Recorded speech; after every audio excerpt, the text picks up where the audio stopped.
Okay, ladies and gentlemen, we are seemingly up and running. Yes? Good. Okay, alright. So, ladies and gentlemen, welcome to the show. I am your host, Phontomen. Today we are playing Interwar France memes, which, unfortunately, Tanya, as much as the B1s are actually good, we're actually going to be trying to undershoot that because we don't want to really go above 1.7, because that's the tier that the Char 2C is, even though it's plainly obvious in the test server that the Char 2C can punch outside its weight. Do we really want to be put up into battles with tanks that are better than us, and then also aircraft that are way more capable? Something tells me we want to undershoot this as much as possible. But, so, today we're going to be, doing some basic grinding in the French tree. Which will include, everything that we have unlocked already, and then getting some other things as well. Like, the Sao 40 is probably actually going to be a pretty good companion vehicle, which is, it's not a B1, but it kind of really is. It's not as armored, but it's essentially just, it's the B1 minus the rather ineffective 47 at, top turret. It's, look, you're killing people with the 75. That's what you're doing in the B1. But actually, I did try the B1 turret out, because I haven't played that in fucking forever, and I don't remember it being that durable. I got like 6 kills just kind of staring at a bunch of like bog standard Panzer IIIs and laughing at them. They couldn't kill me, which was funny as hell. And then I ran into a Panzer IIIN, which immediately killed me, and that's just the video game, unfortunately. It's actually rather unfortunate that, once again, armor can't be balanced, but I rambled about this in the pre-show.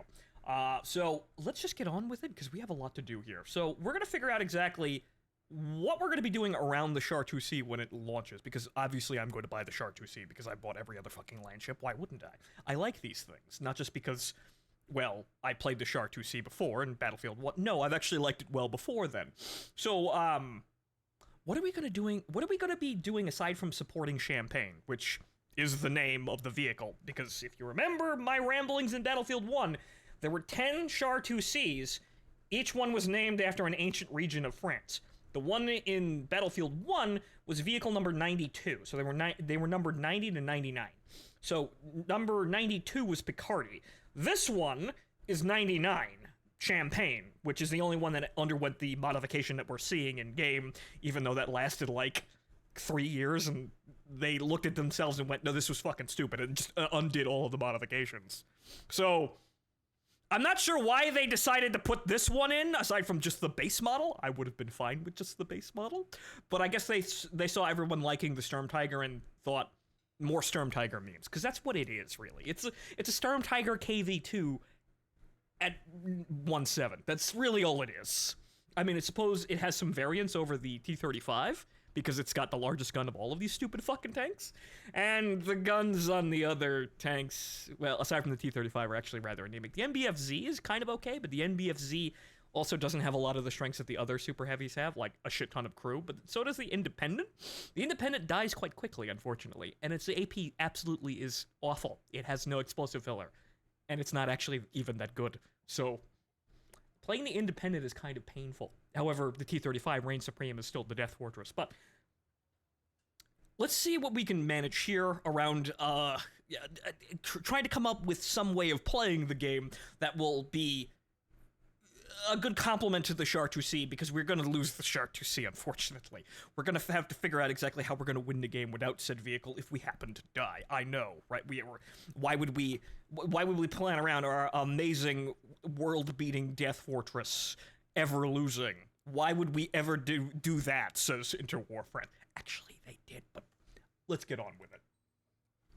The sad bit is, by World War II, they had realized that the Char 2Cs were completely out of date and totally useless, and that's why they were busy running away when the fighting starts.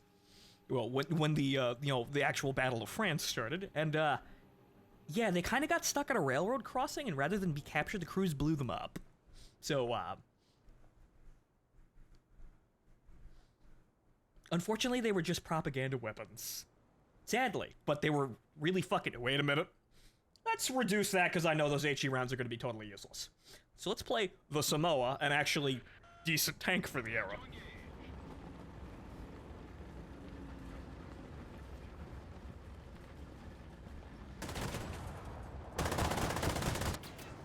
But the fun bit about the Char 2C that we're actually getting is that it's 99, it's Champagne. It's the one the Germans actually captured intact because the scuttling charges didn't go off in it. So they actually captured it, dragged it back to Berlin and tested it, and then it mysteriously fucking disappeared after the war. No one knows what happened to it. Leading conspiracy theory is that the East Germans broke it down for steel unceremoniously. Fucking Eastie boys. So, 99, Champagne, or the... Well, the one that was the B-1 BIS, was the only actual surviving article.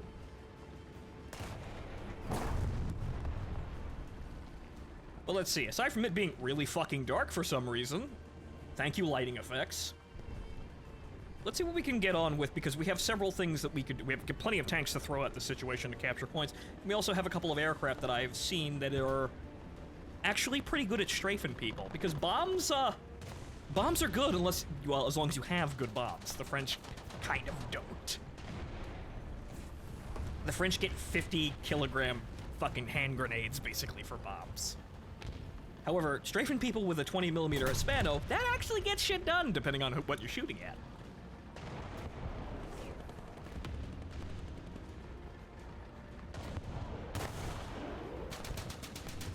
Okay, so what are we dealing with here aside from literally everyone in the 100-acre wood? That's a Stuart. Ding!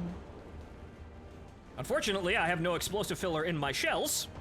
Or very little. Aha! Wow, okay, that actually went straight through the crew compartment into the engine. That's not where I wanted to shoot. Little higher, please.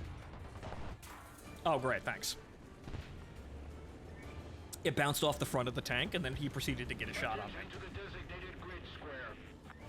It fell right onto the front plate rather than going straight through the driver's compartment.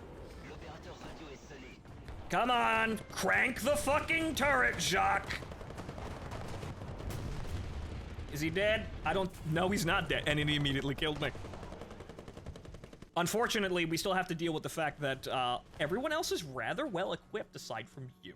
However, the side armor on the armor on the Samoa is actually a secondary thing. It was supposed to be more for maneuvers. But the sad thing is that, yeah, unfortunately, as much armor as we have, it's not enough. Not anymore, anyway. I'd like to spawn, please. I would like to click a video game. I'd like to click on something. What are you doing now? Okay, good.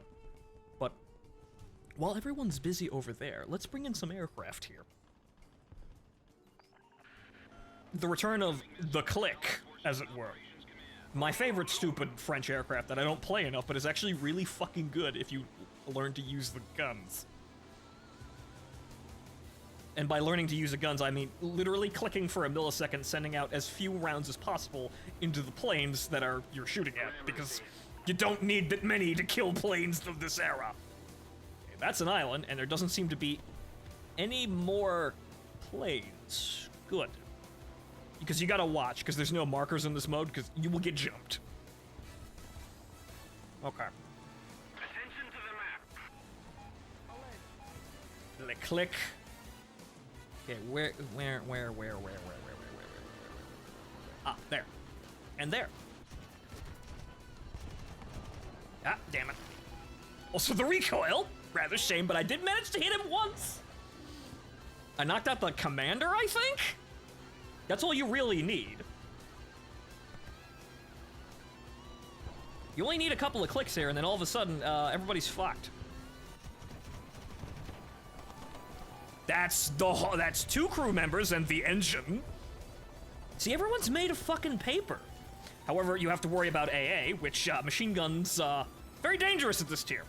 Oh, and there's a plane.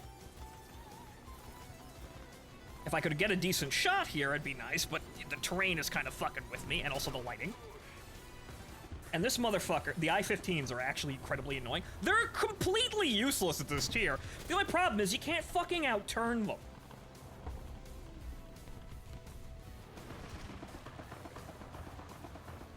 That is the ground. See, the problem is he has a maneuverability advantage on me. The problem is, yeah, he gets that, but he doesn't really get anything else.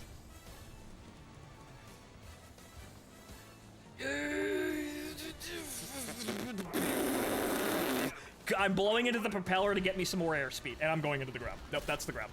Nope, that is the ground. Nope. And so did he. That's the most annoying thing about the I-15s. I want to remove them as quick as possible because they're actually pretty good in a dogfight. The problem is they're completely ineffective for ground support. So basically they exist just to deny everybody else's fun. Because unless you're actually getting the jump on the guy, you don't really have, you can't really get rid of the fuckers. And also there's really no planes that are, wow, really? Damn. There really aren't any planes that are actually all that effective. But okay. Well, there goes that. Literally bombed out of spawn. Oh, right, it's War Thunder, so spawn camping is a thing. And the Gaijins, like, their answer to spawn camping is just let it fucking happen at this point. But so, honestly, it's a really big, stupid fucking fight here, and really, whoever gets the initial advantage usually keeps it, unless they conveniently run out of sir. Sir, why can't I drive over here? It's literally a meadow.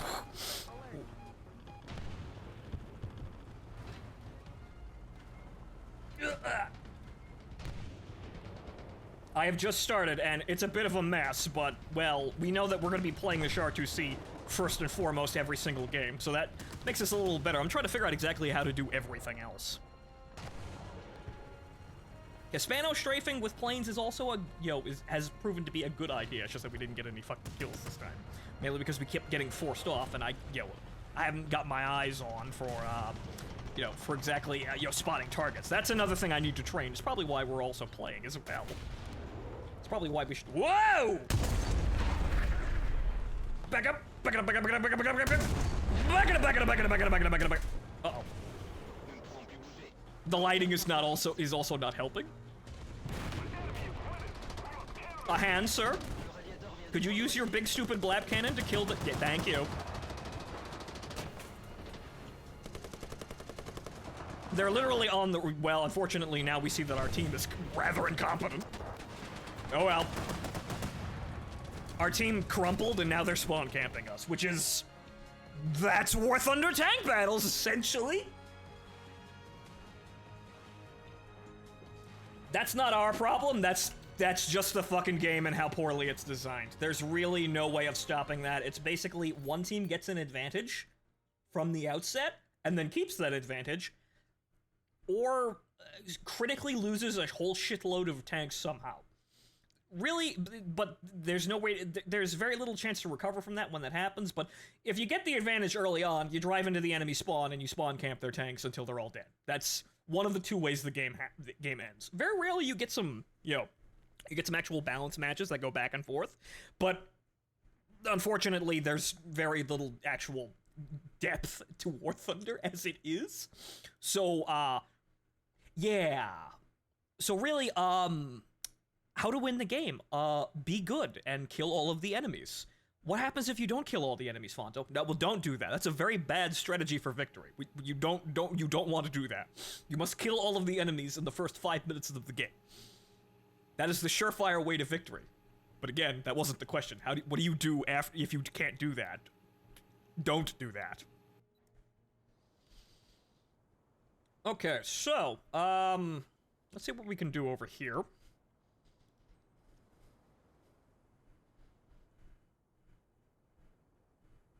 So the problem here in this game is that it's going to be very vapid no matter what we're playing. We're playing realistic battles, which makes things a little bit harder. Obviously things would be a lot easier in arcade battles, but that means it's easy for everyone. And oh boy. At least they're on our team, but that, again, we got up-tiered and now we're fighting vehicles. Really shouldn't be fighting! That guy's, perfectly fine. That late modification, well, mid-modification Panzer III, also no. Never mind, I guess. They all just exploded and went home. The end. What the fuck happened there? I wanted them gone, and they are. Amazing! See, my will to defend France immediately destroyed those guys. But they were on your team, Phonto. No, I didn't want them here. I didn't want to be upranked. I don't know what the fuck those guys were doing, though.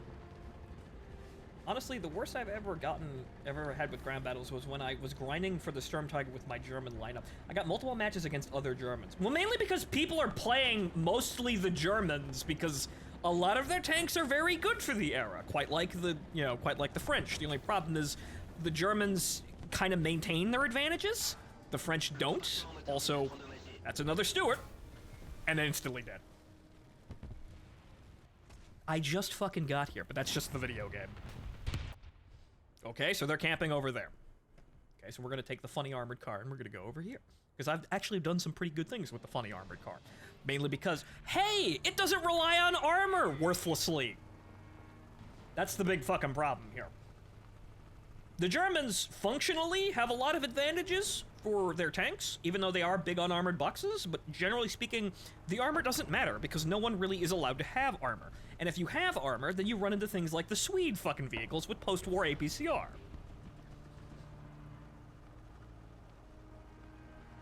The funny thing is the land ships don't have armor, but they do have armor. They're armored with their crew. There's so many fucking bodies inside the vehicle you can't destroy it, even if you're penetrating it. Unless you have an autocannon, which will actually destroy these vehicles quite quickly if they're not paying attention, but under most circumstances, you're not gonna kill the whole vehicle with a single shot out of basically anything. Granted, there are now very large guns at this tier that are, eclipsing 76, which kind of make that a little bit mute. Wow. I can't even get around my teammates here. I guess I have to be paying attention a lot. Because, yeah, everybody's just everywhere now. Okay. So we're gonna have a lot of fucking surprises. Everywhere. Because it seems to be, everyone's running around and we can't believe the front lines. There is no front lines. Locust says no. Yeah, apparently I have to be paying attention and I can't just pay attention by the time I start the front line because, oh right, everyone's playing vehicles that are way more maneuverable than me. And also my teammates are fucking incompetent most of the time because it's War Thunder. So actually, there is no front line. Everywhere is a threat. Got it. Also, wait, what am I doing? Wait, no. Where is it? Where? Ah! Right. I have to turn this game down to fucking potato mode.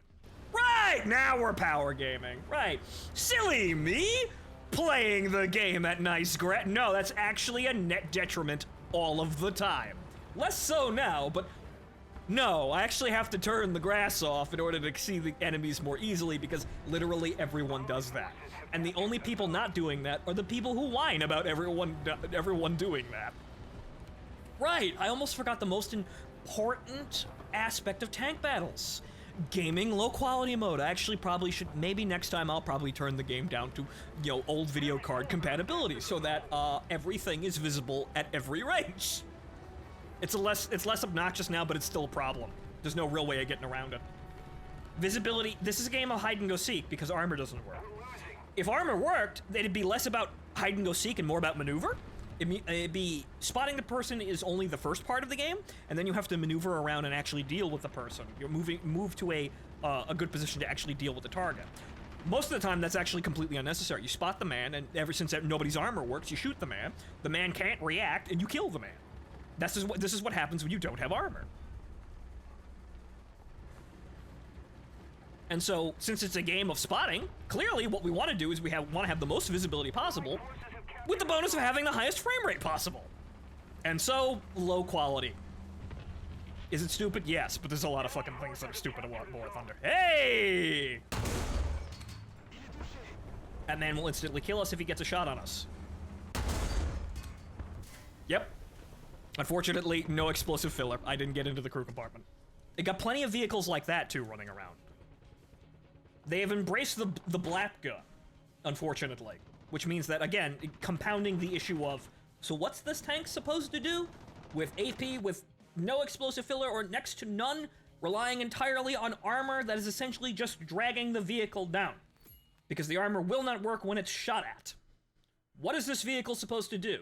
No one gives a fuck. That's the answer to that question. These vehicles are basically allowed to suffer because no one cares enough to actually see that they're actually in a good place. In fact, most of the time, they're giving everyone else even more things to counter these vehicles. But the Char 2C will fix this, because you can't fucking instantly kill that. Or you shoot the man, Snail says no pen on paper armor, and the man kills you. Yeah, basically. This is solved by playing the Russian vehicles, because the 40mm 2K has hilarious APHE and will instantly kill basically anything that it hits. And if not, it will kill it with a second shot. And if it doesn't kill that, you must be shooting at something you're not supposed to, or shooting like modules or some stupid shit. But usually speaking, that any shot to the center mass of a vehicle with the Russian 40mm will instantly kill the vehicle, no matter what it is, because by gameplay design, apparently, that's what you do. See, this is the major problem. War Thunder is trying to be a light simulator game. However, this means that you're entering in gamification into realistic scenarios. And not very well, by the sight of armored vehicles being totally useless. That's the issue. It's gamified not very well. So if we're gonna be an arcade game, you could do better here and actually have vehicles be effective by giving them more armor than they had in real life to counterbalance the vehicles that you're giving more pen. But you see, here's the thing: we're giving vehicles realistically more pen with ammunition loads that they wouldn't be using to fight these vehicles. But meanwhile, the French don't get anything. I suppose the moral of the story is don't fall in 4 months. Yeah, don't do that. Don't lose in 4 months, and so you actually have tank development that actually proceeds anywhere other than literally after the war. You don't do that. Bad strategy for victory. You won't get really cool things because no one will want to put in your paper designs, and everyone will abruptly stop your development of your vehicles at the B1, and then resumed with the ALR-44 and Shermans. That's basically it. That's what everyone fucking does. There's very little effort to make the interwar tanks the actually threatening monsters that they are. They're lumbering beasts, but the major problem is their ergonomics are the issue, not the vehicle's stats. But the vehicle stats are made an issue because everyone gets better guns.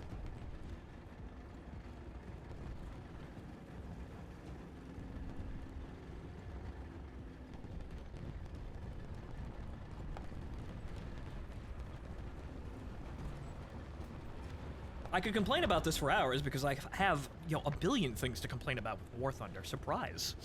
I've been here since 2013. I've got a lot of things to complain about. But this is one of the main reasons why I was excited for tanks, and then War Thunder tanks decided to be World of Tanks, but even worse in different ways. I was expecting, since it was a realistic game, that armor would matter and it would be less arcadey. In fact, I got the exact opposite. It was even worse. Granted, you still had things like the KV-1, where the armor actually does work because it's retarded. However, those vehicles are few and far between, and most things can now kill the KV-1L11 fairly easily. Don't go that way, because those are our BT-5s and BT-7s who will instantly kill me with their 40mm cannons.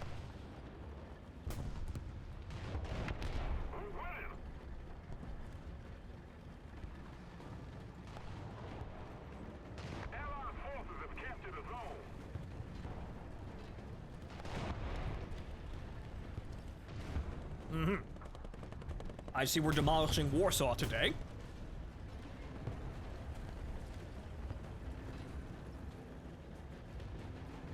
Okay, so that's a plane. We arrived here and there are clearly enemies in this area. Where the fuck they are, we'll find out. Enemy forces have captured a zone. Aha. And then I'm immediately shot from the side, knocking out my gunner. Ow. Well, at least the armor held up there. It's not gonna help me because that guy's reload speed is better than my crew rearm. Hopefully I can kinda, yes, bait him to fire into an object so that shell doesn't immediately slap me directly in the skull. Fragments. Well, thank you. Thank you, my fine German friend. However, I would also like to get a shot, please.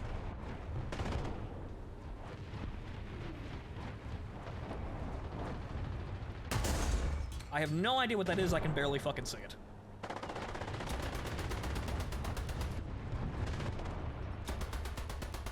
Actually, search me. I think he's dead. What is everyone shooting at back there? Oh. See, that's a BT. Hey, I actually fucking penetrated him that time. Wow.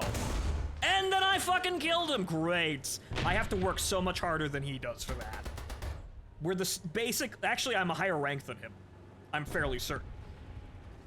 The only difference between the BT-5 and the BT-7 are engine, which really doesn't change that much. Just keep it up, and victory will be ours. Oh, look, something else that doesn't have any fucking armor at all.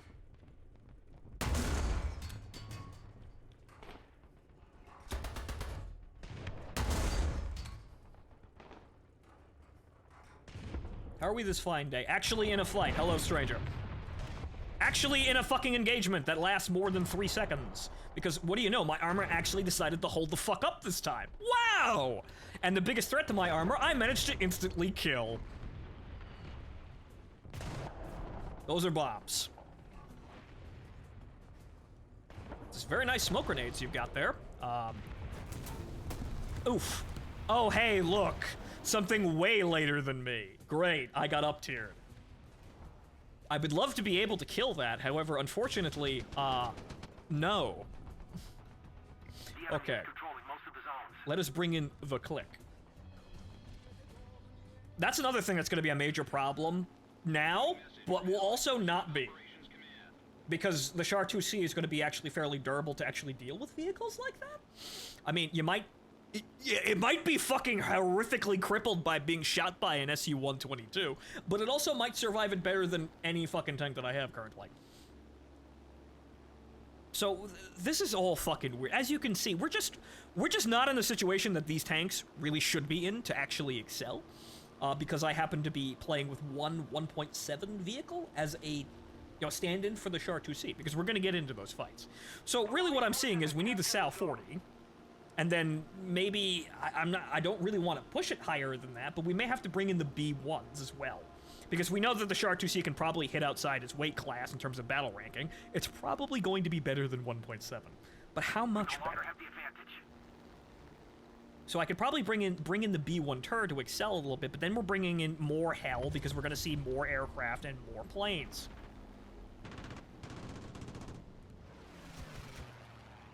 Ground. There we go. I'm gonna give you the clicks. I gave him the click.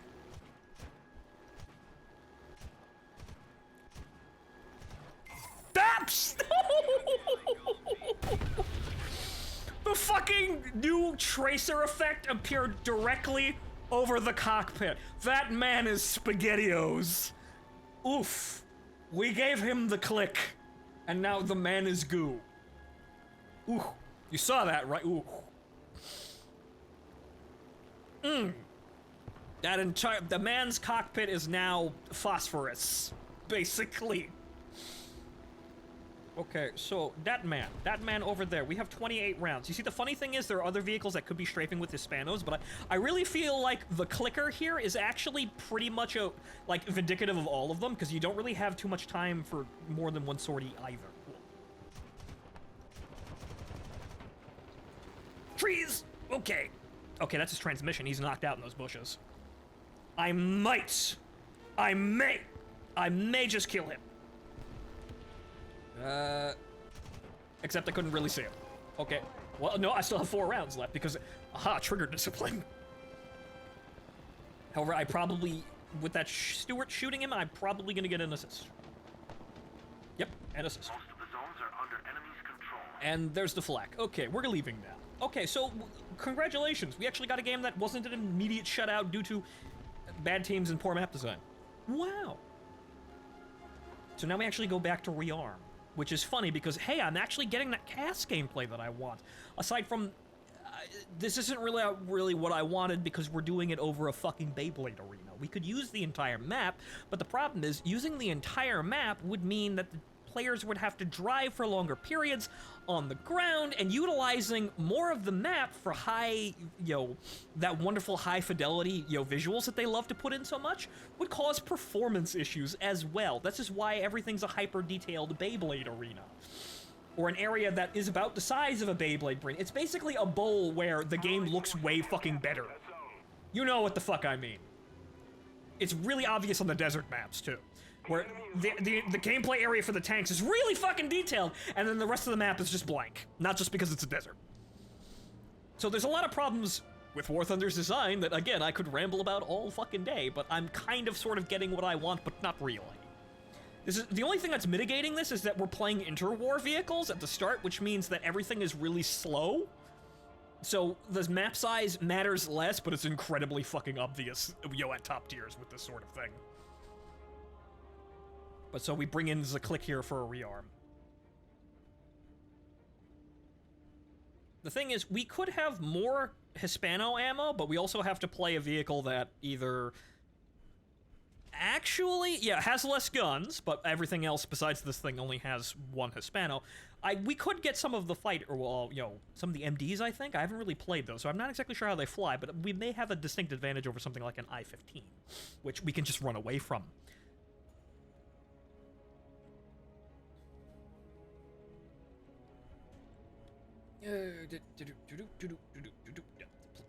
This thing has a real fucking major issue with flipping over. You have to be incredibly careful with it.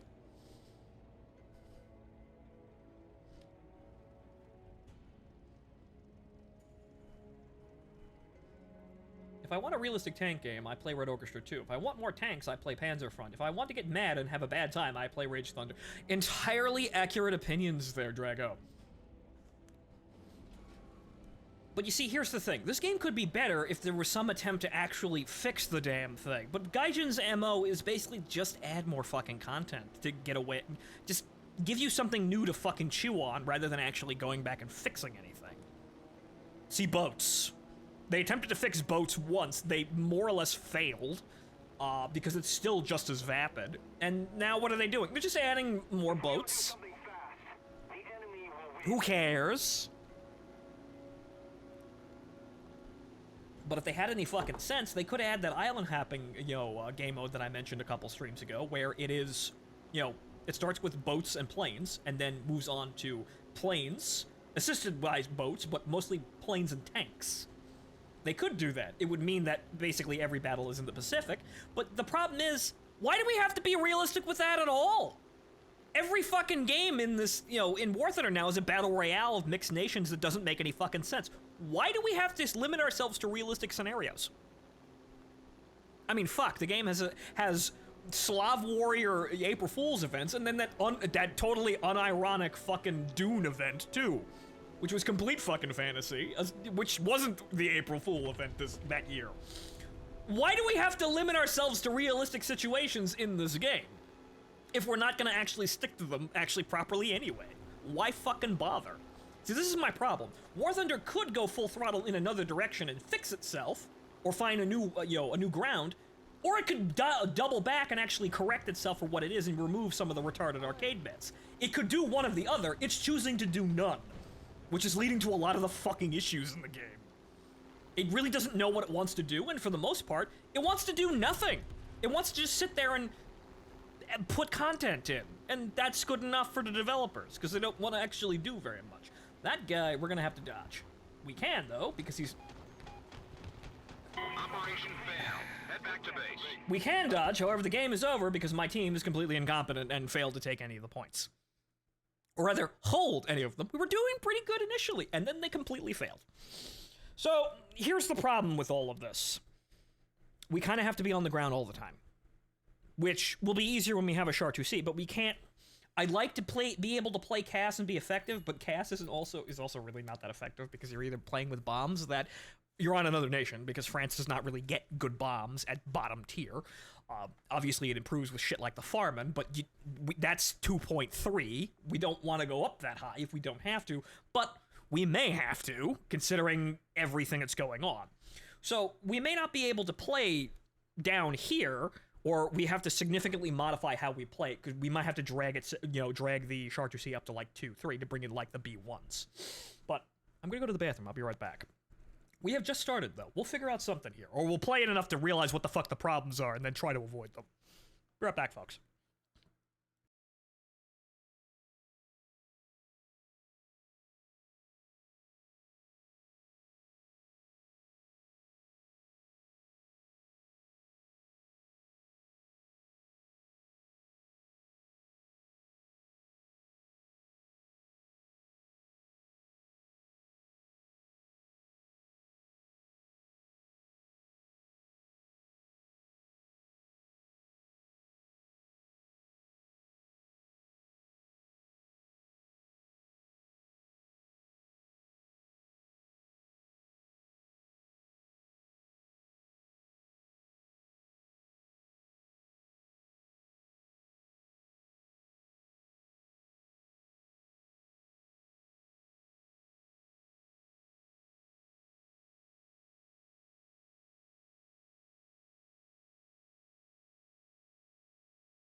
Okay, ladies and gentlemen, I am back.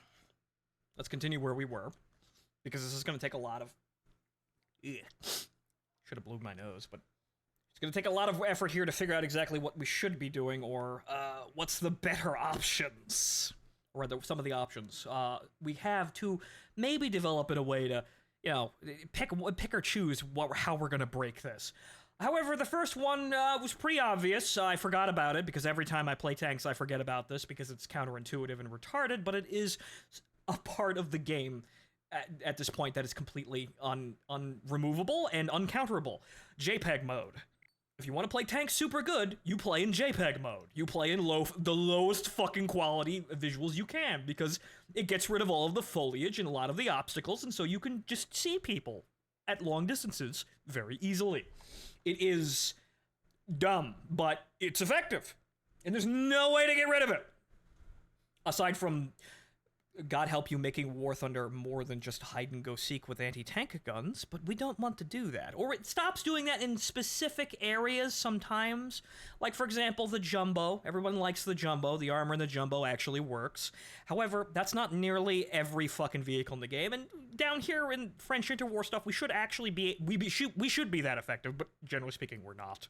Because we're forced to fight things with better ammo and better guns than we realistically should have. But, unfortunately, War Thunder is a game with problems. Moving on. War Thunder is a game with problems. That's the tagline of the entire fucking game. We're playing bottom tier to have fun, honestly, and not grind at all, because we add difficulty in achieving something, or an objective that we're actively being hampered on by having shit games and bad luck. This becomes unfun. We're just kind of fucking around here. Which is basically, everything around land ships. Because if I was going to be a super pro MLG famous for playing the T-35, I would be already. Let me tell you, if that was going to be an apex of skill and like some kind of hallowed hall of honorable, conduct and combat in this game, I would be at the top of it already. But no, it's a big stupid land ship. Why does anyone care about a big stupid seal clubber? Which is effectively what they are. They're fun, but they're big stupid seal clubbing vehicles. That's what they all are, aside from the Independent, which is just bad. The sad thing is that the Independent came out at about the time I started, doing my YouTuber thing too. So it's actually, that's there, along with the BV. I remember that video and those Vaporwave albums that I made. The shame that it's really just kind of unfun to play. And hi, Tazrin, welcome to the show. We're attempting to interwar France. So we didn't get any kill shots, but I have gotten kill shots with Hispanos in the air using the other vehicle, the BR. We'll probably pull that out once we have a chance to. But so, major things we have to do here since it's, well, we play another nation, really. That's one of the bigger things that we could do. If you can, play another nation. And, well, there are 4 of them that have land ships. The French one is probably going to be the most difficult to master. That guy's dead. I've already been shot. I have no idea why. Or where from. I know why. We're at a war. There's a war on. That's why I was shot at. Oh. There he is. And hey, my armor actually held up. Hooray! He's very fast, though. It might be an armored car. Oh, great. It's one of them fucking wacky Swede guns again. I swear to God, every day I hate the fact that the Swedes are a thing. Every single day, they just make the game worse. Someone blapped him. Good. Okay, so that's that guy. There's somebody over there. I have no idea where he is, though. So we're just gonna have to blunder in here and figure it out.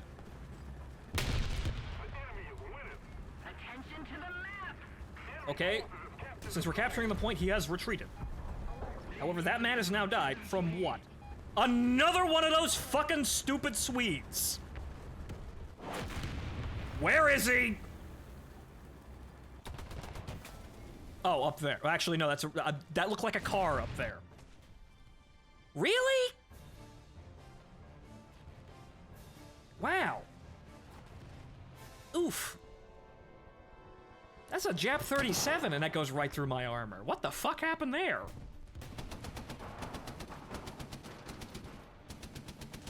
Did you get the fulcrum? No, because the grind was way too long anyway on the dev server, which shows you a lot about the grind in Warthog and top tiers. It got nerfed anyway, so not a big deal. They removed the R-73s, and the flight model still isn't final.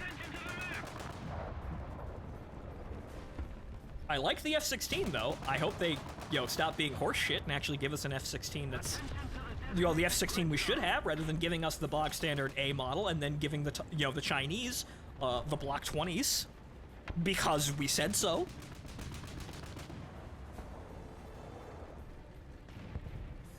Evidently, there is a second U.S. F-16 in the works, but it may not make it through the here we go again with the Swedes. Again, a min-maxing vehicle if there ever was. See, I just can't talk, apparently. That's what I can't do. And also, the speed limitations is really fucking telling. We're just gonna go over here now. Actually, he's dead already. So no, we actually have to commit to the attack here. So, what we can see that every slow French vehicle is actually garbage. Well, aside from if we're playing against things that are actually being, as serious as we can be.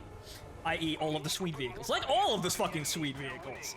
You have the Tankette with post-war APCR. You've got that fucking thing, which is an incredibly, incredibly min-maxy 75mm tank destroyer with hilarious gun depression and an incredibly low profile that it could abuse.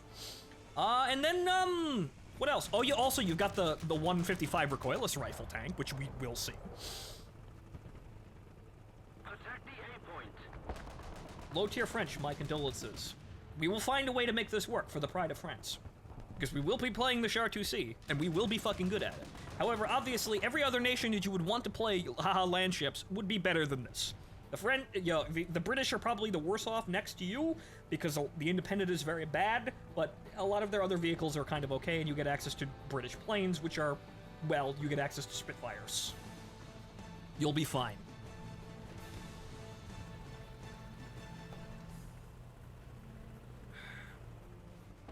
Anytime we go slow, we have a problem.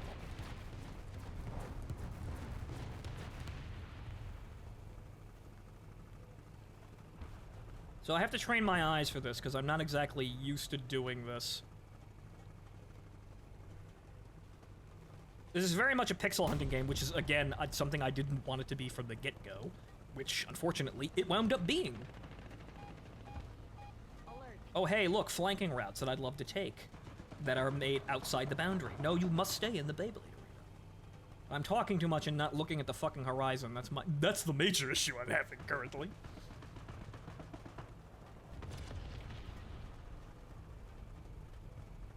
Okay, well, we've got to capture some of these fucking points.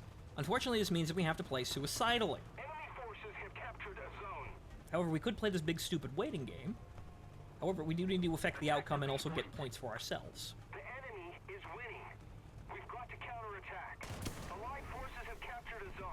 Where? Oh, over there. God damn it. Yes, more Swede vehicles, because we love those. Okay, that's that same guy over and over again. Playing all of the min-maxy Swede vehicles. He's gonna be our major problem, and then we're gonna laugh as we blow up all of his tanks in the Char 2C, because he won't be able to one-hit us. But okay, so, shit game, probably should have gone somewhere else. Well, once you get the B1 BIS, it's nearly indestructible from the front. No. Well, depends, because the B1s are actually fairly good. I have the TUR.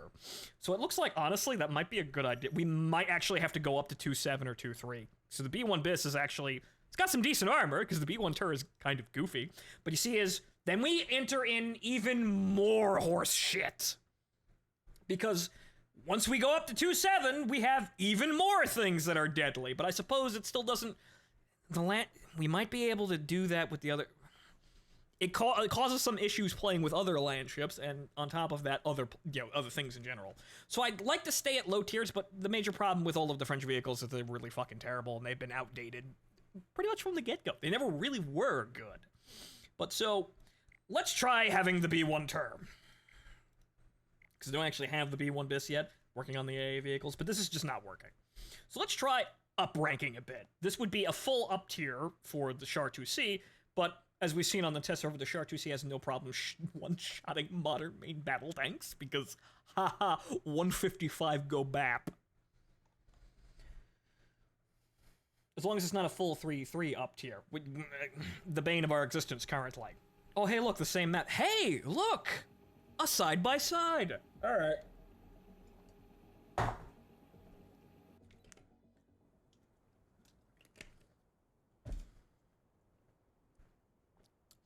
Now, the thing about the B1 Tur is it's actually fairly durable currently if you're running up against morons in German tanks. Because that's actually historically accurate. The German Door Knocker 37 was actually terrible. Do we fight all of those all of the time? No! Alright, that's the other thing. Pumas. You have to fight Pumas! That's why! That's one of the other horseshit problems, aside from the goofy fucking, the goofy, 155 recoilless Swede vehicles. Pumas! Because that's totally a thing that they would have encountered in 1940. Pumas! And not just any Puma, the late model Pumas.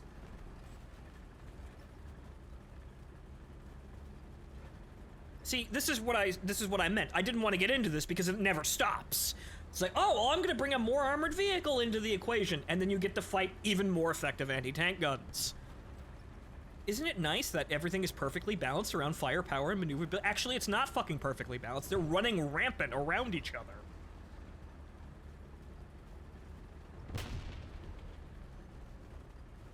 That man instantly died. I guess the enemy's over there.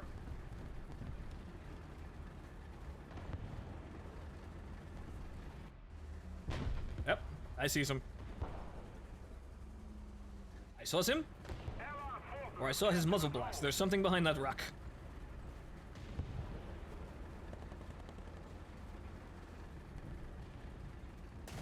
Actually, if there were, he would be shooting. It's up there? Where is he? There's somebody over there. Though granted, that Stuart should be seeing anybody who's over here. You always see them in high tier even when I used to play. Well, mostly because people probably drag them in, because welcome to War Thunder, that vehicle will never be out of style. It's fast and has a high penetrating gun for what it is. Sir, I will blap the shit out of you. You see, now we can actually shrug off a couple of hits like that. Fucking... I will hit you. I will click you with my 75. Get back here. I will click the ever-loving shit out of you. I click! See, we have the ability to do that and also shrug off a couple of rounds frontally. That won't last forever, though. You kind of have to fucking pray with these things. But I said, the B1 Tur is actually fairly well armored. The only problem is you run into mid-war vehicles, and then you're fucked. Because you're not as good as the mid-war vehicles. Hey, look, an Italian. I grounded shell. However, that should actually that hit little high. Wow, what happened to my reload speed? I still grounded the shell, and I can't penetrate his mantlet, but he can't shoot me either. We are perfectly balanced. Actually, not really at all. Wow. Okay. You've got some armor on you.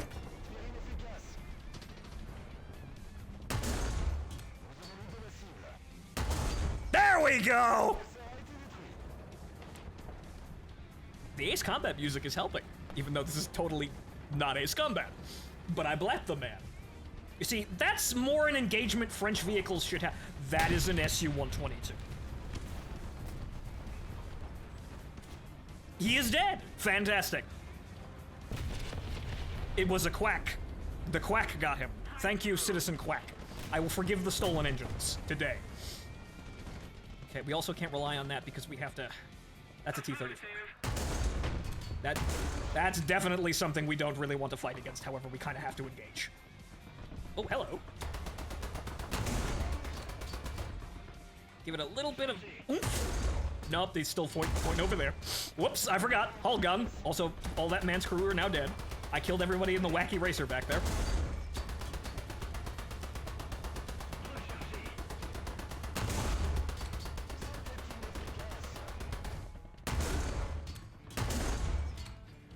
I should probably aim for that shot trap, because it's probably the only way I'm gonna kill a T-34. Ooh, that's the turret. Ha! Turrets. Sir, that's an encouragement device. Most of the zones are taken by the enemy. However, the engine is also very important. Oh, it's a fucking Greyhound. Great. Yes, I am adamant. Thank you for noticing. However, Greyhound done fucked us. If I could move, I could turn literally anything. Aha. However, he's also going to shoot the turret and we're dead. I got outflanked because this flank is also retarded. I moved forward and then got punished for moving forward, as is like Gaijin's only thing. But if you move forward in force, you win. Because then you can spawn camp if you actually win the engagement. Let's play the BR here. But you see, that's a little bit better. The only problem is we got outflanked. So the BR here has one Hispano with 90 rounds in it, which is fairly good. The only problem is we also have to fight, good planes in the egg here, as it were. I like the cockpit. However, it is basically a flying egg. It's a viewfighter at like 170. And also, going up here means that we're going to be fighting vehicles that our cannons are less effective against, because we're going to have to go up to, like, getting the Farman, which we could allow with the with the B1 Tur, and the other B1s as well. But again, problem, we run up against fighting better vehicles that we won't ever eclipse because armor doesn't get to work like that. But I suppose this is just the sub-vehicles for the the Char 2C. B1. There's only a couple of them. I'll cycle through them eventually. Since I'm not in the mood to get jumped. However, that is a Frenchman, and he's only got 7.7s, and he's got enough fucking problems to deal with as it is. Go get him.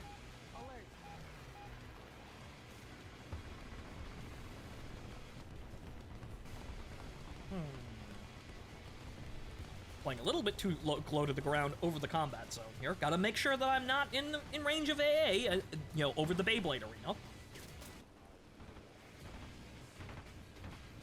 Ah. Oh, well, hello. That's a Shaika. That's a Shaika, that's bad. However, we can probably outrun the Shaika. I don't want to actually be in a fight with the Shaika. Or rather, not at this rate. Now we get into a fight with the Shaika because he's not looking at us. Now he is.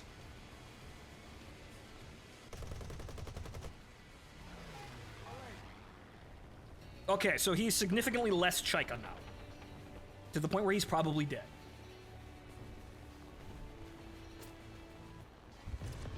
Good. Aha. Attack the C point.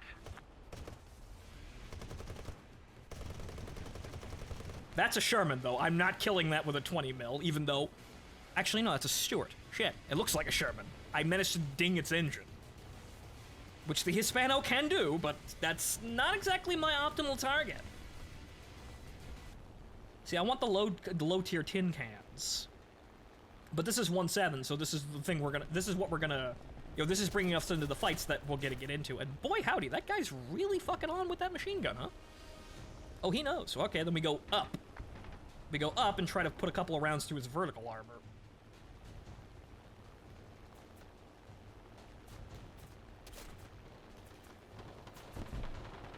Thank you! That's another thing you really have to watch out for getting jumped here, because no markers. And also when you're trying to do ground attack, it's rather easy to get, distracted and shot down by someone. Kind of a major problem with the entire video game, but that's just CAS in general. But again, here's the problem. We're not on the ground, and we're not winning the game for our team. First rule of War Thunder, if you're not carrying, you're losing. Oh, hello. He's got spawn protection anyway. If we don't do something fast, the enemy will win. Oof, oof, oof. See, that guy's made of paper. The only problem is, now he knows we're here. Okay, we kind of need to skill shot him from as far away as humanly possible. Well, actually, someone got him. Good. Chiha, I think we can probably... The Allied forces have captured a zone. Aha! There we go. That's our first fucking kill. We're not quite the duck, but we can do shit like that. You just need to actually have a clear line of sight. Allied forces have captured a zone. And now since we're out of ammo, we leave. We're not quite a specialized ground attack vehicle like this, even though we kind of are. That's what it's designed for, but, you know, you could do stuff with the Hispano, you just need to be on target and raining down shells. You can kill people, you just need a little bit of time and effort to do it. The Allied forces have captured a zone.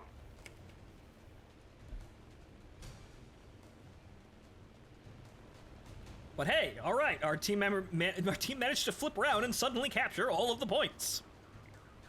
Okay, I guess they managed to kill enough things. Good. This is one of those matches that I talked about where you will go back and forth. But that's usually not all of them. Hell, it's not even most of them.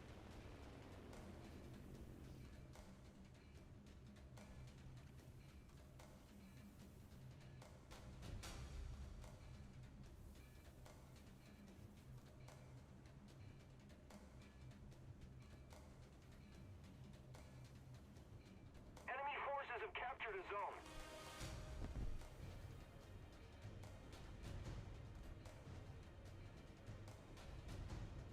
See, the one thing this has over the click is that I don't have to worry about it falling forward when landing. It's back heavy, so I can just hold the brake. And typically, she won't flip forward.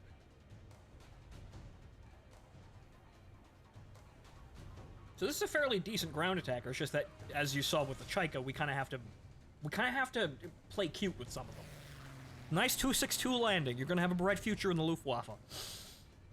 You have to be really evasive with your targets, you know, with air targets, because you can't outmaneuver all of them. It's fairly maneuverable, but you're not gonna outmaneuver an I-15. And your rear gunner really isn't gonna do very much to kill him anyway. So you really just have to run, or keep your speed up, but then again, you also have to spot your targets. And this becomes very complicated very quickly for a cannon strafer. Wow, everybody else is doing 262 landings. I guess this is the new awesome fad. Landing? Treating your aircraft properly? No, just land as quick as humanly possible, so you can get back up as quick as humanly possible, in order to actually, you know, affect the game more. Wow, isn't War Thunder just great? Playing at JPEG quality and also crashing your airplanes every time you want to land? Wow, what an amazing game that in no way actually encourages a really irrational power game. Wow. We're gonna see stupid shit like that all the time, because that's just War Thunder. It is a shame. However, unfortunately, if we want to continue playing the game, we're gonna have to keep doing that. Well, we're gonna have to keep, well, playing along with that as much as possible. But now, well, there you go. The enemy team loses enough that we're not gonna get back into the fight. Affirmative. Thank you. Roger that.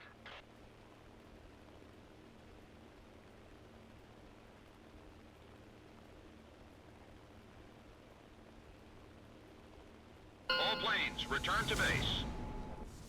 That would have sounded very weird if I was in a tank, but okay. So now you see, obviously we could play something better, but that opens us up into really, really big issues with making the problems that we already face even worse. But the Char 2C is a special example, I guess. This is more of a problem for the other land ships as well, because, well, you don't want to drag the T-35 or any of the other vehicles up too high. Though granted, the NBFZ has the highest ceiling, I suppose, since it gets 75mm heat, which is pretty good, or at least has pretty good penetration. However, the T-35 kind of wanes a bit because of 76's ability to kill things is, you know, it wanes a little bit, even though the 45 just becomes or the 40mm just becomes the gun. And then the Independent, which is just awful all of the time.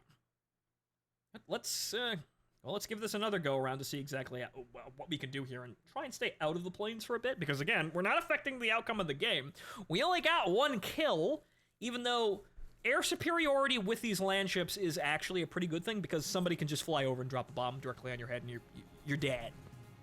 It's kind of a problem in the land ships. So somebody who dies getting into good planes and making sure nobody has any fun in planes is probably a good thing, though the British player is probably going to be doing that. Because they have access to mostly the best planes, or rather effective planes, second being the Germans, of course.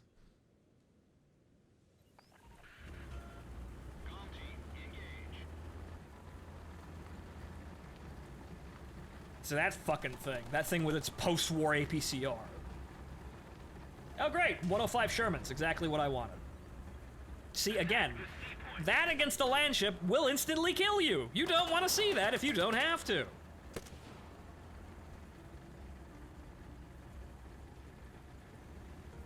Attack the sea point! But this is going to be some some massive cobbling together of strengths and weaknesses, or, accepting weaknesses and having, other strengths, because you don't want to drag these up into seeing things that will the whole row is even worse. You don't want to drag those land ships, having the fun is, well, all the seal clubbing, because you don't want to die instantly. Unfortunately, dragging them up higher means running into more things that make you die instantly. Funny, in a really fun, kind of fucked up way, the Char 2C is the ultimate, kills you instantly thing, because it's in the howitzer configuration. That is one of those vehicles that you don't really want to see because it will make you die instantly, but the problem is it also has all the problems of all the other land ships being a very big target and kind of hard to miss. So you don't want to actually be shot by a high caliber, high explosive round, because you can't avoid it.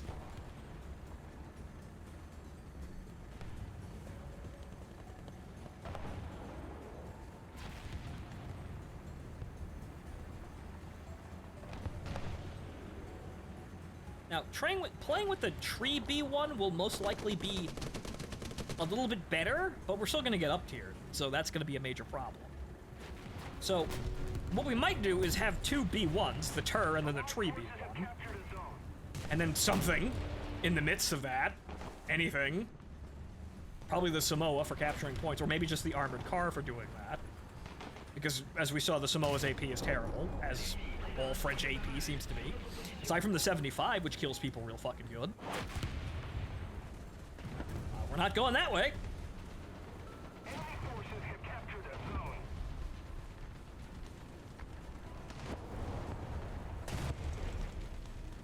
Well, hello. And he's dead. Hey, look, another fucking Puma.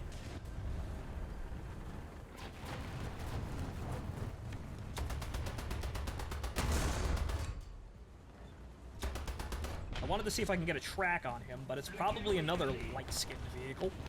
The way he fucking retreated. See, with this thing, you kind of have... Tank battles, you kind of have to move unpredictably, but you also gotta kind of keep moving, in general. Which, what do you know? Being big and slow kind of hampers that, but the B1's actually a fairly well-rounded vehicle.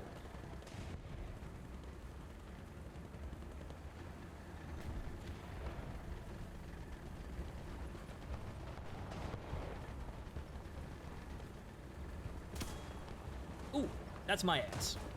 But it only bounced off my track. I think that's a BT. I only got a slight look at it. It might be a T-34. However, I'm forcing him to run into the guns of my teammates or me, so he's gonna have to pick. Hello. Haha! I can fire around corners because I've got a hip-mounted gun. Haha! Hey, blap. Hey, blap. He took out my 47. That's not the gun I was gonna kill you with! You dumb fuck. I have two guns for a reason. The one in the hull is quite a bit more dangerous than the piddly little 47 with bad AP. I mean, it's got decent pen, it just has no AP filler, so it's not gonna kill anything. Like, the best combination would be, imagine if you stuffed the Russian 40mm into the turret on this thing. That would be horrifying! But we're not getting that. Probably for the better.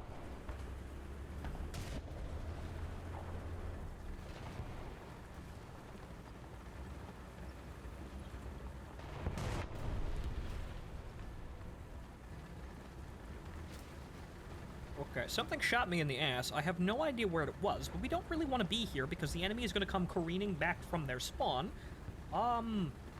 We could take up a position over here, or rather, you know what? Let's just go back to the fucking point real fucking quick before we get caught out in the open.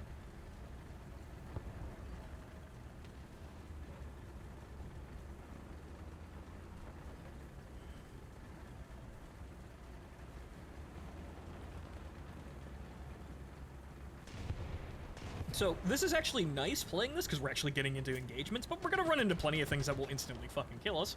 But it's nice to have something that can shrug off that fucking nightmarish Russian 40mm, as long as he isn't shooting at anything important.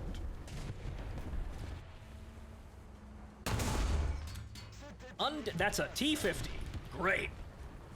Okay, I'm gonna hope there's nothing over there. There's something over. It's a Martin. Okay, you deal with that, I'll go deal with Martin over here. I don't want to deal with that, because that's got a really big fucking gun. However, because we know where he is, or rather, where he should be, I should be able to flank around and get the jump on him. Should.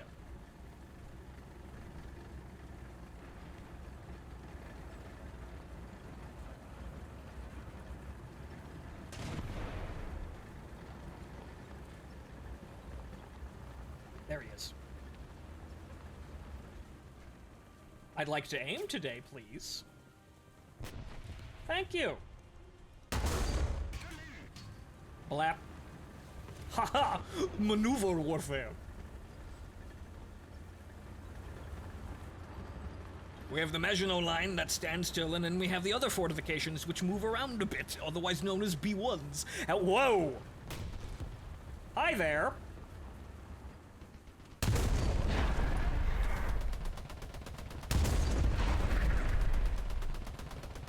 Thankfully, his gunners are dead. That we don't want to deal with! Okay, so no more fucking surprises! Once again, Charles de Gaulle is going home.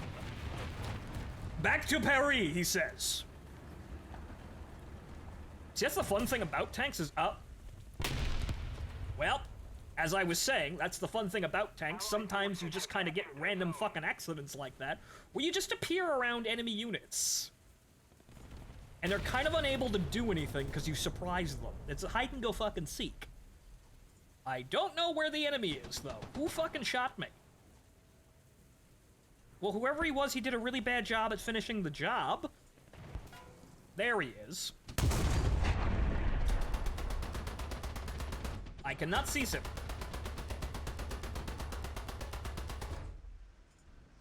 I probably will be able to get away. Wow. I don't know who the fuck that was. I don't know what they were. I got away. I don't know who the fuck that. Oh, fuck. Turn the turret, turn the turret, turn it, turn it, turn it, turn it, turn the beat around!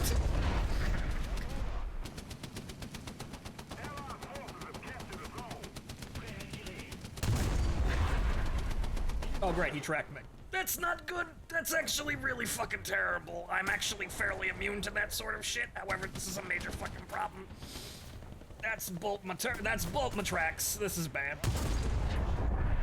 However, my armor is actually holding out. I couldn't get the 75 on because I don't use that fucking gun sight. Come on, turn it around. What the fuck is still shooting me back here? Well, get the fucking wrench, Jacques. If we somehow manage to survive, well, we're gonna need to, you know, move again. And that Crusader's watching that direction. I don't know what's going on over there. We're actually surviving. This is actually the gameplay that I wanted. Shockingly. The B1 turret wasn't this good when it released, though. Yes, hello. Oh, thank you. When? Belgium put the kibosh on the Kaiser. Europe took the stick and made him sore. On his throne it hurts to sit. And when John Bull starts to wit. We must counterattack.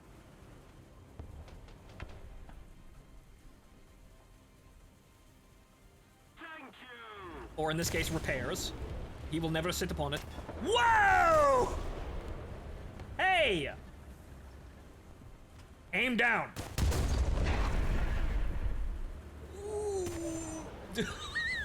Yeah, that turret traverse on the 75 is awful.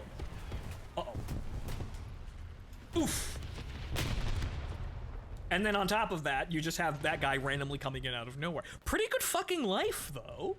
That actually worked out pretty well, but that's aircraft bombs. That's the other major fucking issue. However, I'd like to go in there, but we kind of... I have to get rid of that P-40. So aircraft bombs are a major issue, and will just blow you the fuck up if you hit anywhere near, a target, which is immensely important when you're playing land ships. You won't have to deal with that out of the gate. The major problem is that you will have to deal with that at some point.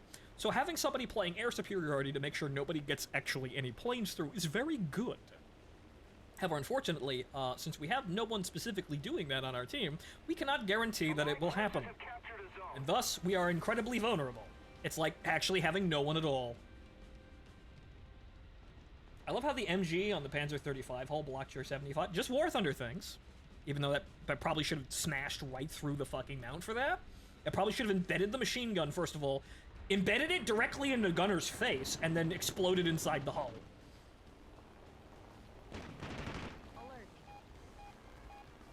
Also, fog. That's just great. That's what I wanted. Low visibility, but oh well. Dump the G's, because my pilot here is awful. But hello. Hi. Did you get him? No, you didn't. Come on, P-40. Well, P-400. Oh, you're an Airacobra. You see how fucking heavy this plane is and kind of awkward? Up. Get him or not, let's go! We're all gonna fucking collide here in a couple of seconds.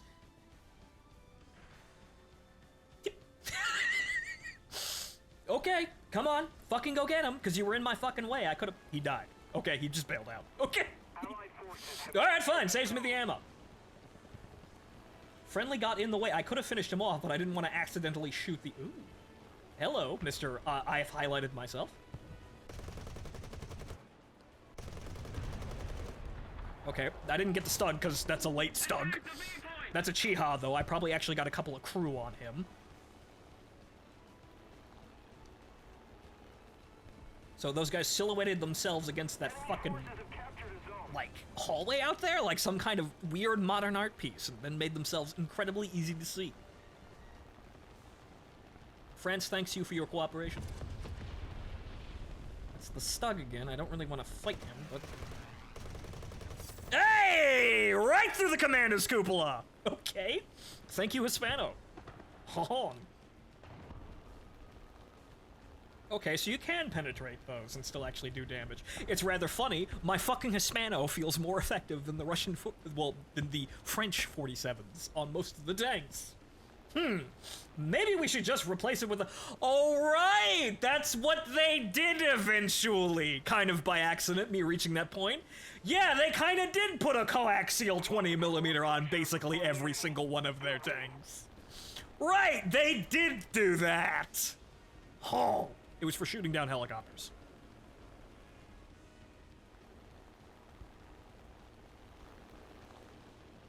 Okay, is there anybody else out there? There's a... Oh, okay, there you are. Okay, that's his turret crew knocked out. I've got 5 rounds of cannon ammo. If I shoot for the front of the tank, I might actually knock him out.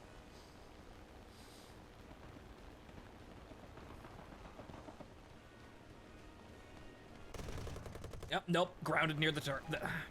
It's off center, so I just grounded near the track. All right, that's my combat load. Au revoir. You've got 50 cals. You can do this. Except he got shot down by a Chiha. Great job flying in way too predictably. Battlefield moments. Getting shot down by a tank. Okay, so this one we're actually doing fairly well. Not the most amazing on either team, but pretty fucking good. Mostly down to that fucking comedy act that was playing the B-1 turret out there. See, that's the gameplay I should have most of the time. It's just that playing the French tanks isn't any of that gameplay all the time. Or at all. Really, in kind of way, that's, I guess the B1s, I haven't played the tree B1, but it's probably about the same, even though the Tur has better armor. That's kind of the whole point of the Tur. Probably they're somewhat reminiscent of old KV1 gameplay, the L11 when it launched, where it was nearly fucking unkillable, and a comedy act because of that.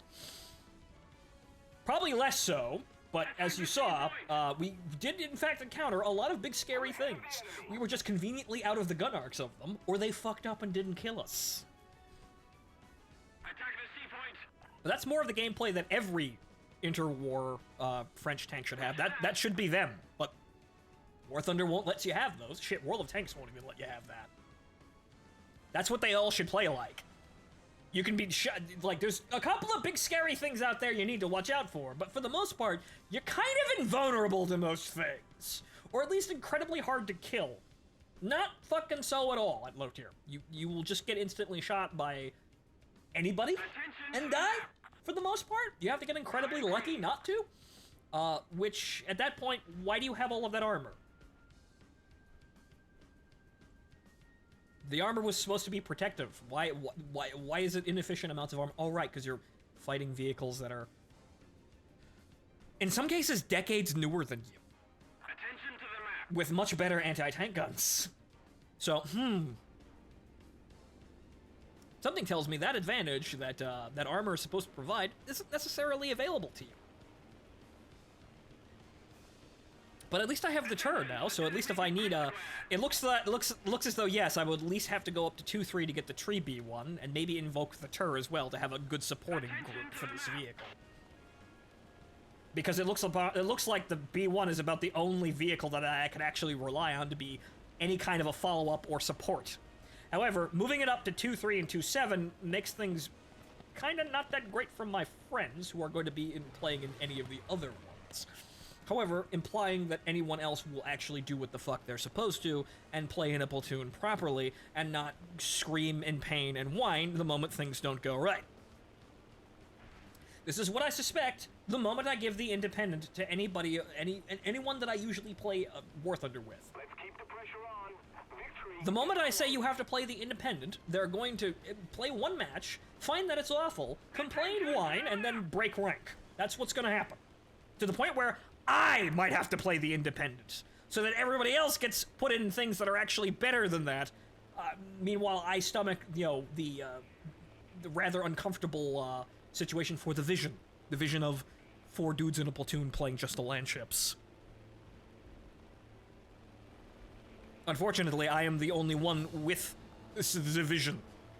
Or rather, I suppose some other people Enemy do. forces eliminated. I Nice really- work, Comm Team. I really do not suspect that anyone that I typically play War Thunder with will actually stand playing the Independent for more than one match. It's rather sad.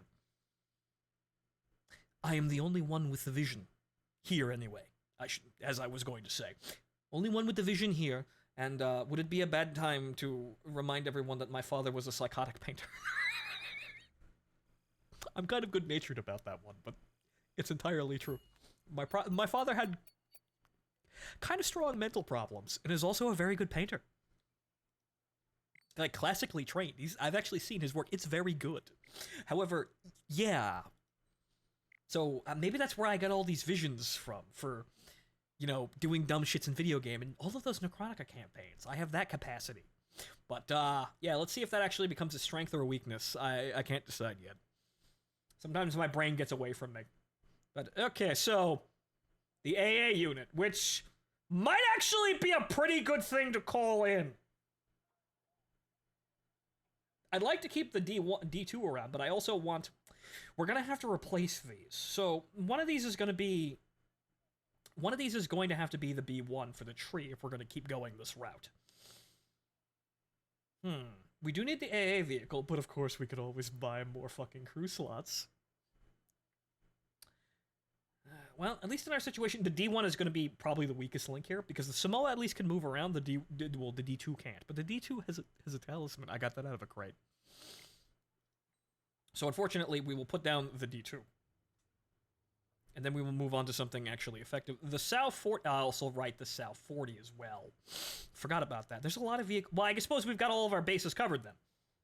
So I got the AA, you got the other, okay, so we probably don't need 2 fighters, so we'll probably stick with the BR or the Click. We got the B1 Tur, the B1, the South 40, and then the Char 2C.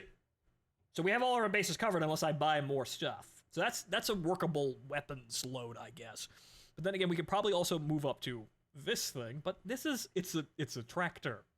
I kind of want to use this for more interwar memes. But unfortunately, the game does not want us to actually have interwar memes, so we'll just get the other B1.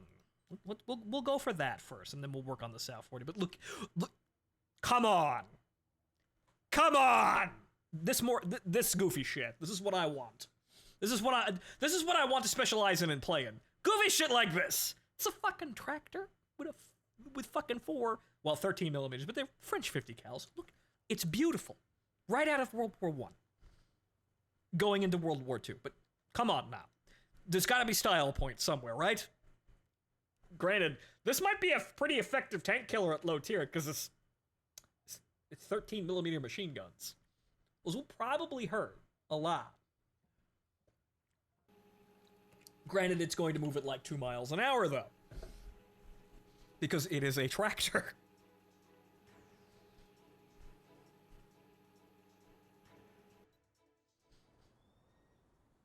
It's cheap, though. So let's kind of just drive around here. What do you got? 28 millimeters of penetration. That's, again, at lower tiers, if we dump the B1s and go back down to like 1.7 and lower, that will be able to actually penetrate most things that we fight, in addition to harassing planes as they come over.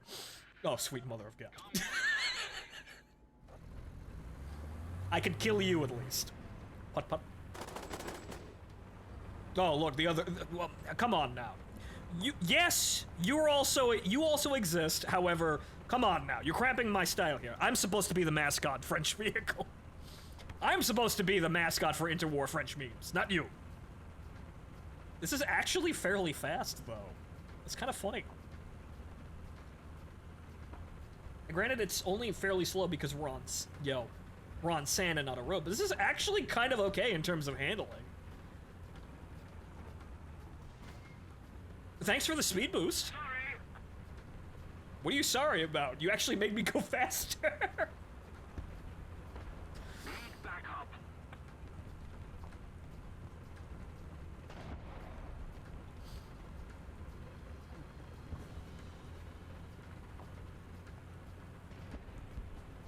Though the way this thing is bouncing around, it's reminding me... As we plot along here, the way that this is kind of just, like, happily bouncing around on the train, it's reminding me of the fucking Girls in Panzer ED. Fucking Enter Enter Mission is playing in the back of my head. In French. No, we're saving that for the Char 2C, because it'll look way better on that one. Okay, so we have... How far? Okay, so we have to go to our sides, like basically every AA vehicle. So actually, what we should probably be doing is reversing into combat. So... Thanks. As we'll be able to traverse and shoot down a little bit easier, because we can't shoot over the front, because of the 2 morons sitting in the front seats.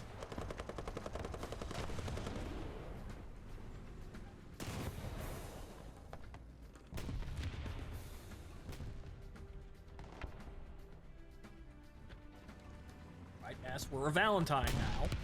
Actually, we're an archer. Right. We go backwards to go forwards.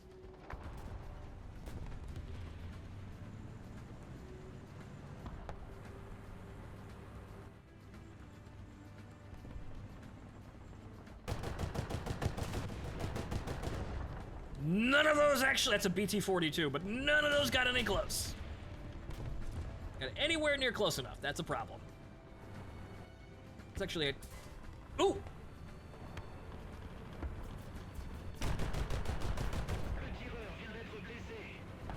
Wow, it only managed to kill the gunner there. He's fine. He's just taking a nap.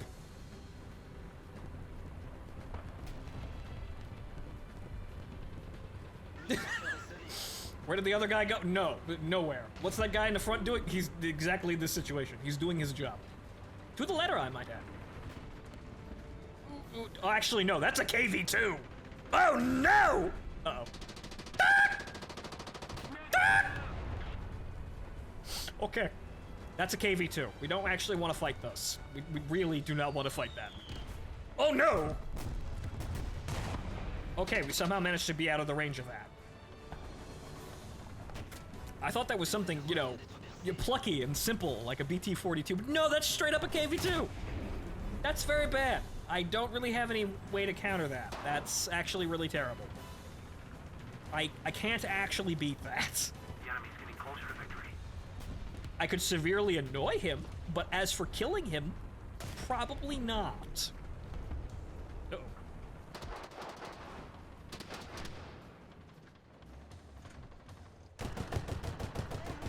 Same deal with the Sherman that I'm shooting at. I thought it was something more killable, like a Chaffee. Uh-oh. Oh, that's bad. Oh no. Oh no. Oh no. Ah! Yeah, the 105 Sherman at that. Okay, so that doesn't work. So we would be able to do this at lower tiers, but since we're at 2.7, that don't work. Noted. We're fighting things that can't be instantly killed by 50 cals, or rather, there's too many people run out with the things that can't actually be killed by 50 cals first. We're gonna have to wait a bit in order to actually use that. We have to prune people's star vehicles in order, in order for them to get, reduced down to their second string vehicles in order to actually potentially do any damage with that. Otherwise, you literally play an anti-aircraft vehicle. So, noted. This tier, there's going to be some problems with actually playing that, but, you can still get away with that if you're driving those vehicles, effectively. But those other vehicles that are really effective at driving around and beaming on people, they have 20 millimeter cannons or 37s, which can actually hurt a Sherman or something like that. The 50 cal vehicles are still effective. It's just that you have to kind of pick and choose your targets and get really lucky, or play at a lower tier. Ah, that's Sherman. That's Sherman. Or it's Lee.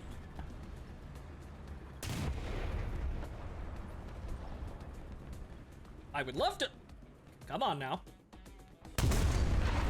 Hey, hip shot. I can't use the turret on gun sight until I, actually bring the turret around.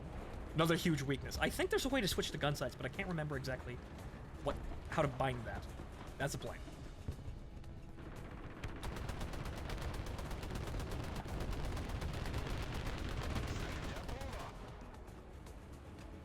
Well, that's a P-38. That's not that big of a threat.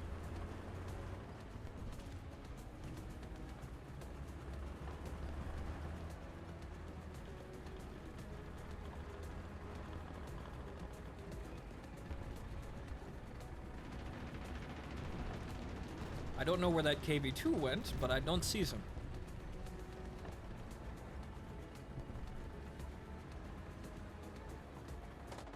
Yeah, perhaps I should bind a key to something like one of my mouse buttons to switch between the gunner sights. That would probably be helpful. Because I'm not always going to have the 47 front and center, and because I can't do that, I'm not going to have the hull gun able to aim accurately at point-blank range. I could hip shot it like that, but there's no guarantee I'll actually be able to dial it in quick enough to kill somebody. So that is a concern. Or what I could do is just get a better fucking crew. That's another thing. I have none of these crews trained. Oh boy.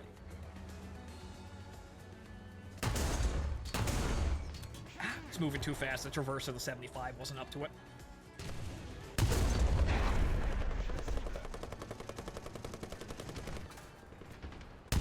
There we go. Something's shooting at me. I want it to stop. Left and right. That's not good. I'm hoping one of these fuckers is just not gonna penetrate me ever. Okay, well, there's one. That's the wrong gun. Wrong reticle, Phonto!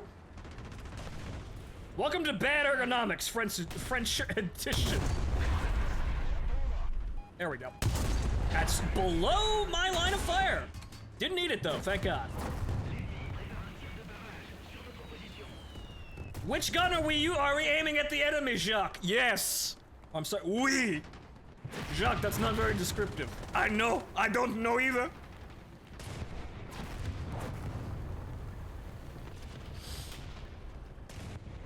See, that's what I meant by ergonomics issues.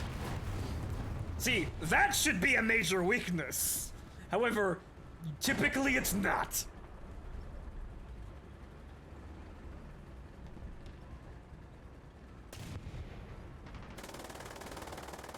We're aiming the one that goes bang at them. Oh, that's Pierre's job. Pierre's the driver. He has the sights in his viewer. It is in his fucking port. That's actually how they work. The actual optics for the hull gun are built into the driver's sights.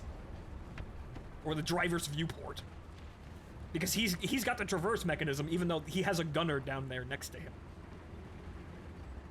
Which I'm pretty sure doubles as the radio operator? I'm not fucking sure. Oh, we are in the enemy spawn. Oh, hello. Hi there. And now we spawn camp. Okay, it would appear that we have entered a actually pretty good position that I could see. The other spawn might be a problem, but we are now stopping the enemy from spawning or advancing at all. Actually, the other guys on the other side of the map seems to have B under control, so we're good.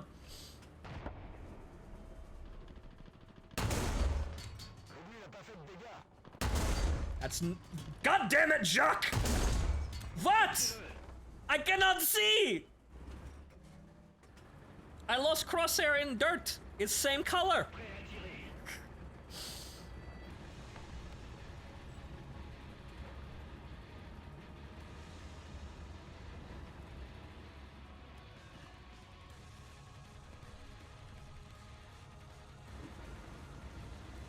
I guess I should hide. Actually, I can't go any farther. I'm actually in the kill zone already.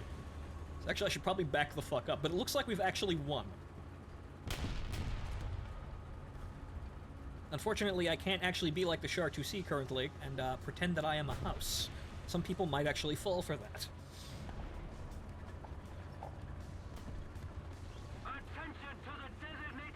Also great, we're being backcapped.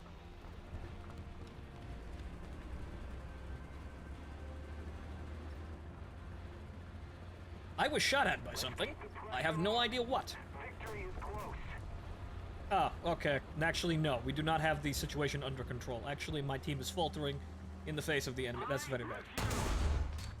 And unfortunately, this AP cannot go through the fucking side armor of a fucking T-34, even though that's not exactly the most armored part of it. Thank you, 45. Okay, what if we just kind of... Nope, higher. That's the fucking side engine. Yeah, that's awful. My goodness gracious, that can't do anything. It's the fucking side armor of a T-34. Yeah, it's sloped, but come on. Granted, these are like World War I guns, though.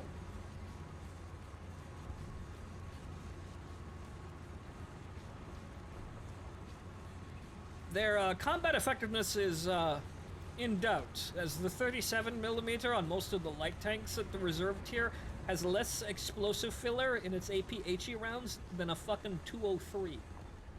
It has less bang than a fucking 40mm grenade.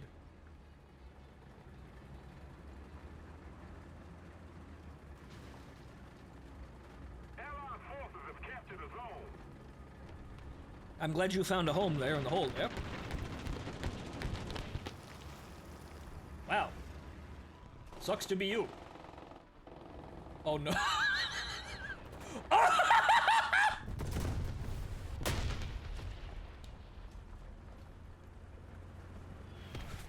I could hear the fucking Looney Tunes sound effect as the bomb bounced off the front of that tank. Okay, someone clip that. Sucks to be you, Germans.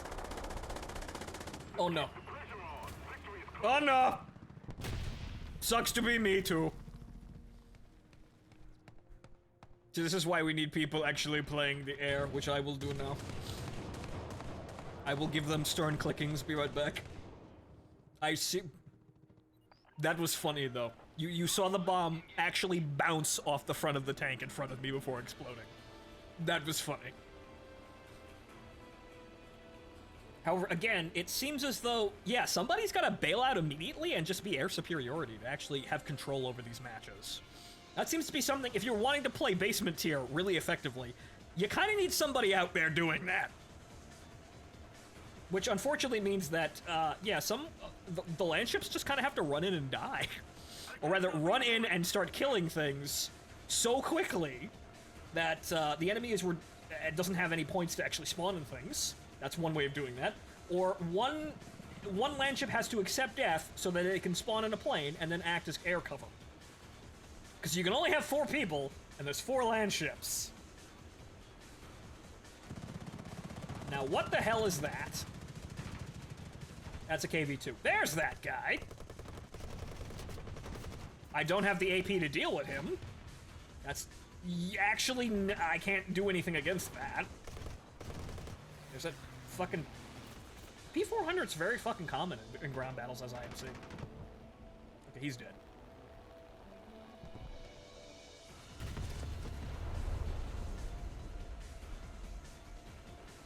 Yeah, so I can't kill that? I could kill that other guy. I think that's a Stewart.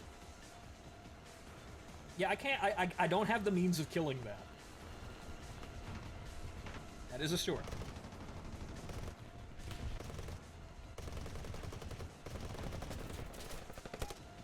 Oof.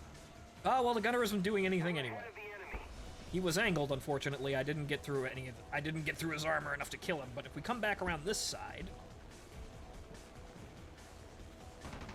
That's a KV. I'm definitely not fucking killing that. But this...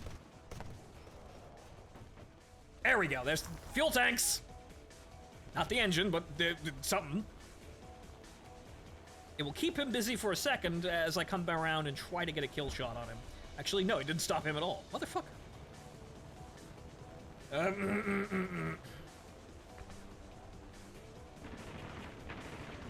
Gotta deal with this guy now, or we're not gonna be able to walk out of this. That's another P-400. That guy has backups, doesn't he? Anyway, well, you can't use backups. We're in fucking air realistic. Or rather, ground realistic. I've got plenty of 7.7, though. So... The Spano's out, but I've got plenty of 7.7 to deal with him.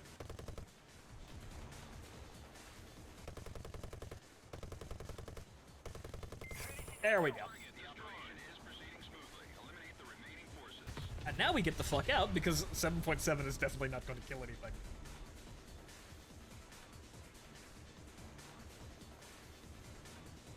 Looney Tunes. Acceptable, Dancing Fool, thank you.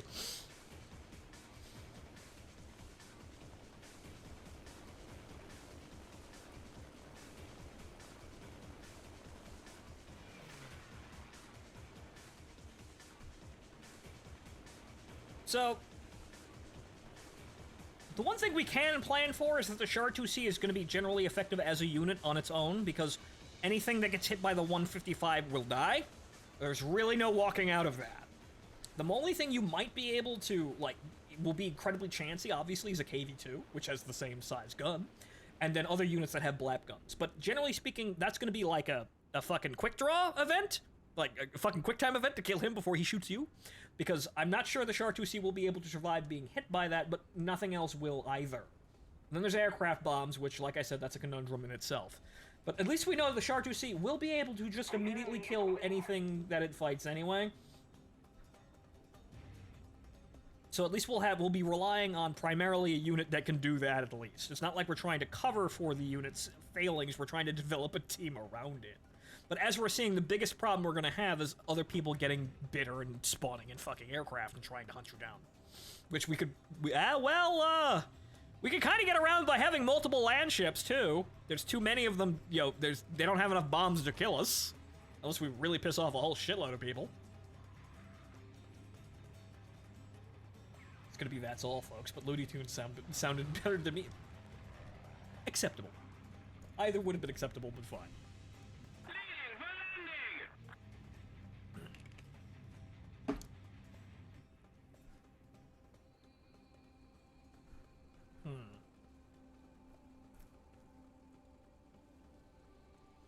So effectively, what we have in the Char 2C is a very large vehicle that will be very hard to one-shot with anything other than a gun caliber the same size. Has a decent amount of armor, so it'll shrug off autocannon rounds. Probably be okay. So the crew is actually better defended than the other land ships.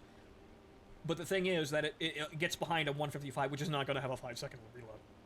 It's going to be very slow. It's going to be probably about the same reload as the KV-2, because it basically is a KV-2.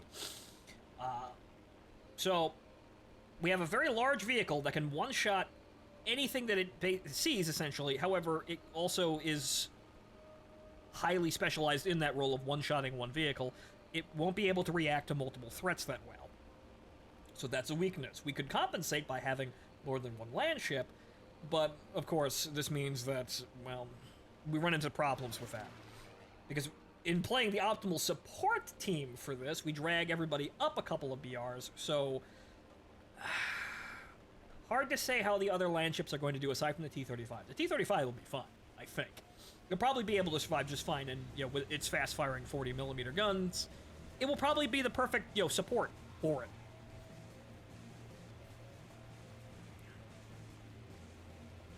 But a lot of the best options for supporting the Char 2C are not in your control or require you to not play a land ship or die. That's rather sad. So it looks like there's going to be a whole bunch of shit that we're just going to have to accept.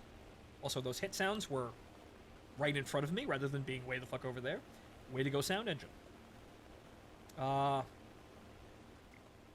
Mercy me, we seem to be out of tanks down there, guys. We should probably get down there and maybe play the video game. Just a thought. Whoa, that guy's shooting at me. Okay, no.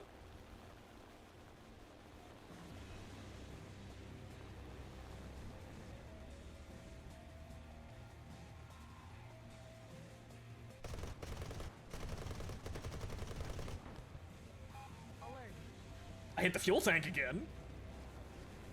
That's not gonna kill him though. It's not quickly.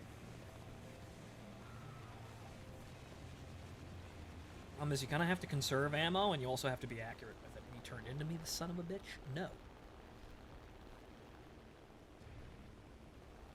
You see, he's driving around trying to put his front armor to me. Okay.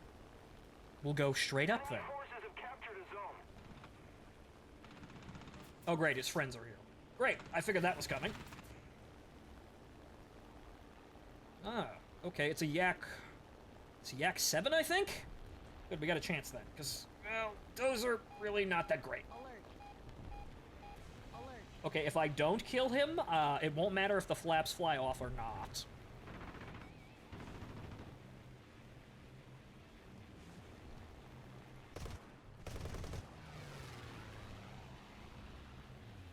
Okay, so we probably have enough to actually kill this guy. We just need to get in a good position and hope that, well, okay, good.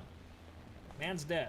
Or rather, Russian fires don't kill Russian planes, so make fucking sure. Oh, that was a Law 5. That was even worse. I saw the bicolor camouflage and I thought Yak 7, but no, that was way worse.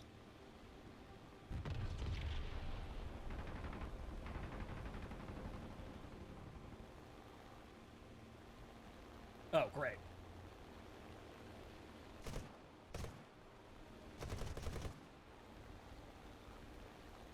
That's a fuel tank again, and he's looking for me.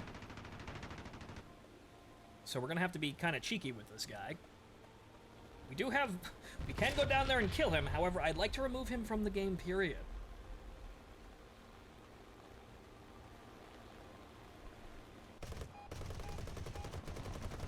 There we go! Okay, close air support, doing its fucking job. Then there's that guy, which... That's a Sherman, great.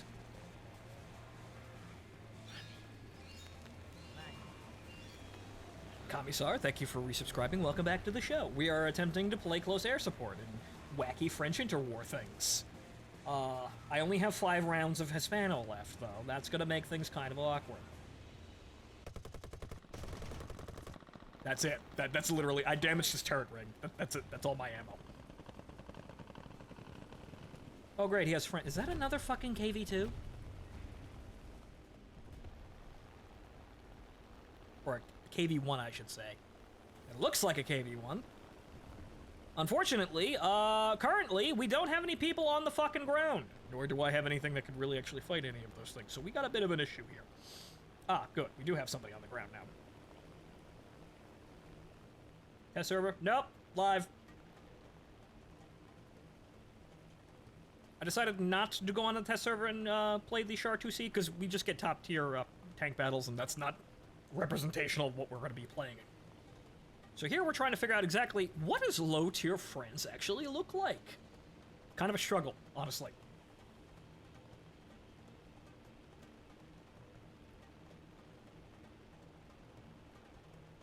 We're seeing you do have CAS options. However, unfortunately, these are very limited. So I could take the Dauntless prototype, or the pre-Dauntless that the French have. The only problem is that's not Interwar France.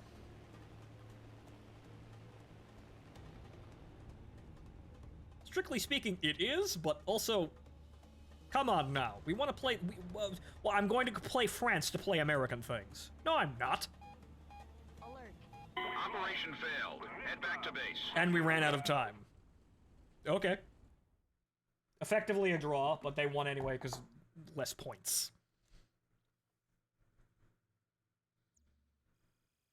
Oh, hey, look, another crate. Wow! What's in the crate? Is it another talisman for a vehicle that's unfortunately not going to be all that useful? That's interwar French vehicles, so that's not surprising. Oh, look, it's backups that we can't use. Thanks.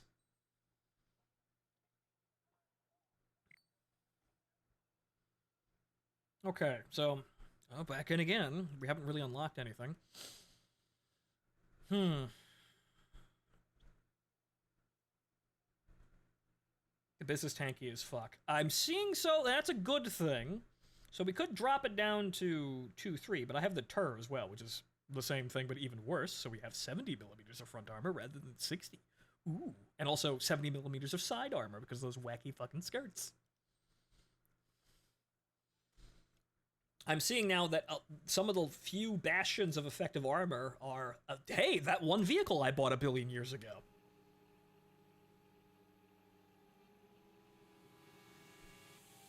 The problem is it's 2.7, which is a full up tier for the Char 2C, and also dragging everybody else up out of their comfort zones if you're playing with multiple land ships. Because everybody else is 1.3. You're gonna actually fight tanks. Actual tanks. I know, right? Actual tanks and things that are fucking threatening. Kind of an issue. Let's go over here because out here is gonna be a bad time. There's so many fucking things that can instantly kill you, which is an issue. Like that guy! And that guy, and that guy! And also that guy back there! And 105, yes! And those guys! Wow! Holy sweet mother of fucking Christ. Hey guys, welcome to lower tier battles. I bet we're gonna see some really interesting action here between vehicles that can barely fucking fight each other. No, wait, it's full of fucking black cannons.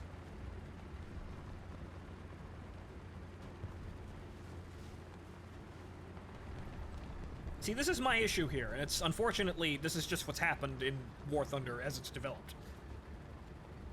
They didn't actually make a seriously, balanced and, in-depth game mode. They just added fucking instant kill cannons. As such, that's all they did. That's all they added. Rather than actually giving us some diverse gameplay in the lower tiers, based around, armor and, maneuverability being balanced in equal terms, no, they just went, here's armor and firepower, and everything else can go fuck itself.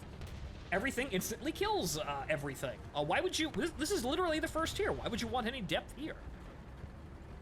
Maybe because it's not actually, like, the first baby tier of a video game. It's actually interwar vehicles that are actually very... You know, they're actual serious things that could actually be fun if they actually had any in-depth gameplay. But so I'm just navigating one of the few tanks that can actually shrug off normal fire around a bunch of fucking blap guns. Which, well, the Char 2C will be yet another blap gun. But, again, major issue, everyone's just one-hitting each other.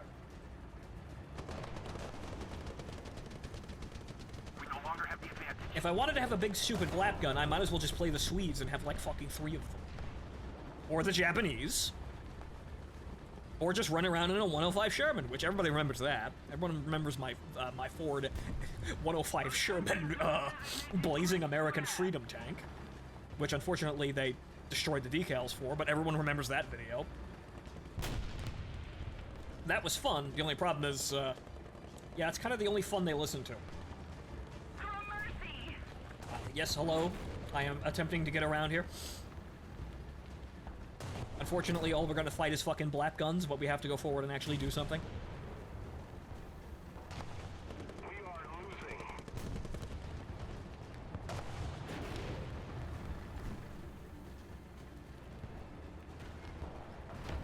Yes, hello. I am here.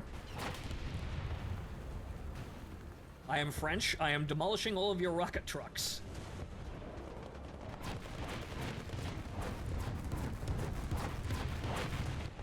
Wrong grid square, fuckers. Oh. Okay, well, at least we have a house to hide behind here. We seem to have the center of the town. Good. There's someone in our fucking spawn because no one defended C. What do you know? Nobody wanted to go out there. Allied forces have captured a zone.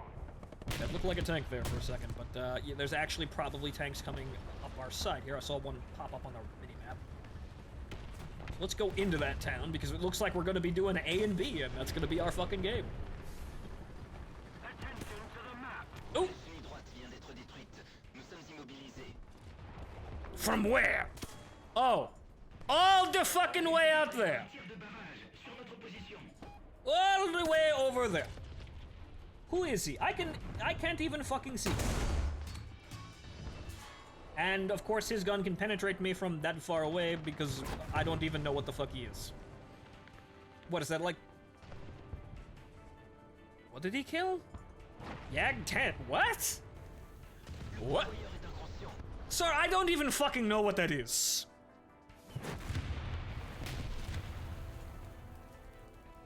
Unfortunately, my amazing side armor did not help me there. I was counting on that wall. I needed that wall. That was a very good wall. However, I think I actually have the oofs to actually... No, I don't. That's a 2-pounder. Nope. Unfortunately. I thought I could shrug that off with, 60 millimeters of side armor, but nope.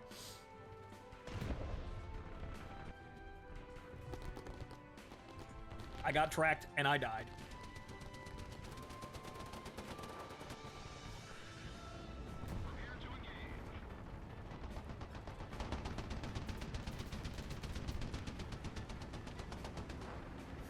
Well, at least we've got AA. Will they be able to do anything? Don't fucking know. Attention to the map. So unfortunately, because I went the wrong way and lingered there, I died. Shame.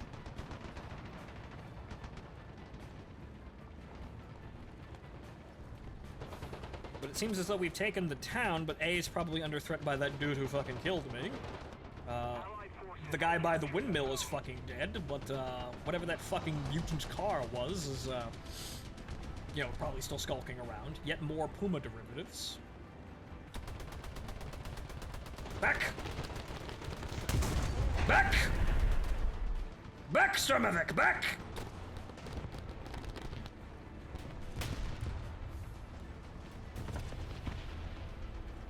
Well, it's actually a pretty good thing, seeing that there are so many fucking planes in the air. It means that we killed a lot of their tanks, so everyone's really bitter and now coming after us in planes.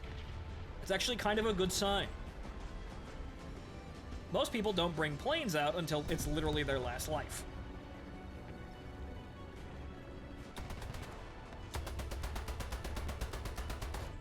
probably shouldn't linger out here. Okay, that guy, well, he was on fire, and then he wasn't.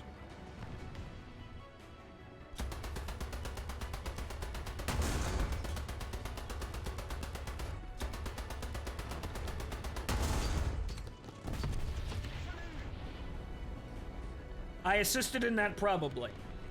I provided moral support in barrage weight.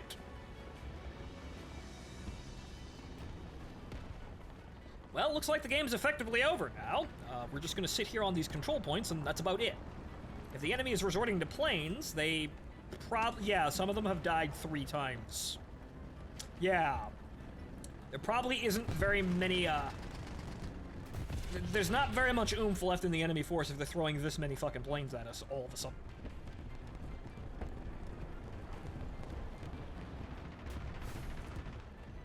That's kind of the strange thing about this game. It's a siege, but the thing is, the siege is also pay to win. It's one of those things that isn't actually really all that well, shown, but it is, because you have as many respawns as you have vehicles. I don't think we have limitations on spawns like we do in naval battles, where you only get 3 spawns to go fuck yourself. I don't think those exist, especially not in arcade as well. You can kind of just play however many things you want. You just need an increasingly long line of fucking crew slots for it, which means you have to spend money. And apparently, a lot of Gaijin's money comes from people actually doing that, just buying premiums and buying slots for them, or crew slots for them, so they can play them all in one match. People do that.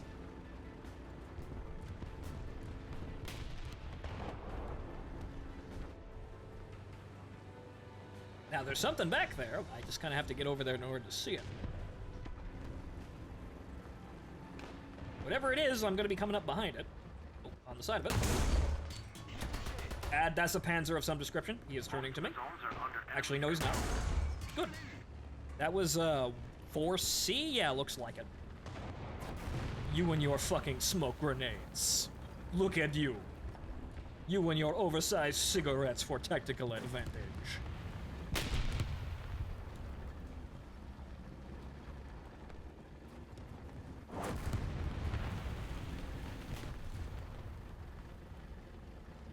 Okay, so now we're gonna have some problems here, and probably running straight onto this avenue is probably gonna get a shot, but I'm gonna have my commander get out and kind of peek around the fucking corner here. There's somebody out there. He is dead.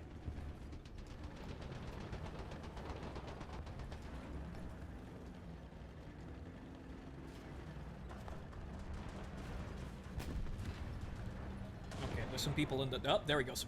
Come on, turn around. Ah, you son of a bitch. Jacques, put it into gear!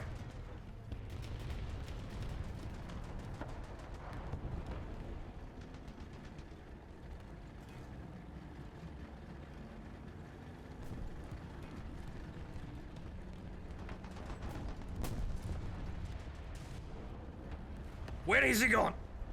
He was just here.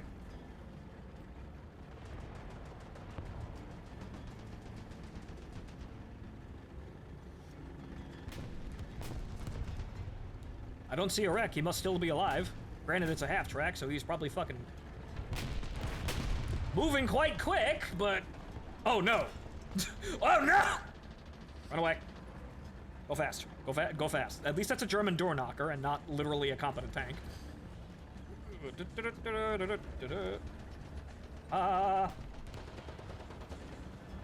Turn. Good thing I'm playing a Samoa. Turn.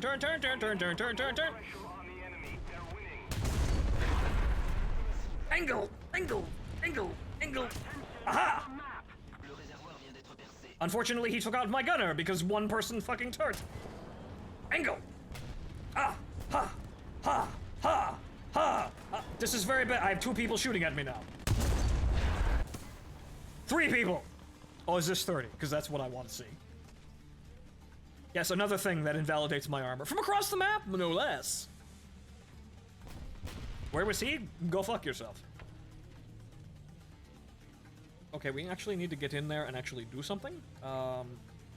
Perhaps the AA tractor will probably help here, maybe? Most of the zones are taken by the enemy. There's not a lot of armored things in there, even though that, again, that Panzer III was, in effect, I couldn't shoot at him enough and he was angled, so that was causing my rather poor AP to bounce and not do anything. Rather a shame that.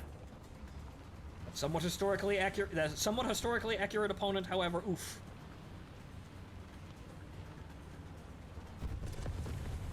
That man flew directly into the ground, okay.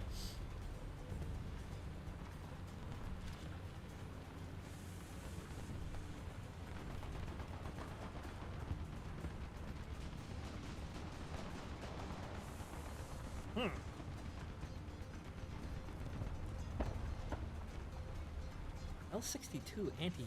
What the fuck? Well, it's got a 40mm on it.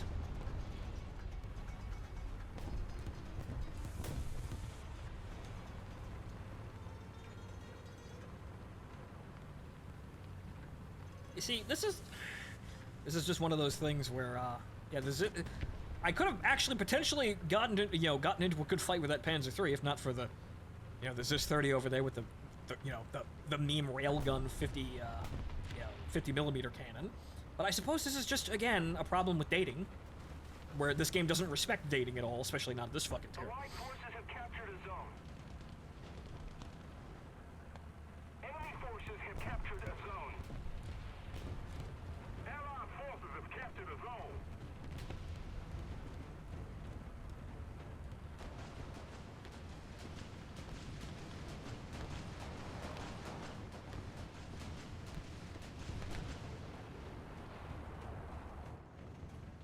Oh, great. Oh, no. Instantly dead. Wrong fucking, wrong avenue.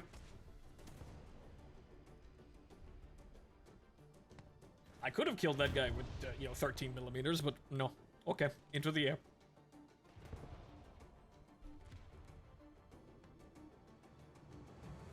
So yeah, I'm probably gonna need that second B1. It'd probably actually help me out here, and then the Char 2C would probably actually be a pretty good tank to actually have on top of this in this situation. Because we're just running into a big ball of fuck here. Sadly, we're not... the only people restricted to interwar are the French. That's kind of sad. The only people who are actually restricted to interwar vehicles are me. Because of just how the game is developed. So we're not going to actually have a totally... Deal with that guy in a second. Yeah, hit him. That's a P-38, I think? Alert. Actually, no. That's a Dorner. Uh-oh. Wow. Okay. Asymmetric flaps fucks with that one. Come on. Up. Up. Up. Up. Up. Oh, god damn it. In order to not G-lock, I kind of had to step off the fucking throttle there, or rather the elevator there. Unfortunately, that means I swung directly in front of him rather than behind him. Okay, he's in the dirt. What about this other guy?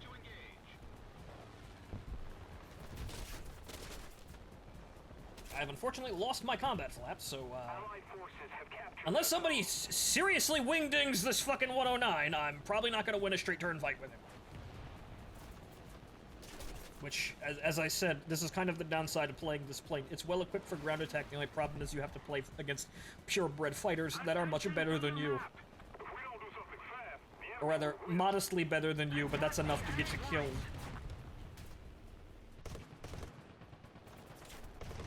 And that's ground fire. Oof. captured a zone. I could have got him, but again, ground fire, which is random. It's kind of a random event currently, honestly, playing this. You don't really know when the SPAAs are going to be there, or how many there are, or if they're there at all.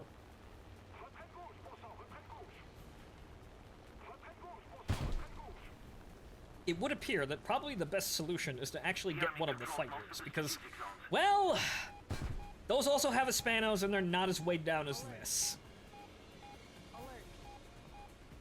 Alert. So it seems that playing a twin-engine attacker in this situation is not a good idea.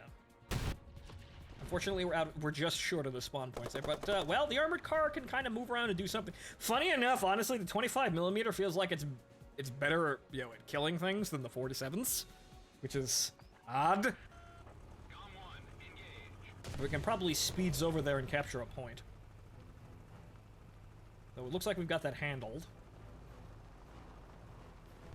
That means that going to sea is probably our best option to help us out here. Bevo is being captured, so... I mean, if we get there without having our fucking tires popped by this asshole. It's 7.7, so that's not really all that threatening. I'm gonna hope that our AA units actually do something.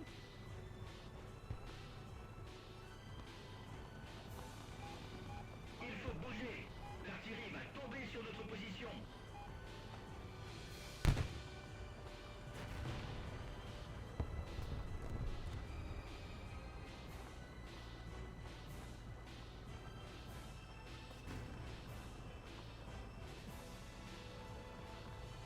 Hopefully I'm moving so fucking fast the turret reverse just... Unless somebody actually sees me coming, they don't actually get a shot on me? Where was that? I'm fucking dead now. Because that actually took out my fucking transmission. My whole transmission. Ah, over there. Where I can barely see him. Yeah, that guy camping all the way over there. That guy again. Oh well.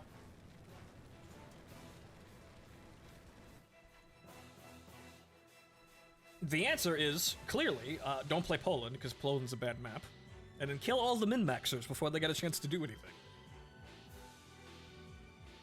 Alright, that's it. We can't really do anything else. So... Unfortunately, the strengths, or any strengths at all, of these vehicles goes right out the window the moment you start up-ranking them at all. They, unfortunately, they're playing all the wrong memes for the situation. See, how much... We still a lot.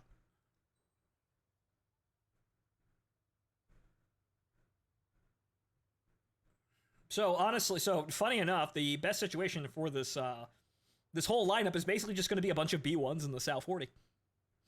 And then, you know, a spot for the Char 2C right next to it. And that's probably the better option here. Because the French medium tanks, air quotes medium tanks, they suck. They can't really be relied on to do anything. Their AP sucks even against really lightly armored vehicles, and they don't have any speed. And their armor isn't... Their armor isn't sufficient!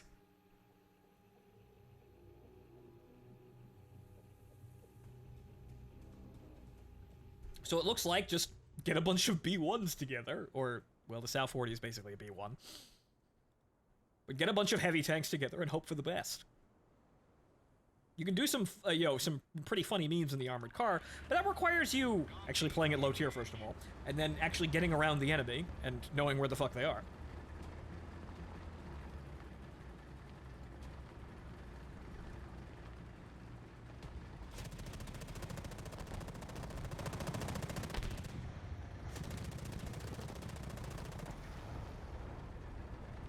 So the sad part is that Interwar France could be good, it's just that the game completely left them behind.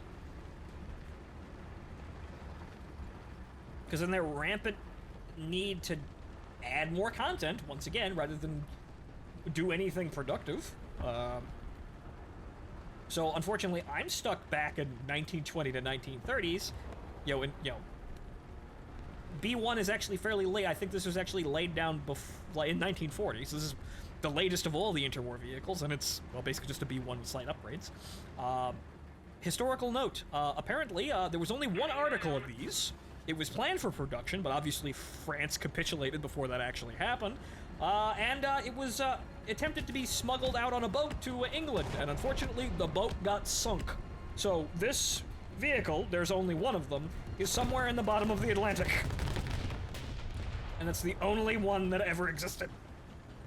Shame. Not quite my point, though, but...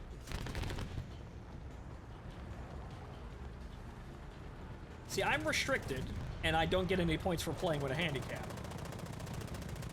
Oh, great. Oh, immediately great. I kind of needed to go out there to shoot at them, but... Now I'm stuck because my driver got hit.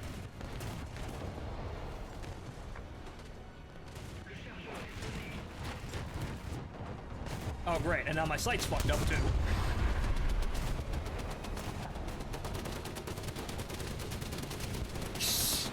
Yeah, I'm not really doing anything all that effective. I can't really tell who's alive and who's not, but I'm gonna keep fucking shooting. And then I instantly died because... Oh, an F2! Great! Right, didn't see him. I was aiming at these guys, but yeah, right, what I want to fight. A mid-war Panzer IV.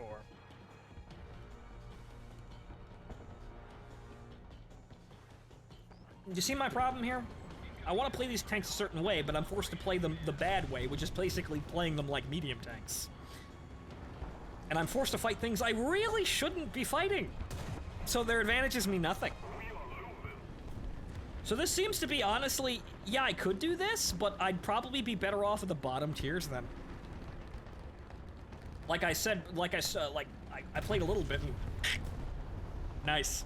I played a little bit before I decided to make this a stream, and this is kind of what I found before. I don't really want to go up higher because then we run into a billion problems playing anything else. So this means go back down to the basement tiers, have one thing that's 1.7, and hope to God we stay at 1.7. That's a Stuka. Terrifying.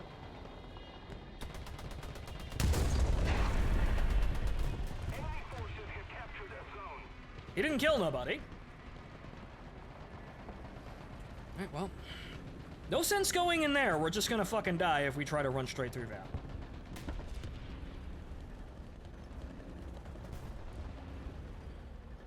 So it would appear that we don't want to actually invoke the B1s at all. Because then we just run into tremendous amounts of fucking problems. Because what is a B1 going to do against a fucking Sherman 105? Or a Panzer IV F2? What am I gonna do against that? Nothing. I might be able to hit him with the 75 if I get the jump on him, but he will also instantly kill me the moment he gets a jump on me, and it's way easier for him to do that because he's a way better fucking tank than me. I didn't suspect there was actually a guy there, but no, it's a Matilda. That's actually historically accurate. However, why am I fighting the English?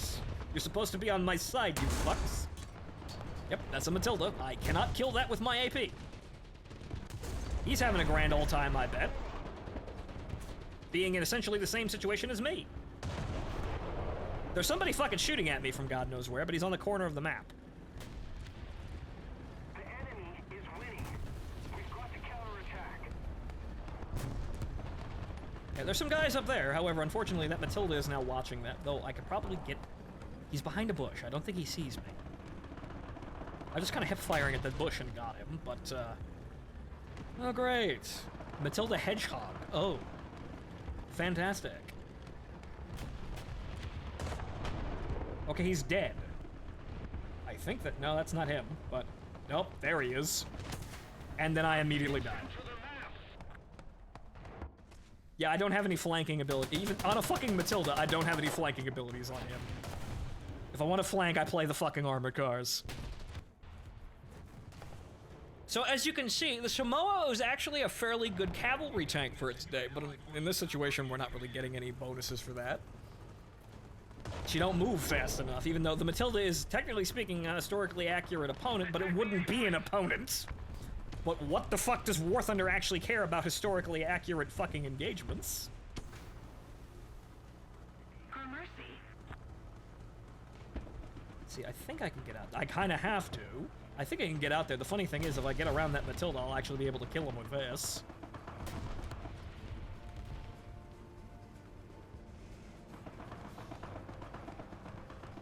What made me play the French? The Char 2C is coming, that's why. But now I'm seeing that, really, it's gonna only be the Char 2C, and that's about it. I mean, playing the T-35, for comparison, you still had the BTs and the T-26 to lean on, to do stuff.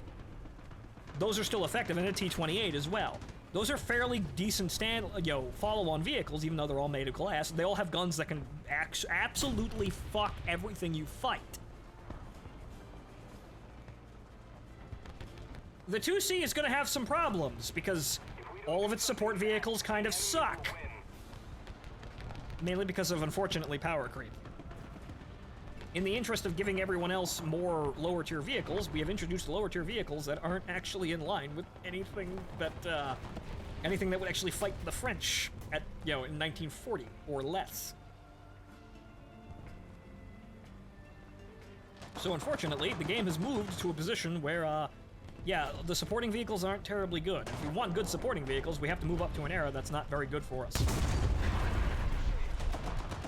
Hey, I got some. I didn't kill some, but I did get... Oh, goddammit. Another armored car. Actually, with the AA vehicle. Well, good for him. Situational awareness is clearly a major thing, but there's also a lot of waiting around. Shame that. Unfortunately, in this situation, it's a whole lot of fucking losing, too. Because if I sit around camping, I'm not really affecting the outcome of the game. Though I can't go into the major, choke points, because I'll instantly die.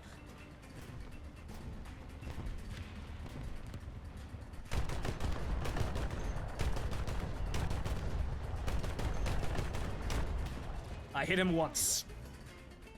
And I'm out of ammo. Le canon est chargé. Well, he's obviously going to come back for us.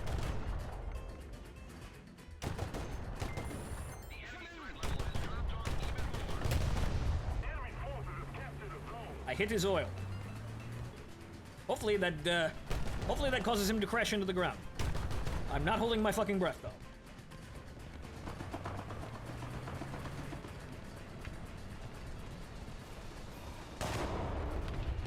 That's a duck, though.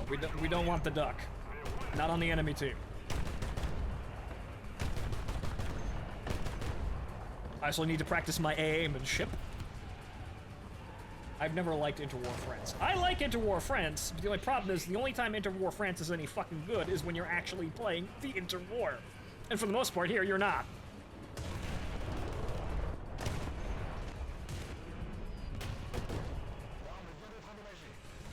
There we go, finally. Couple of hits, but not enough to kill him.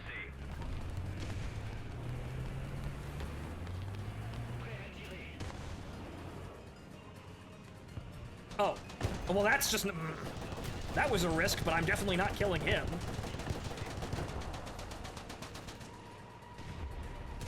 So, Sherman, what are you doing? Nothing, apparently. That was a risk to drive out in front of that before I knew what it was, but that Sherman was literally right there and didn't do a damn... And he died! Wow! Thanks, buddy! Okay. So as you see, we're encountering the problem that I saw immediately, whereas going up in tier causes a whole other fucking can of worms to come out, so we're going back to down to 1-7. So let's compare, because this is going poorly, because we're fighting a bunch of things that most of our tanks are garbage at fighting. Like, the B1's kind of good, but also kind of not. Because we're also fighting things that completely invalidate the armor. Yeah, sure, it's great, until you run up against something that isn't reserve tier, and then you instantly die. And also, a bunch of the numerous, event vehicles that have made their way down lower than they should be. But they have to be in order to be balanced, and that causes some other issues as well. So we're going back down. So we'll keep the BR as our 1.7 vehicle, because we're going to have to be 1.7. Let's see here. The Samoa's there. That's there. There's no way we can force this down any lower, but going back to lower than 2.0 has a better environment. And also, we got to think of the other land ships as well. Because we can compare the environment by playing the T-35. In fact, let's take a break here, because this is genuinely, a painful experience because of, unfortunately, Interwar France being bad. As far as War Thunder goes. They're not actually this bad, but the game's power creep has made them even worse. But, okay, so over here in the, the land of the, still actually pretty competent. So, let's see here. The T-26 BT... What's the BT-7's battle rank? That's 1-3. We could, well, I haven't played the Su-5 at all, so I suppose we could leave that there. But generally speaking, if we were still going to be effective, we want the BT-7. The Gaz AA, that's for comedy.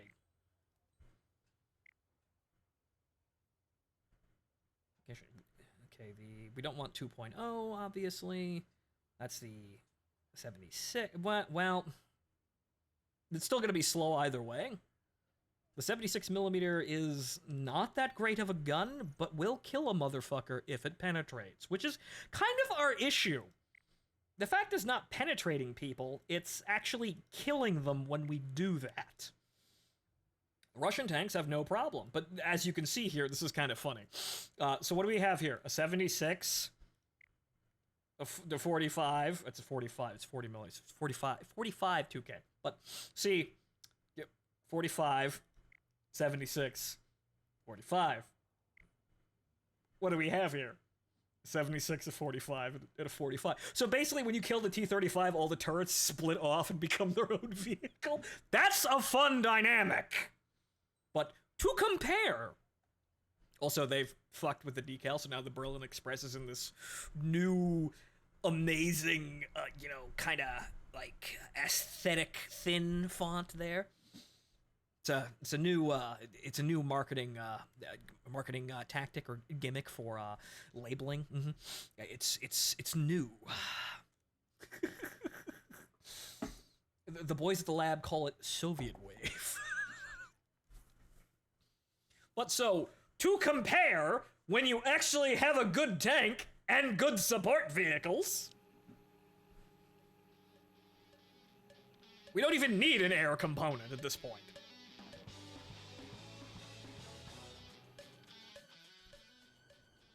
So honestly, I think when you're playing land ships, the person playing this land ship is going to have the most fun, because the T-35 is the best of them. The NBFZ can be used to great effect, but only, you have to play a little smarter because it's not as durable. The Independent, however, is awful. Mainly because of the AP rounds just not doing enough damage, and also all of the crew being very clustered together, even though you have comparable numbers to the T-35. Problem is, they're too close together, and when one compartment is breached, highly likely, the shell's fragments are going to blow through multiple components, and you're very vulnerable to being one-shot.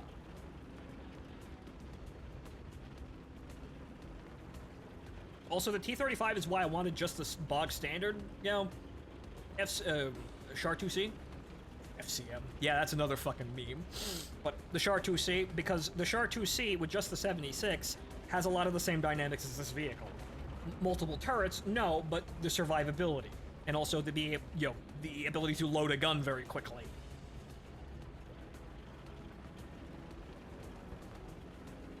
So what we're going to do is we're going to go around the bend here.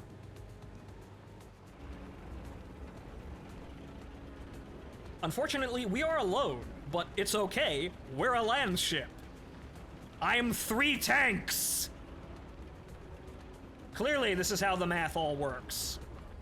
So if I just come in from a very, very isolated angle of attack, as seen by the pain fields around the map boundaries, I should be able to still do something, even when totally outnumbered. As is my role, being the king of the battlefield.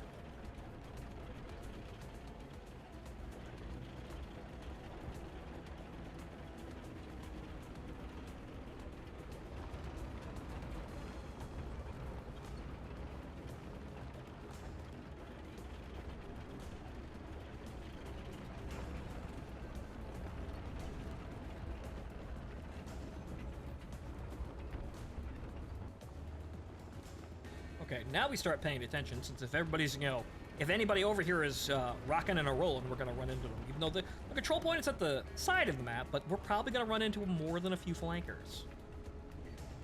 So now we got to pay attention.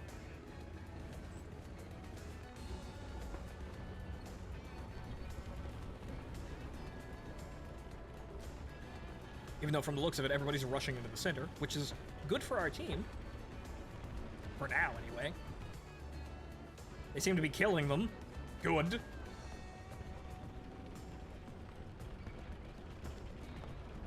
Yeah, but we should see 1 or 2 leakers over here. Or attempted leakers.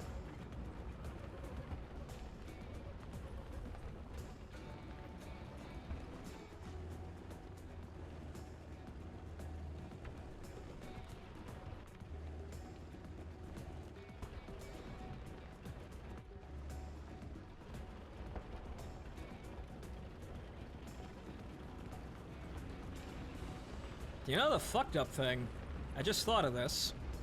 It might be, considering that all the land ships in this formation of amazing land ships that we're going to be seeing have a weakness towards air as one of them, it may be, since the Char has really no good supporting units, it might be the fucking French player that is the air superiority player once he loses his tank.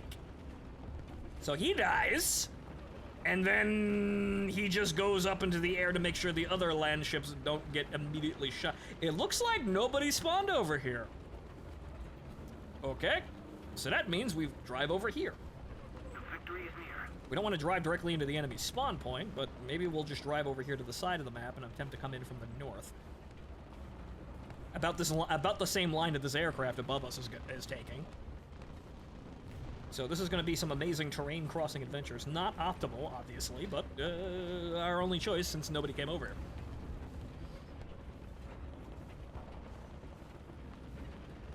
But therein lies a terrifying thing. Being flanked by a T-35. God help all of you.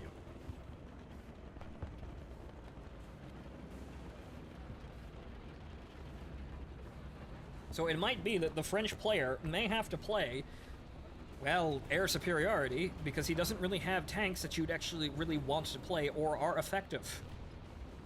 Aside from the Char 2C, which is effective to the extreme. It will be kind of hard to one-hit, and it has a gun that one-hits everyone. However, that's all you get. Your reload speed's probably going to be too anarchistic to take out, like, multiple, like, lower-tier vehicles.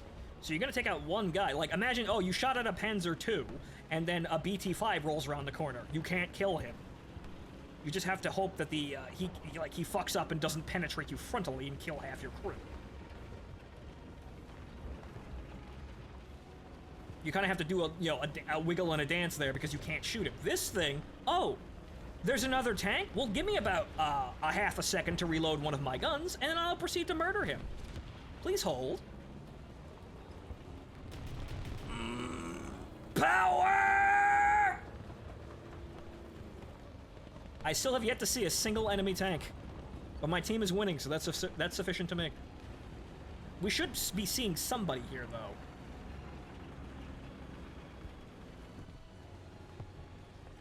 Okay, I see burning wrecks, but I don't see no fucking tanks. Okay, well, we can see them. Oh, there we go. Hopefully none of them notice the lumbering land ship sneaking very loudly across the map. That'd be very inconvenient for us. But nobody took the opposite spawn.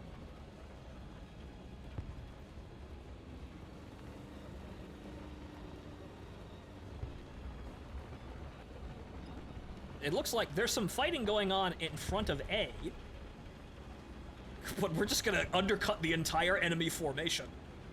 Which is kind of dangerous, but we will proceed to spawn camp because we're super cool.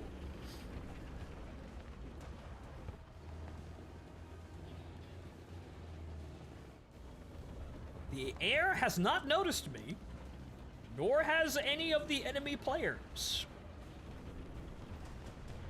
A dangerous situation. Okay, there's one.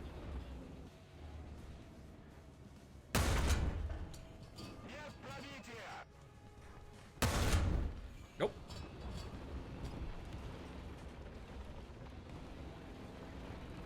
Well, here's our targets. Oh, it's probably just the it's the T-28 flanking around being cute. I bet it's nothing to be worried about, says the Germans. However, unfortunately, that's their spawn, so I can't really go in there, so I'm gonna have to expose my side, which you really don't want to do in this tank. Bap! The slaughter begins.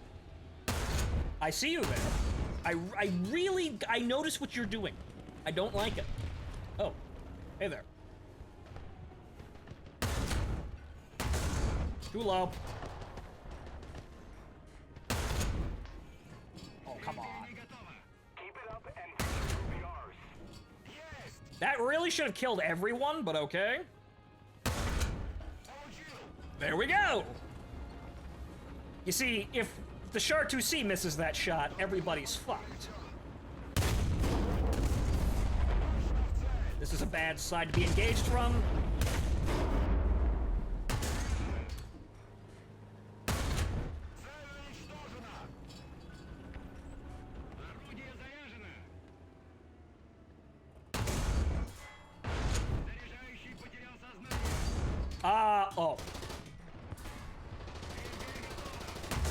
Now he is able to be killed even though he fired. So his spawn protection should have instantly worn off. And see, I don't have any armor, so every one of those shots is penetrating. But what's happening? They're hitting things that don't matter.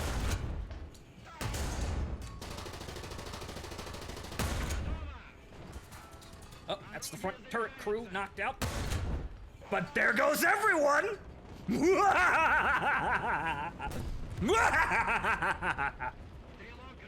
See why I like playing these? They're very good. Unfortunately, now they're creeping over the hill trying to kill me. And my main turret's been knocked out, so back it up. Back it up. Back it up. That's the turret ring.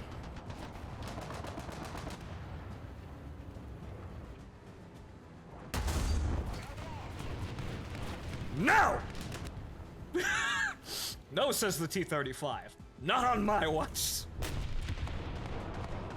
See why I like playing land ships and why I say this thing is still the best of them all? I think you can. Is he dead? I think he got shot by something.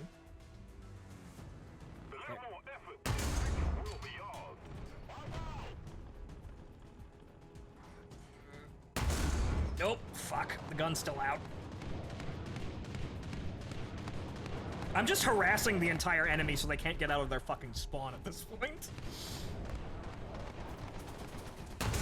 That's a 50 cal. That's actually fucking dangerous. We don't want to fuck around with that. You'd think they'd actually pick the other spawn to come and try and fuck with me, but no, they're all just dying like a bunch of lemmings.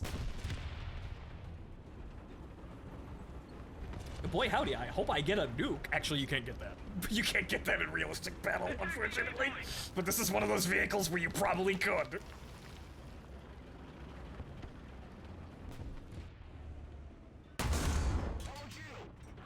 No. I want to play the game. No. Also, I'm in the enemy spawn, and it's not penalizing me. I'm actually in the area, if you look at the minimap. Most of the strategic zones are captured. Bravo. Operation complete. I am the sole survivor. Sole survivor! You see why I like playing land ships? You see why? Because that's very fun. Why do I like land ships? Because you're an unkillable, unstoppable, instant-killing, seal-clubbing nightmare. And that's very fun. That's really, as someone said a long time ago, and though my disagreements with the woman are very lengthy at this point, she did say the smartest fucking thing that has ever been said about this game and any other games in this genre.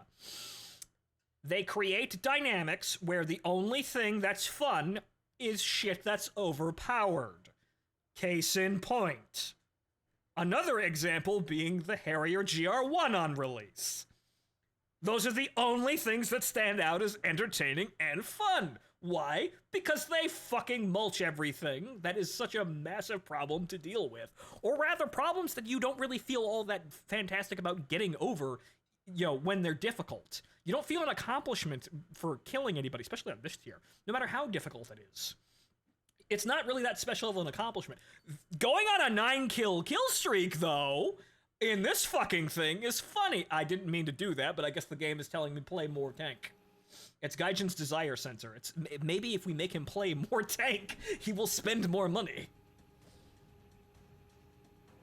But what did I do? I didn't die once, and I killed 9 people. I stopped half of their team from playing the game, essentially. Because I just said so. So, this is why I want the Char 2C. However, I'm seeing that this is not going to be the Char 2C. It's going to play like it. It's the most comparable, but the problem is its weapons configuration is going to be completely different.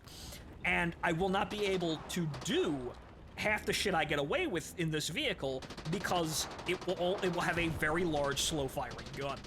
I will instantly kill anyone that I hit. The only problem is, then we have a bunch of people running around the corner and then, you know, throwing bodies at the problem. That will kill me. So the best thing to have alongside that is probably a T-35. I'm DPS, he's alpha damage.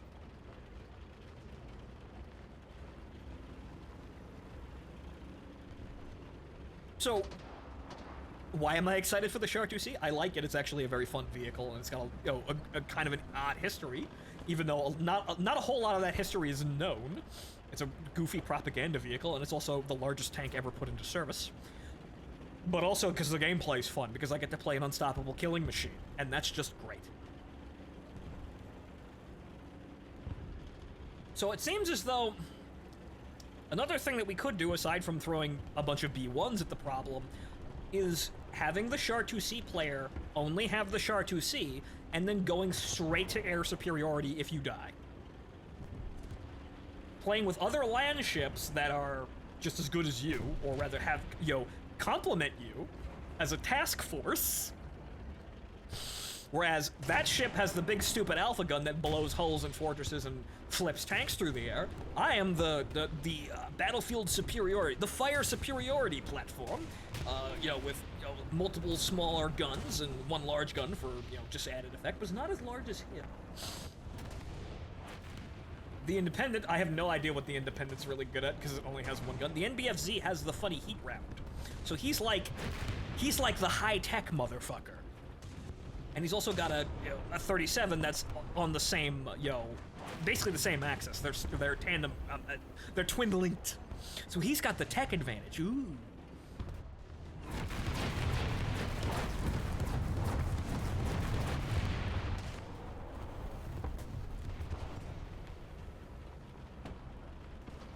You'd want the independent player to be air superiority because, well, British planes are quite good, but, well, it might have to be the French one because there really isn't anything that he could throw at the problem that's going to be effective at the end of the day. Aside from the funny armored car, which, it's the scout, the commander's scout car. That could come up and support after you die, but is going to be kind of limited because look at what you're driving.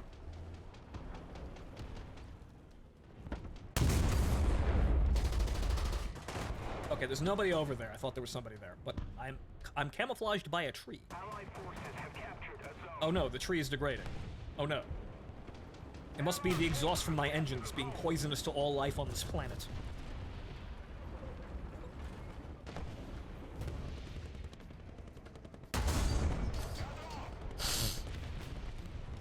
Good shot, number 3 turret.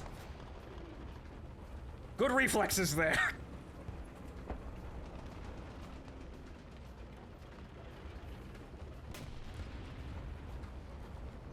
So now we camp here and hold out against all who dare oppose us.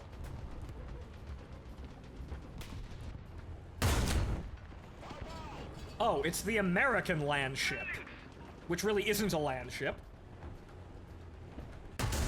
Okay, he's dead. We just managed to hit his engine and somebody else one-hit him.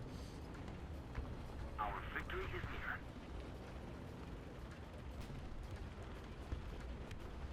near. Oh, well, hello there. That's not what I was aiming at.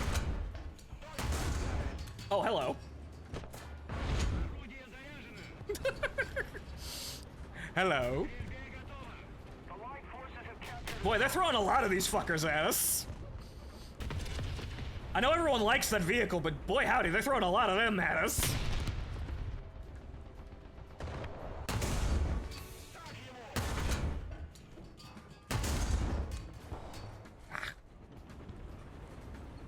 The other guy got knocked out.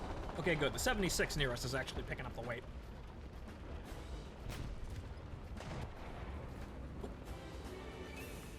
Excuse me? Stop shooting at my friends. Hello, cute little BT5. Would you like to get a kill today? Please be careful. You are quite glassy compared to me.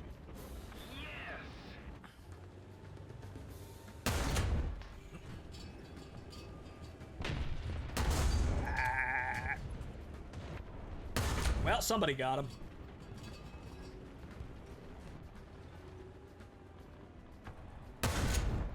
I hit him. And now he's dead. See how fucking amazing this is? All those fucking problems with those fucking retarded, oh, hey, wow. That's a Sturmpanzer. I just shrugged off a fucking 155 shell. That's alarming. However, he's not dying, which is a concern. He should be dead already. Okay, going for the ammo rack. Okay, he's dead. However, unfortunately, I've taken critical damage. However, thankfully, there's still one guy alive in the back of the tank. Unfortunately, he's moved into the wrong fucking turret. We must withdraw. Both of the 40s are now knocked out. We don't have enough crew. If I back up to the control point, I can get more crew. We must withdraw. I have overextended.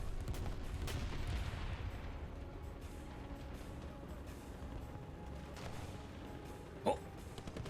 Oh no!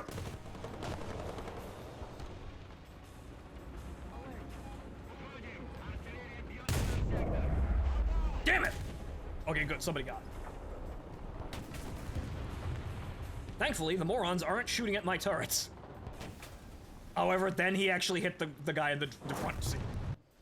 Damn.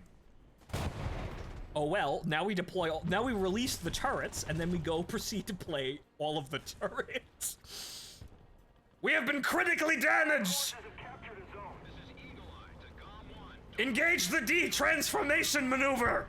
And then 2 BTs and a T-26 fly out of the hull. See, we're still effective like that.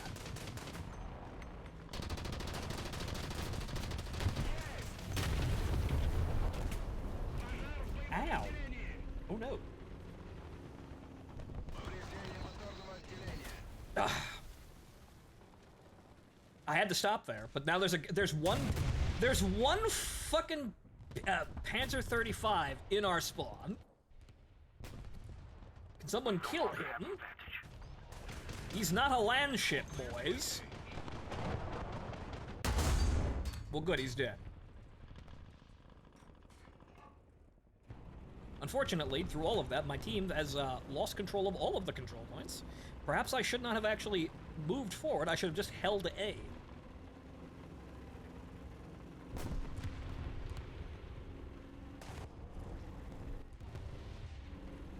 The enemy has most of the strategic zones.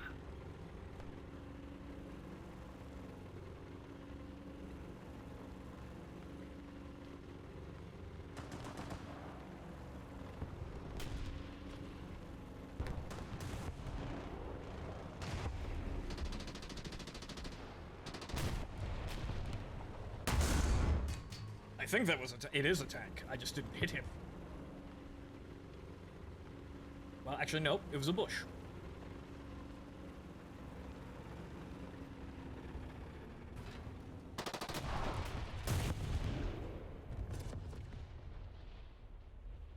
We should be okay to stop here.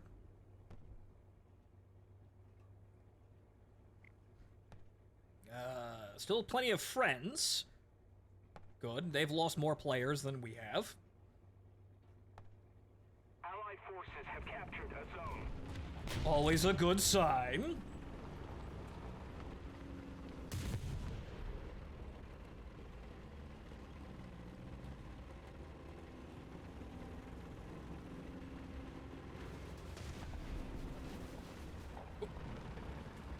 It's over in the alleyway.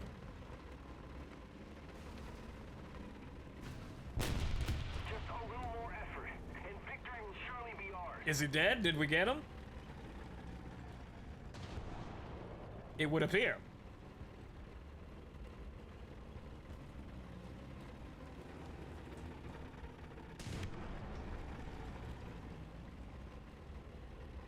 I saw that. So we've got C. I think there's somebody looping around to A.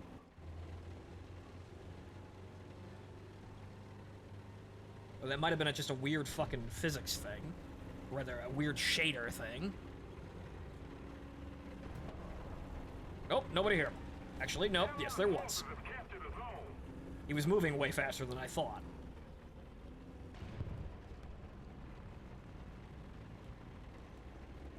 It's a 4C? Yeah, we've got the speed to get around him. See, the fucked up thing is this vehicle has the speed and also the kill power to actually maneuver around here effectively.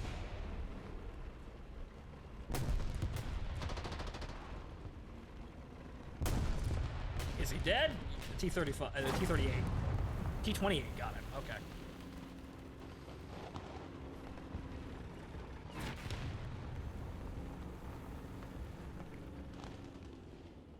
So we've got not only the speed, but also the kill power to actually fucking drop someone nearly instantly if we find them. The fucked up thing is that the French don't have anything like this, aside from their, you know, the A&D, which isn't nearly as effective. The Allied forces have captured a zone. There's a lot of shit you can get away with in a BT. So it may just be prudent to just have, again, the Char 2C be the siege mortar, and then if it dies, that player goes on to play planes and keep everybody's heads down. Or rather, suppress everybody else so we don't get bombed. So that... Sir, please stop shooting at me. We have a problem. That problem is the Czechs.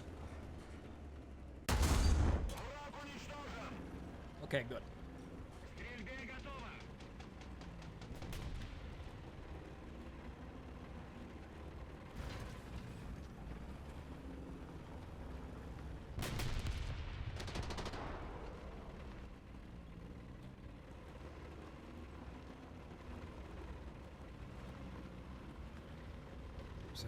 SPAA back here somewhere. Somebody spotted it. Where it is now, I have no idea.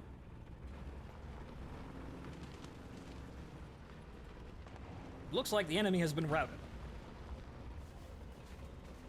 They don't have any... They're losing all the control points, and there really doesn't seem to be anything, although A is being captured again. Somebody got through.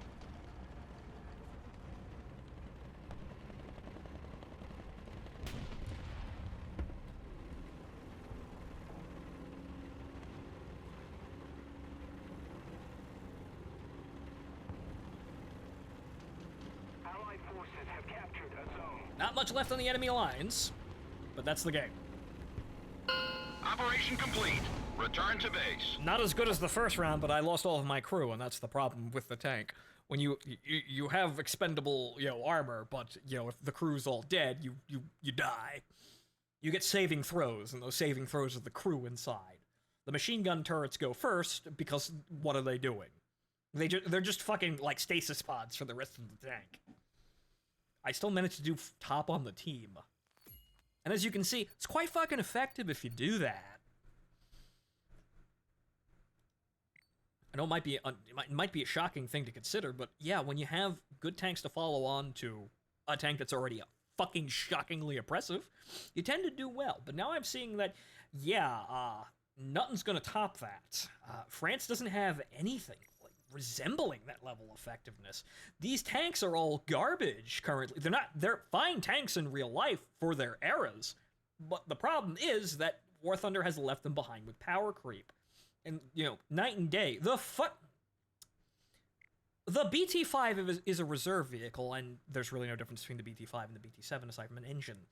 They're the same, they're effectively the same speed. The BT-7's a little bit better, but they're effectively the same thing in a redesigned turret. But again, same, they don't change anything about it. No better armor, same gun, same ammo. The French don't have anything like that at all. So, while the Sal 40 might be a good option for bringing up 17 because you have to, because it's going to be 17, there really isn't any other tank that can really do good aside from, that you have, really. Aside from everyone else's tanks. You don't really have good tanks. That's the problem with the French. So, comparison to Great Britain here. So, I mean, they've got, a Staghound. That's nice. The light AA was also pretty effective at killing me.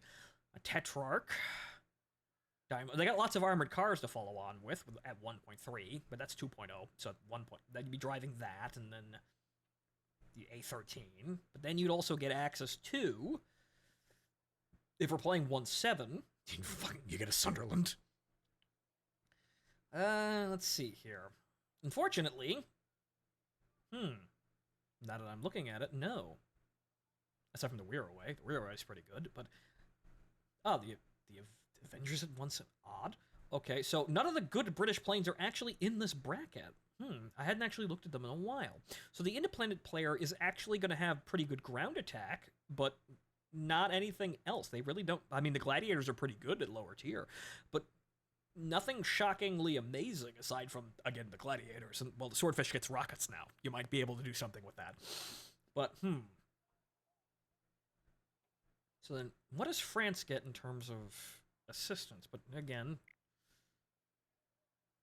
same situation here. The NBFC is 1-3. Aside from, well, you've got plenty good, you've got the 4C, that's perfectly fucking fine. And, Panzer IIs, which are nothing to laugh at.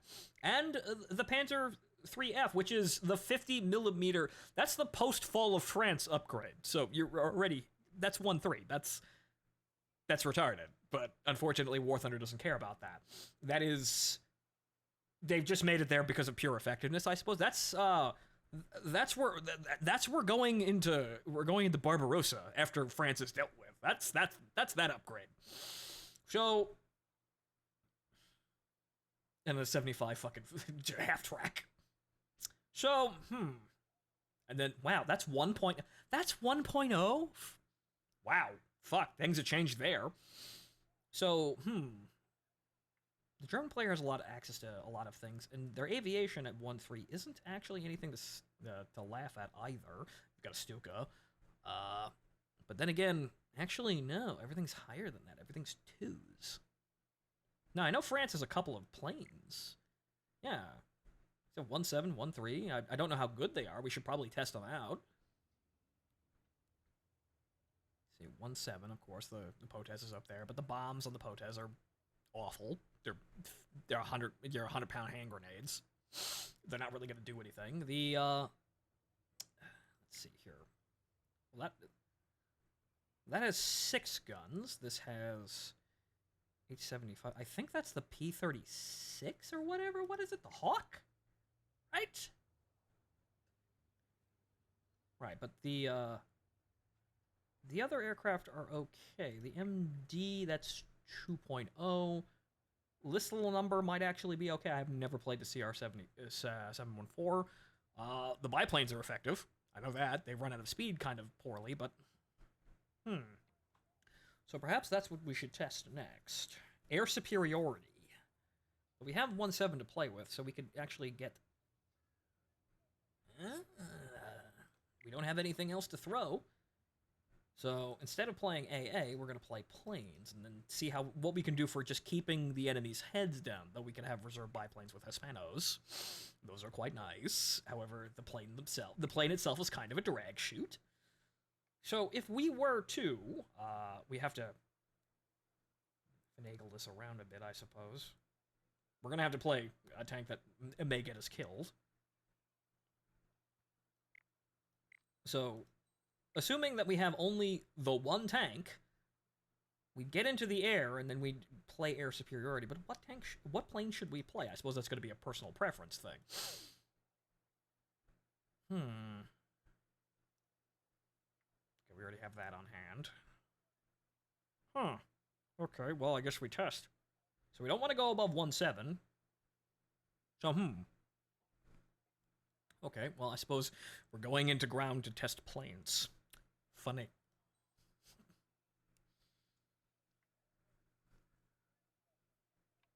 So, the Russian player is obviously the core of the formation for land ships, because the T-35 is the best one of the bunch. The Char might prove as durable, but its gun's going to be kind of limiting if you're running up against multiple targets, and people do have a tendency to lemming rush people with multiple tanks. Or holding a position means rapidly responding to multiple vehicles, one after the other. Maybe not all at once, but they will definitely come around a corner, and then once they know you're there, they're going to try and, rush you in sequence or at once. So you're not going to have that follow-up shot because 155 mortar. We don't know what the final reload speed is going to be on the thing, but it's probably going to be terrible.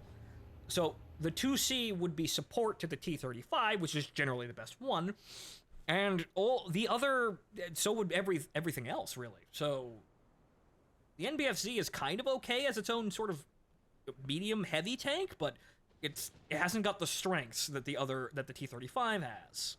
So, The Independent is genuinely awful. The British player has access to a Sunderland, though, at 1-7. So, level bombing? That might be your level bomber if you want level bombing support?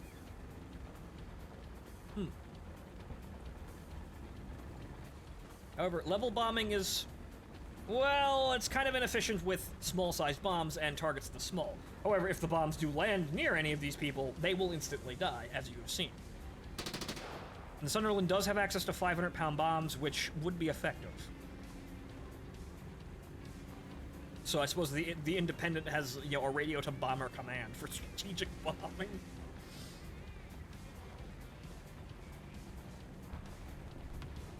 Fortunately, I didn't get to the point fast enough because I'm slow.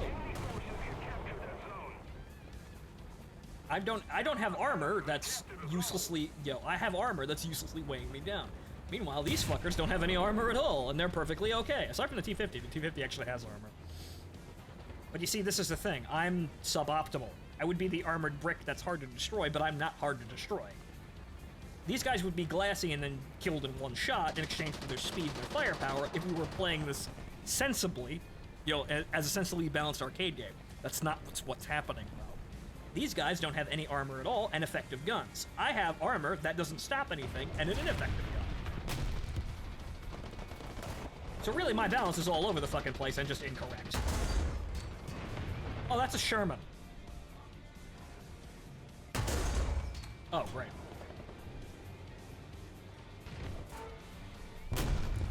Did my fucking pintle mount machine gun just absorb a 105 high explosive? War Thunder things. I'm not gonna kill the Sherman, though. Yeah, that's not happening. Yeah, no, there we go. War Thunder things. My machine gun managed to absorb all of that HE shell, but I'm not killing that.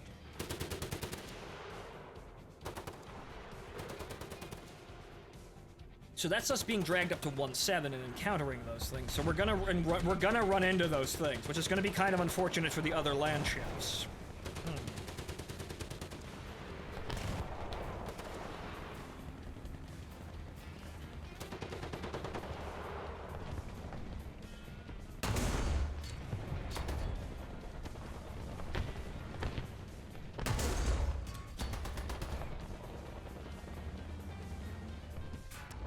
Damn, my complete lack of range. There goes the fucking pintle-mounted machine gun again.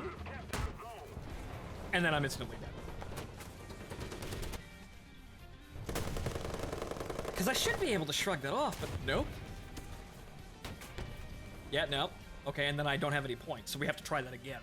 So this is going to be kind of painful. Unless we go up and then just play B1 turn, you know, and then B1 again. That would probably be easier for getting a hold of spawn points to actually play air superiority. Since we don't have our land ship to be playing with, obviously. So, So let's move up to tanks that are actually good. Again, sadly, none of these aren't that good at bottom tier, and then you break them out of that, and they're even worse. So that's unfortunate. They should be better, but power creep just determines that they're not. Power creep and aggressive dating. You know, aggressive dating to other vehicles. I mean, really, the worst thing we should be encountering is a Matilda that's armored, and then a Panzer IV-C that has a 75 that can instantly kill. That we should be encountering, but at least you can kill the Panzer IV-C. Everything else should be fairly incapable of actually killing us. But unfortunately, that's not how it's working. That's not the game, unfortunately.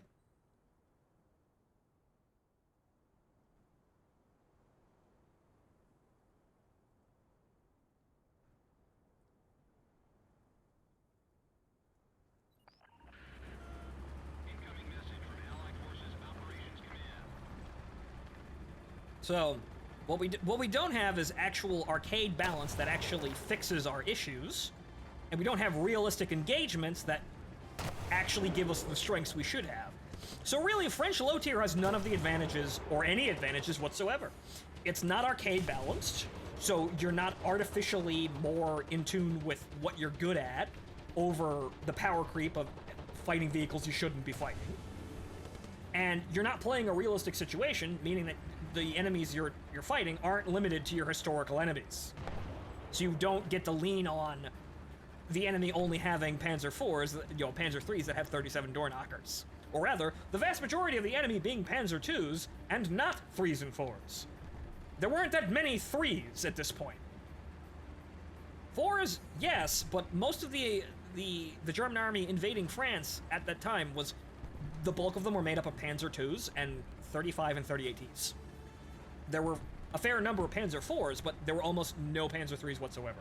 They hadn't actually, spooled up production for them yet. So there were a very limited amount of them. Not that their guns would be very effective against you, because the 37 door knocker sucked. So, once again, I don't get to be artificially better because arcade balance, and I don't get to be good historically because what historical balance? So really, as a French player, you got nothing.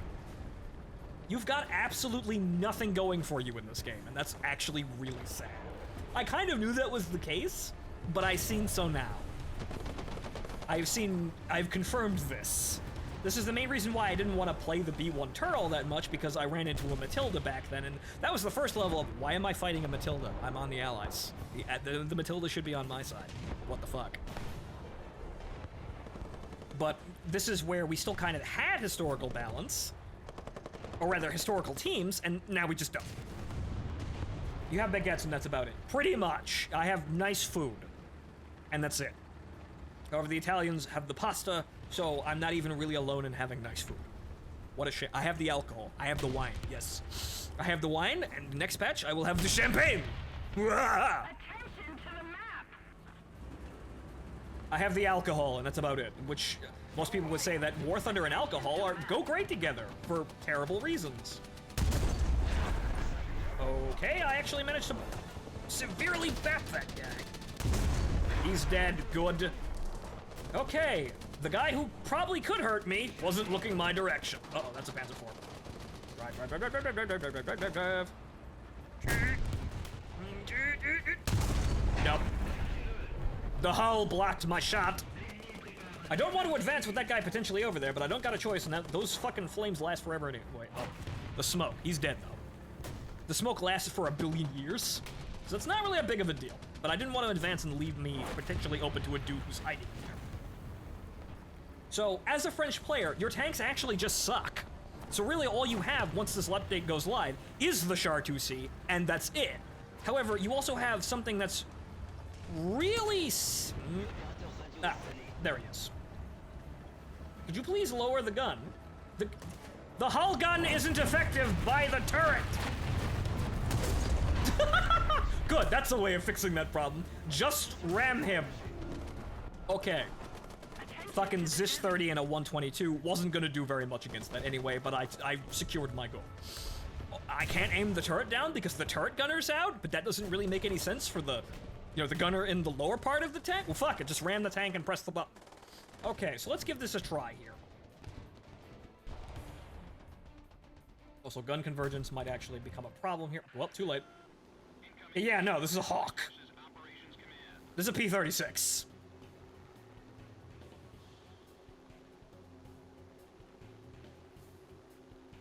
So really what is the goofy, drag shoot biplane with the Hispano in the nose. That'd be scary. However, we do want to be effective at air superiority, not just strutting France interwar stuff, which is, we're just gonna have to abandon it then. That's the sad part. The reason why no one else is doing the interwar France memes is because they suck, and you can't really do anything with them, which is absolutely just appalling. Also, J-20's an F4U? I'm sorry, what? Sir, I'm 2-3. What are you doing here? Actually, no, I'm 2-7. This makes a little bit more sense now. Because I'm playing with the B1 turret. So, that's that problem sorted out. But I just need an effective fighter, and I think the Hawk is I think the Hawk's reliable. Okay, he saw me coming and tried to turn into me, but I think I can outturn him. I can! Mainly because he's going too fast.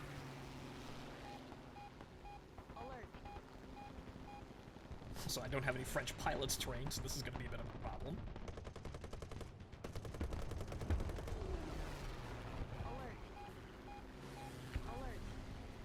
do loop-de-loop all fucking day long, but I'm on his ass.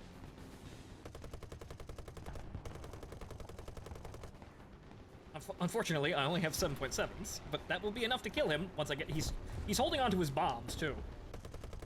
And he's really determined to have this engagement that he will die before he will get.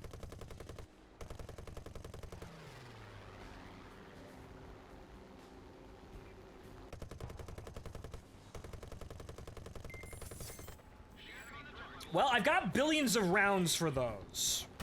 So they're not good, but I've got a trillion rounds of 7.7. So now we just play air superiority up here. So if we see a dot in the sky coming towards our teammates, we shoot it down. So funny enough, if I wanted to play you will, most likely. Guarantee you, you will probably get enough kills in the Char 2C to fund a plane. Let's keep the pressure on. Victory is close. Shoot bullet until you hit something. Unfortunately, we're in a bit of a spot here because this guy has the altitude and speed advantages on us, and I'm not gonna play with a bunch of bullet holes in it. I think we probably could. I could force a head-on if he comes down here, but let's get some distance here and maybe some speed. Okay, he's coming back, and also we've got more planes coming in. That's a biplane of some description. Yeah, asymmetric. That's not gonna matter much. Oh, looking at the wrong dot. That's me. That's my engine. Oh no. But there's a reason why we have multiple planes, though. Ammunition 0.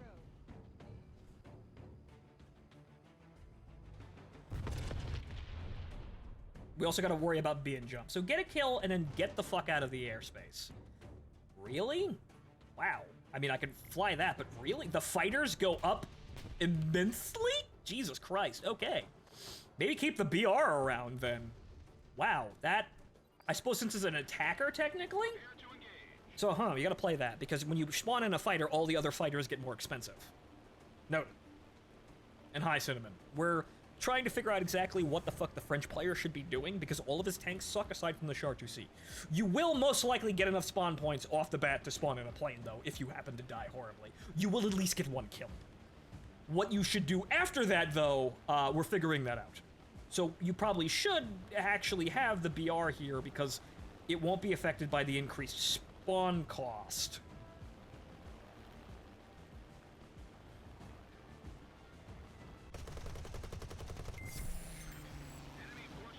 And you can do that. But now, okay, so we've shot that guy down. We turn the fuck away now. And we gain some altitude, regain speed, and then come back over the combat zone. You don't, if you're down here, the amount of shit going on, plus the lack of markers on the enemy team, means you will likely get jumped. So you don't want to hang around up there.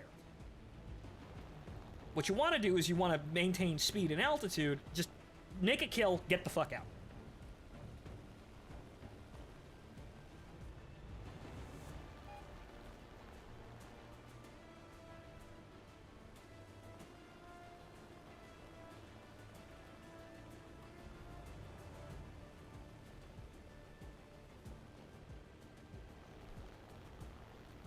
Alert.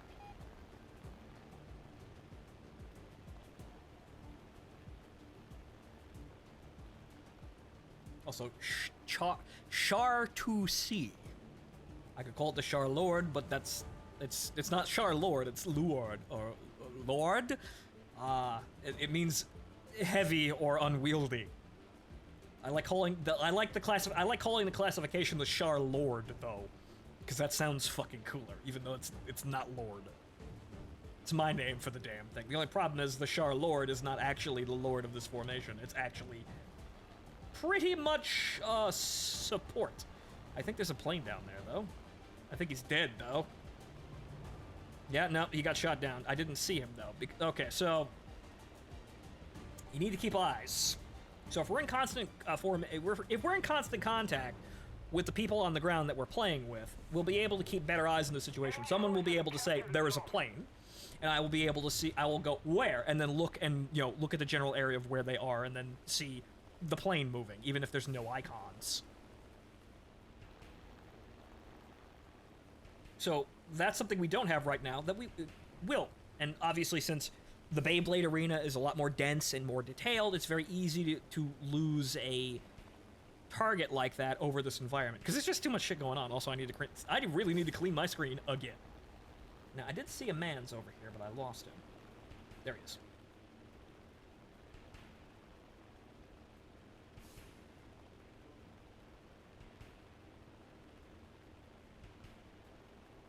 So, I'm seeing you probably will, with any luck, probably will get 2 or 3 kills in the Char 2C before you instantly die, unless you're horrendously unlucky.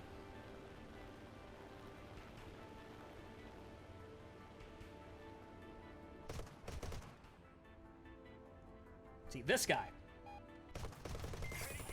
That's one guy we do not want getting near any of our guys.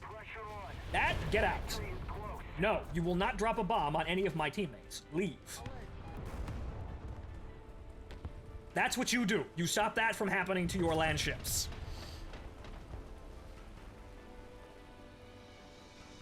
So that's what the French player does if he dies. He does that. Otherwise, you have no air cover.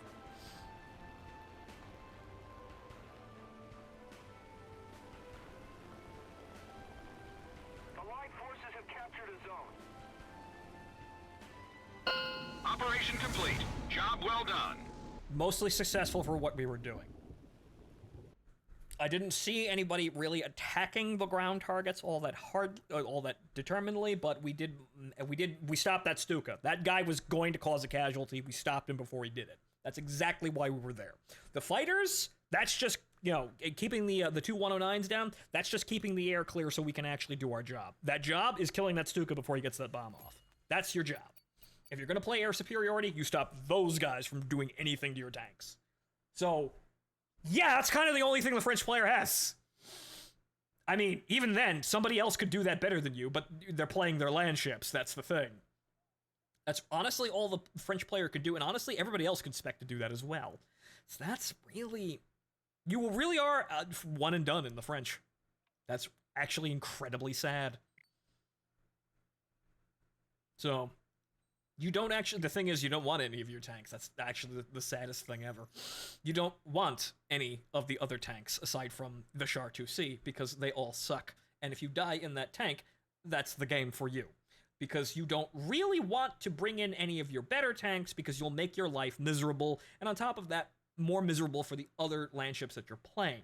Like, we're going to go play the Independent just so I can examine how bad it is because I remember it being awful. But hold on, folks. Going to the bathroom. Be right back.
Okay, ladies and gentlemen, I am back with some coffee, some water, and, yeah, a new shirt, because I was kind of sweating through the other one. It's really fucking hot in my room, and it's been that way for quite a while. I have no idea. There must be something wrong with the vents. It just gets disturbingly hot in here, even if the rest of the house is just fine. And while my computer is a space heater, it's not that much of a space heater. So I think there's something wrong with the ventilation in my room. Probably should have that looked at, clear the vents and whatnot. But it gets fucking hot in here, which is why I took the jacket off almost immediately. It's a nice jacket. I don't want to sweat in it, because it makes it smell, obviously, and also you get sweat lines on it, which means I have to wash the whole fucking thing, which means I have to take all those pins off. Or just wash it with the pins, as I did a couple of times, but the only problem is that means the pins kind of go to shit. I kind of like the weathering on it. It makes me look distinguished and, mature. Not really, though. I need to drop some pounds. That's what I need to do to wear that shit in public. But okay, so, as we are seeing, the French have a massive problem. Their tanks are terrible. Not terrible for what they are, because they're actually quite good for the era. The problem is the game's power creep makes them awful.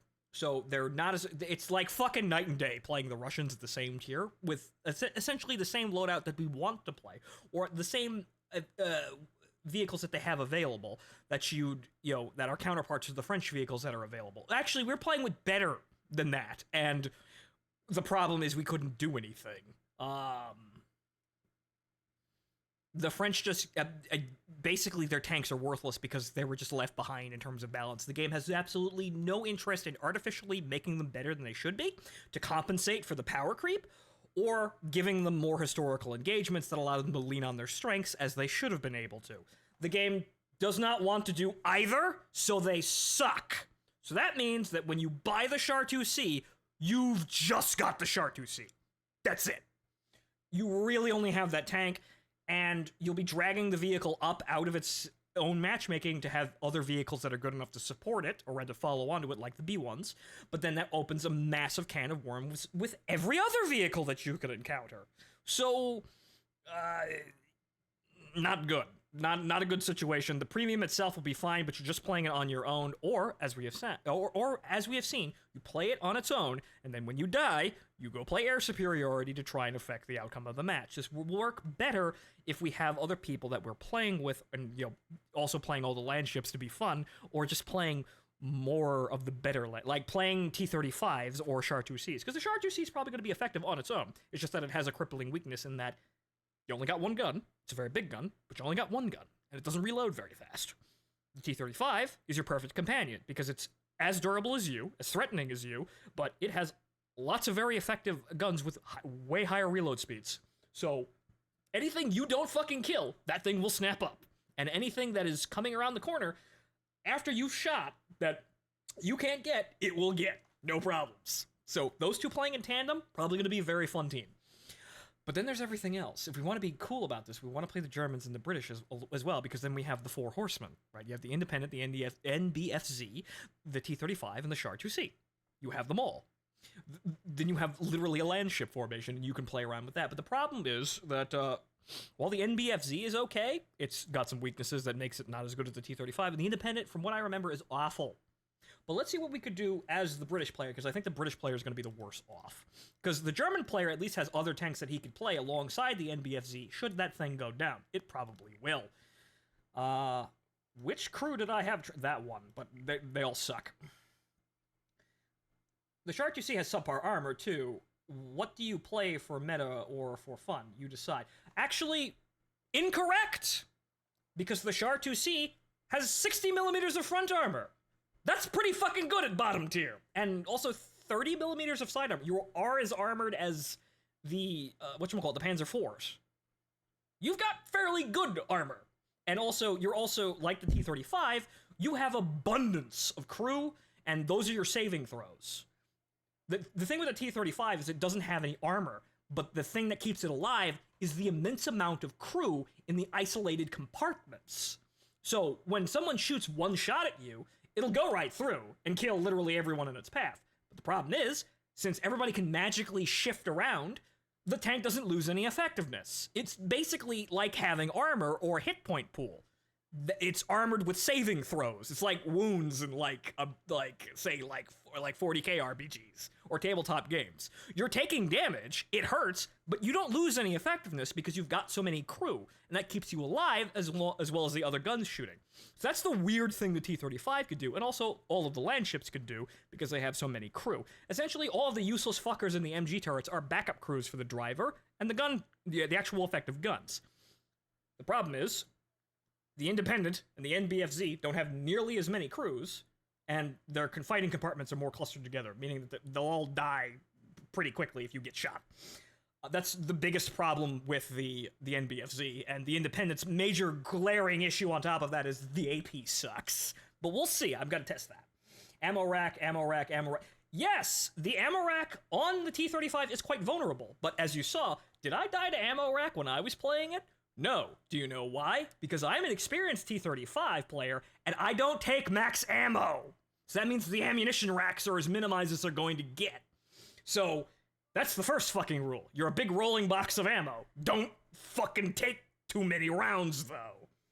So, I've gotten around that, and I can play the T-35 and actually stand up fairly well. The main problem is anybody with an autocannon is immediately a concern because he's firing multiple shots that will go through the thin armor and then proceed to kill more crew faster than morons with, single shot guns that just hit me, do damage, but don't kill me. And then I could spin around and one-shot them because my guns are very effective. The T-35 has its weird, unique gameplay style purely because bodies. It has bodies. It's armored with meat, the meat of the men inside. And when the men inside die, we open up the stasis compartments and bring in more dudes to keep the machine running. The machine is actually rather terrible on its own. It keeps getting shot full of holes, but its soul is eternal because we keep throwing men at the problem. Second rule, ballistic caps rounds. Half capacity. Well, yes, true. You can also have, less AP, but you don't want that because the Russian APHE is very fucking good and leads to people getting one shot. But let's see about the Independent, because the Independent has a problem. The Independent's not good. But so, what can we do to support the Independent? I mean, I don't actually have any of those other vehicles, because I'm gonna have to, because if we're gonna play this whole, haha, we're all land ships thing, I'm dooming someone to play this vehicle. You do have a Tetrarch. The Tetrarchs are very nice. And if we're playing at 1-7, because we have to, we have a Sunderland, which is very funny. So we have we have that to throw at it, and then we have another Buford for a decent bomber. This is the Dauntless prototype, so that has bombs. You've got bombs. You probably want air superiority though, but you got bombs. You're probably a decent fighter too, because the Dauntless is a very good plane. I don't know how much the Proto Dauntless, as this is. The Gladiators are also pretty good. You don't really have anything else. The Swordfish, because rockets. The Swordfish has rockets. It's kind of a bad plane all around, but it has rockets, which could be very effective at ground attack. Unfortunately, where are the rockets? Do I need to unlock them? I thought I did. Oh. Hey, wait! Well, fuck you! I remember acing my Swordfish. What the fuck? Also, it doesn't have the rockets anymore. Where the fuck are they? What? The meat is weak, the metal is eternal. Yes, but the metal requires the flesh in order to actually sustain itself. It's kind of... You need both. But I thought the... Did they give the Swordfish rockets and then take them away? Because I seem to remember there being a Swordfish with rockets. That's rather unfortunate. Okay, so maybe you don't have those. So that's... Okay, so... In terms of bomb load, if I'm remembering correctly, this has more bombs, but you don't really... Well, these are a little bit better than the 50, the explosive mass is still less than, 100, less than 50 kilograms, so that's less than 100 pounds of bomb. You'd probably get more out of the Proto Dauntless, which probably has 100 and 500, or 1,000 pound, but that's what you want. That is a tank dead, go fuck yourself. It hit you. It's near your plane. It's near your tank. It's going to explode. You will have no chance to get out of it before it explodes violently. You are dead. That is delete tank. But also, what do we have for air superiority? So it seems like the British player has bombers. British players got bombers. Also, the Hamptons are pretty good in terms of having 4 1,000-pound bombs. Hooray! That's gonna make them really fucking expensive, but maybe we want to get a Hampton up in this bitch. Okay, the Sunderland is also funny too. So it seems as though, like I said, or rather, like I made the joke, the independent player has fucking Bomber Harris on the horn, and he's calling in strikes all damn night and day. Fun. But let's see if we can actually do anything with this. Mystic Battle, none of the BRs changed, so good. So what is it? What's the Sunderland get a hold? I think we have 500-pound bombs at least. Yep, 4-1. Actually, it's funny. You don't even. Well, in that case, you just want the Hampton then, because that's actually I thought it had more than 4, but this is also very hard to kill for enemy planes coming at you. So you could play gunship and probably stand a chance at downing a lot of planes that try and come and kill you. The only problem is you're just kind of netting the fighters. The bombers aren't going to come after you because they're going to be too obsessed with flying into the ground and getting you killed and going about their merry way. So you could bait fighters into this, but you probably won't bait the ground attack players. So, there's probably some funny things you can do here, but let's take a stroll with the Independent, which is, unfortunately, I remember it just being solid shot AP. We'll see about this, though. I remember the AP being awful, so I don't know if this was buffed, or if it got any better. I don't remember it being very good, though, so we'll put it through its paces and have a look around. I remember it didn't actually have APHE at all. It's probably still got a smaller charge than the Russian ones, which is fuck huge. Which is why nearly everything dies instantly when a 45 hits them.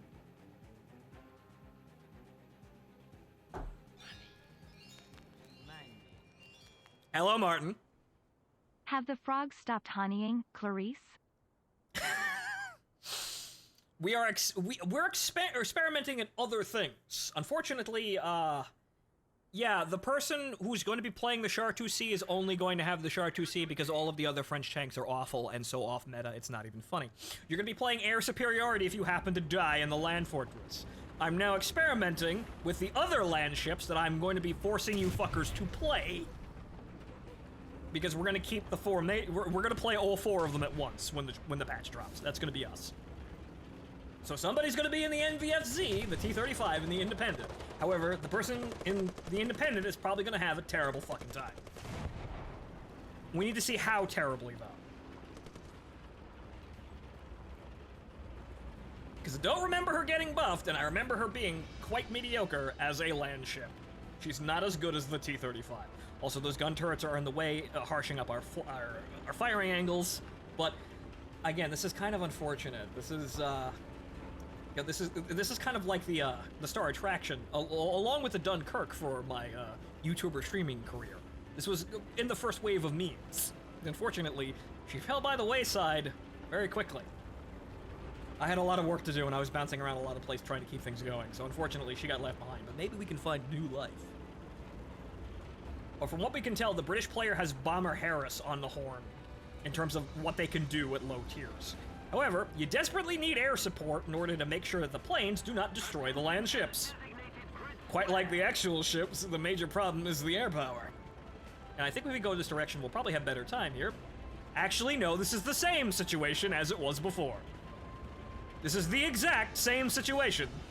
I thought there was another point over here, but no, this is the exact same situation we fought in the T-35 round. No one's going to come over here. Or likely nobody, because the point's in the south, and everyone's probably going to take the south point. So, we kind of know, it's not certain, but we kind of know some player idiosyncrasies now.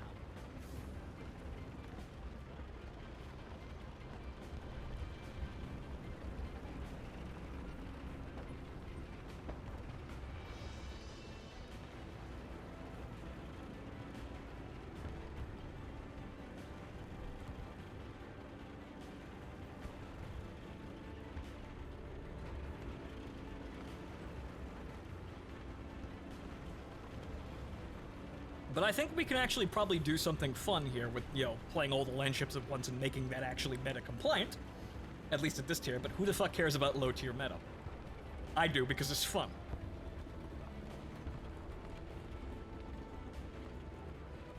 But again, the person playing the Independent is gonna have their work cut out for them because the Independent is not very good. But hey, well, the front angle... Actually, no. You see, it had to come up a bit to go over the other turret.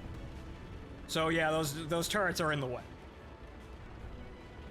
As I remembered and kind of feared.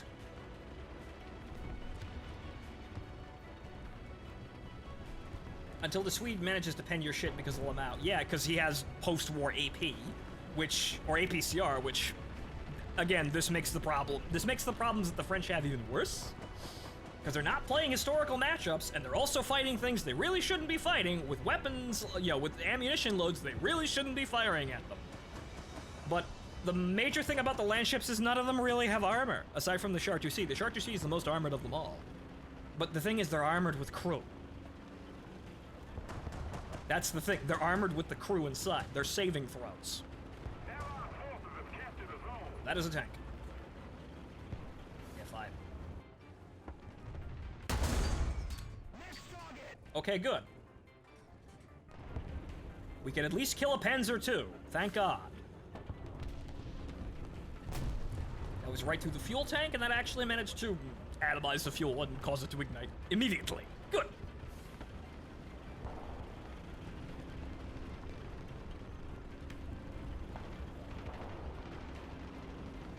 Obviously, we will also all be moving in a formation, and we will have to pick our lanes of advance very, very carefully in order to make the most of our limited mobility.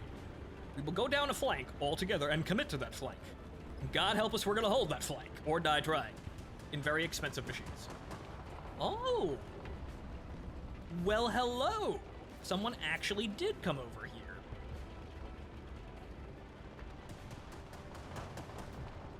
I'm not sure if there's anybody over there, but I can hear that guy. And we want to get rid of that guy real fucking quick because that's an autocannon. That's kryptonite to us.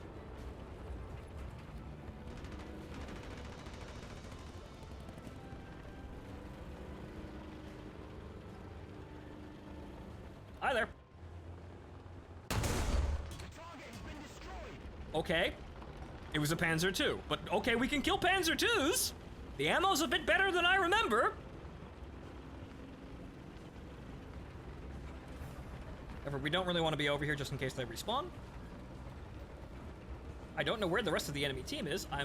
They're either all in planes or they're all camping around the other spawn, which is highly likely. So we're gonna get on down this road and we're gonna go a truckin'.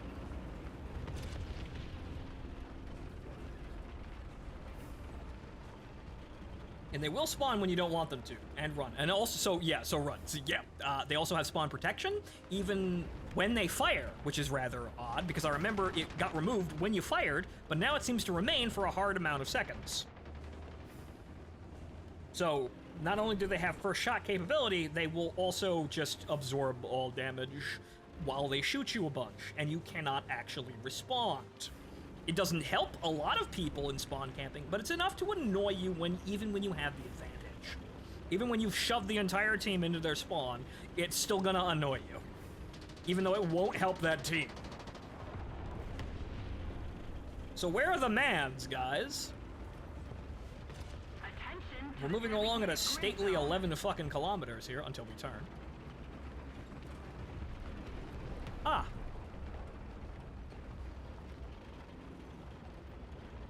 Oh.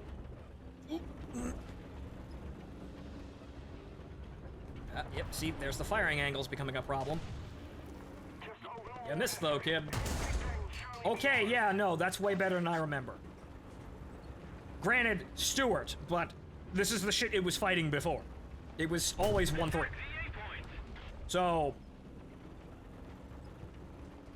she may have gotten better. Uh-oh.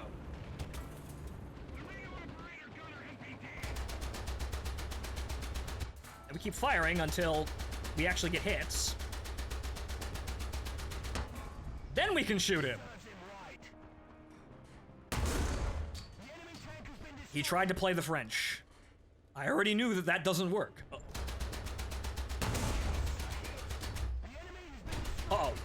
fuck. Ooh, that's the fucking funny, sweet rocket thing. Come on, where's the hit? Where's the hit? Where's the hit? God damn it! Oh, god damn it.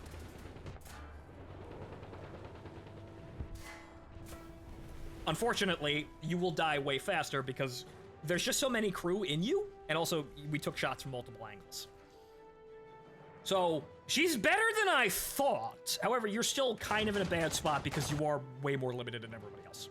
Okay, so now let's take the Hampton with a whole ship. That's a lot of spawn points, but we've got plenty. Yep, no, there you go. Yeah, 1,000-pound bombs. So you've got probably the biggest bomb load of anything here.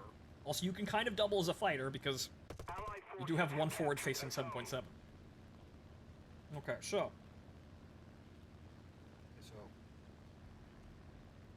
it's a bomb bay, and we have 4,000-pound bombs, which will absolutely murder a fuck.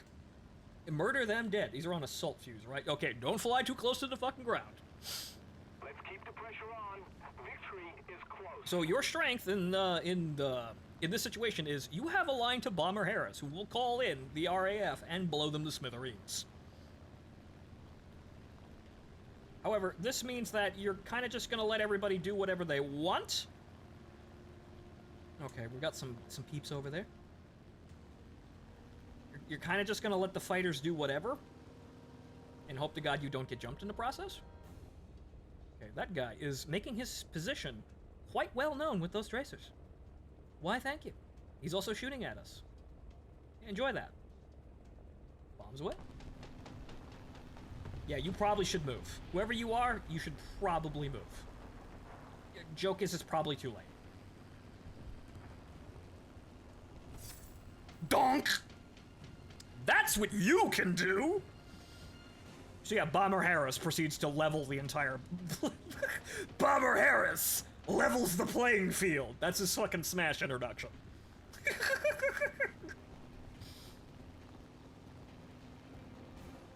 So please, shoot at me so I know where all you are. You?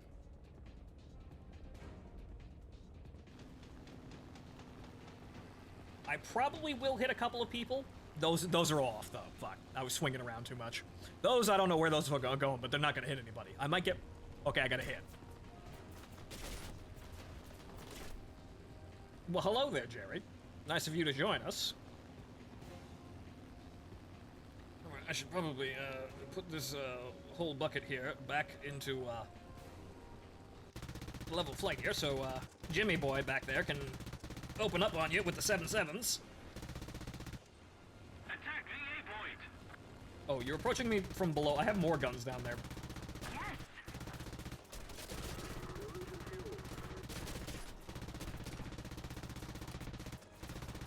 Come on, Jimmy! Jimmy! Jimmy's out of ammo. Also, the nose gunner is out. There we go. He's still shooting at us. Hit him again, Jimmy. He's still firing.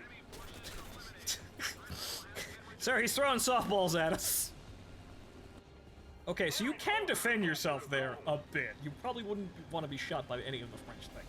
Okay, so yeah, aimed properly and giving yourself proper run-up into that, you know, a bit of training there, you could use a Hampton as a I'm going to remove this man button. So you get 4 of those. So the Hampton is a pretty good, you know, weapon to throw in this situation. So, you'd want somebody playing air superiority. However, if you happen to have air superiority, you can also throw planes at them and blow them to smithereens to cover your land ships. You just dump more fucking salt in the wounds. So that is something the independent player can do, and as we saw with the independent, the firing angles are the problem. The AP ammo seems to have improved. So, good. So not everyone is going to be complaining if I happen to give them that role, even though we'll have all 4, so I will be able to swap around no matter what anyone does. But if you want a land ship, my advice would be buy the T-35. We'll see about the Char-2C when it launches. Probably next week, because that's probably when the patch is going to drop. But we'll see about the Char-2C. But if you wanted land ship fun, you buy the T-35. And if you already have the T-35 and you're looking at the Chartreuse, we'll see about that. You may take the plunge with us, but you'll watch my stream on release day, because I'm gonna have it way fucking quicker than the F-16. I promise you that. Mainly because I'm not buying any $60, $70 premiums. 70.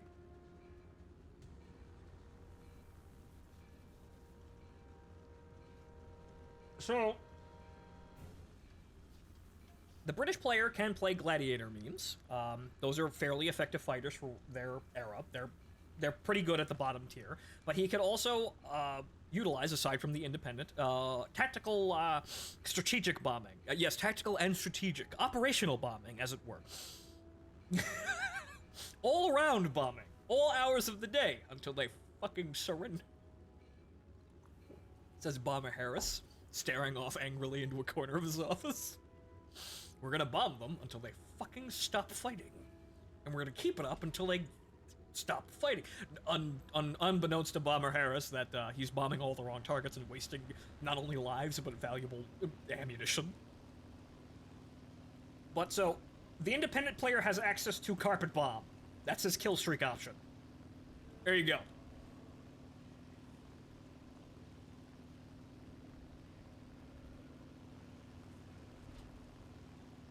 So if you wanted to remove enemy tank for your team, you have the independent to play with that. That is your racial bonus.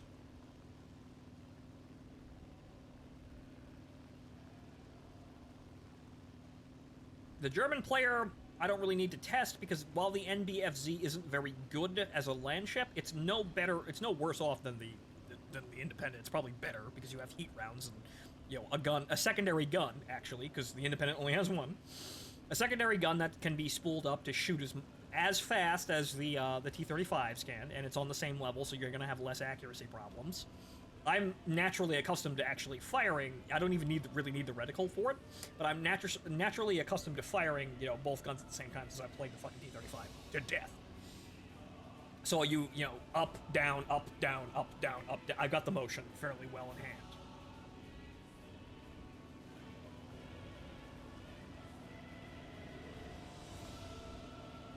Well, idiot I am, I put another $50 into the system. You, yes? Care to take a guess what I got? Is it the T-35? Probably should be the T-35.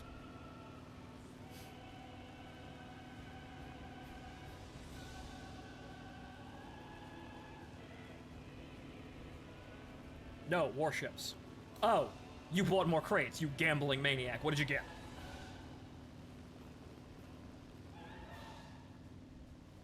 I spent way too much money on gambling crates, so we're gonna stop that. But Martin, what did you get? Did you get a Thunderer? Did you get the Musashi? Are you taking home a tan woman this evening? London and fucking Bern. Okay. London! Okay, that guy's shooting at me. Congratulations, you just kinda showcased where you are. Those shots are getting real fucking close, however, you're gonna get a bomb thrown at you now. Good luck with that. Bomb away. Good luck with that. And now, since we've learned, don't swing it violently onto track. You're not that cool. Operation failed. Well, he's dead. Return to base. I killed him. He's dead.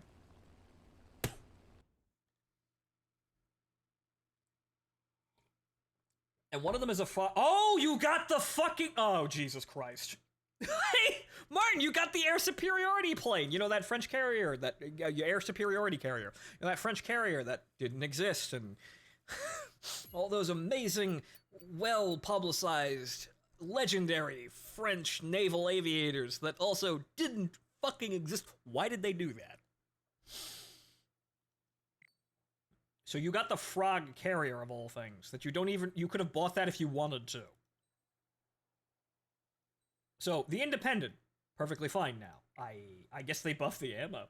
I don't remember it. I remember it actually having solid shot AP. They must have changed this.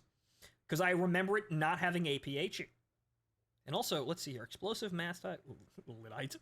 Explosive, 15 grams. So, 15 grams. For comparison, what's the explosive filler in the 45s? 19 grams, which is equivalent to 30 grams of TNT. So the Russian 45 has double the explosive power. Kind of a big deal. So the Independent, pretty good. Okay, they've improved that while I wasn't looking. And then just to look at the Germans tree here, because I don't need to look at the NBFZ, I know it's good. You have 35T, 1.4, or Panzer 4C. Again, if we're bumping it up to 1.7, you don't actually have anything 1.7. You've got the fucking Sturm Panzer. A bunch of armored cars and whatnot. You don't have, well, also you got a 37mm flak car. If we're bumping it up to 1.7, that's what you've got. You don't have many planes, but you've got plenty of tanks to continue to affect the battle with, if you needed to do so. So if you happen to die like a mook in the NBFZ, you have other tanks that you could throw into the fight. Your planes, maybe not so much, because the only thing you've really got at this tier is the Stuka and, the HE-112s. These are okay. Oh, you got access to the AO too with the cannon. That's actually fairly decent. So those are okay. Oh, you've also got a 109 at 1.3. I forgot that's that low. So there you go. You've got a 109 as well. You could also play air support if you really needed to. You probably want to leave the bombing to the British player because he's got way better bombers than you. If you needed to play air superiority as well, the T-35 player could also play, air superiority, but really, you have all of the best tanks of your of the situation that you're in. The German player kind of competes with you in terms of funny functionality, but generally effective. Generally speaking, if you hit something with the 45, it's going to die instantly. So those are, and they're very fast vehicles that can be can putz around and do things fill gaps really quickly if you happen to die in your amazing land fortress. So you do have good fighters in this situation, but you probably want to be sticking with the tanks that you have. Well, I suppose, really, if you wanted to, you could leave out one of the BTs and have a fighter of some description. I don't know. The SU-2 or BB-1s are very good. You've got the actually fully equipped BB. Which I don't know why that's 2.0. That's the War Austerity version. I don't know why that's higher, but the whatchamacallit. You've got the SU-2, actual SU, not just the BB-1, the SU-2, which is basically a Russian Hurricane. And then what else you got here? Well, the I-15s are also very good. It's very hard to fuck with those. They're not amazing in terms of firepower, but the thing is, you've just got an immense turning ability on everyone, so you will fuck anybody who gets into a turn fight with you. So, you don't have that many options in terms of air, but you could probably fuck with also an Ishak. Ishigity Shack. That also is something good to throw at people. To quote Doug, eventually you will run out of tier 6s to get... Yes! As for the earlier assertion about putting more money into the snail, not now. Well, not now. Well, after the patch drops, and or also you have a T-35, don't you? Martin, you have a T-35, right? I seem to remember somebody else having a T-35 that I usually played with. I think it was Martin. I think. I do, yeah. Good! You can play the T-35 when it drops. Oh, T-35 when the next patch drops. I'll be in the Char 2C, you'll play that. And if nobody else comes to play, we at least have those. Chris also does, I think. Oh, good as well. We also have... Well, I suppose we could also play with 2 T-35s rather than forcing people to buy things that they don't want to have. They don't. I think I'm the only one with all of them. That's rather sad. Or, well, will be the only one with all of them. So we might have two T-35s with a Char 2C providing heavy fire supports. So, that all works out. I have the Independent, I think. Okay, you have access to also Bomber Harris. I think Sydney has the NBFZ. I think. I know somebody has that.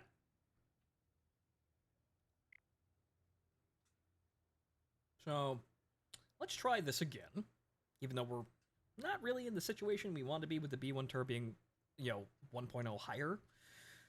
But it's close enough. So let's try the other planes for what we're doing, because this is what I'm going to be doing. I'm going to have to play the Char 2C on screen, so I'm going to be playing that for a little bit. I'll probably hop off to the other ones to actually provide a little bit more support. I'd like to have all four, but I don't think we have...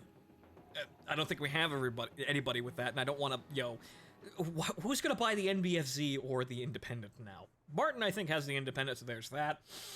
But, we need somebody to actually have the NBFZ.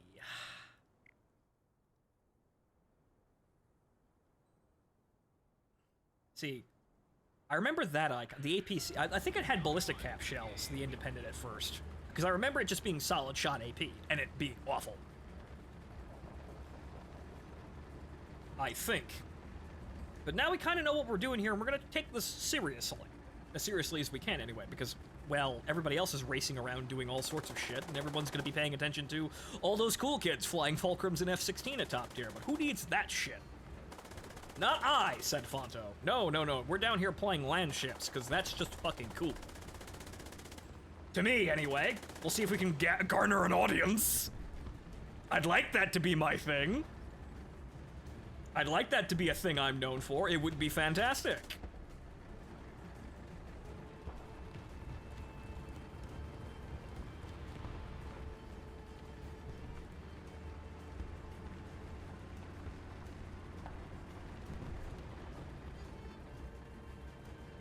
Okay, so now that we actually have a point up here that we're probably going to have to fight over, we'll go around the bend. We don't want to go above the hill because my 47 will not kill anybody, and to expose myself to shoot the 75 will probably get me killed. However, I cut the turn here, so I'm probably going to be visible for a split second. Hopefully nobody's looking this direction, and it doesn't look like they are. I don't know where's they are, but they're probably over there. So now we've only got one line of advance here, so we're going to be... Basically all the enemies as we come around this corner are going to be in our frontal arc. Somewhere in the frontal arc. This lighting is not helping now. This is actually rather poor lighting. Allied forces have captured the zone.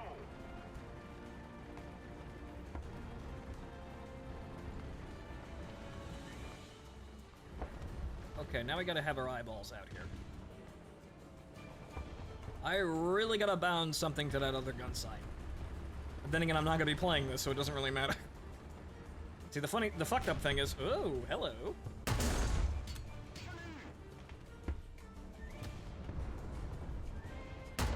Ah, rounded it. See, this is weird. Enemy forces have captured that zone. Hey!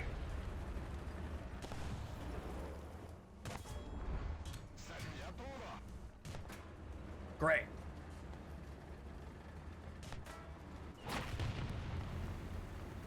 I should be able to ignore that guy shooting at me. Long enough to get this jackass in the armored car. Enemy forces have captured a zone.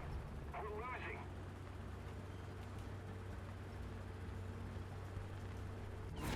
Who hit? Of course, they're shooting me in the turret, which is not all that well armored. The rest of the tank is. The rest of the tank's fucking fine. Everything else, though. Is he dead? Because whoever the fuck was up here made tracks. Oh, yes, he went around.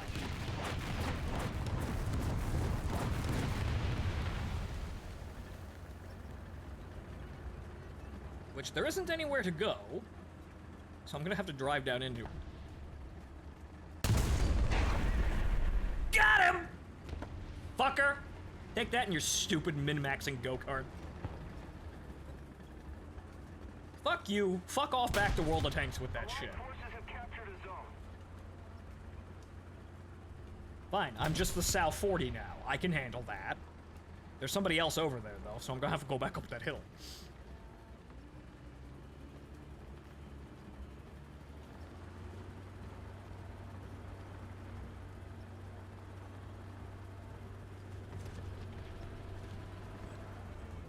Another zone captured. We have the advantage. So, there was somebody spotted behind me. I don't know if he's dead, but there's another tank here. Not that guy. There's somebody else here. I don't know where he went, though. He might have been shot by that other guy, but I don't think I didn't see a kill mark. However, that is a dead man over there.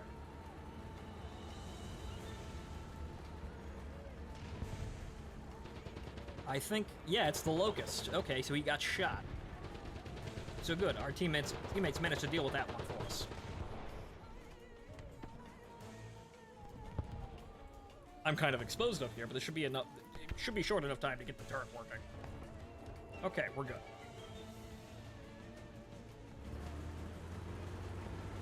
Of all things, the radio operators hit, which is kind of goofy. I'm not sure how he got hit from a turret hit, but okay.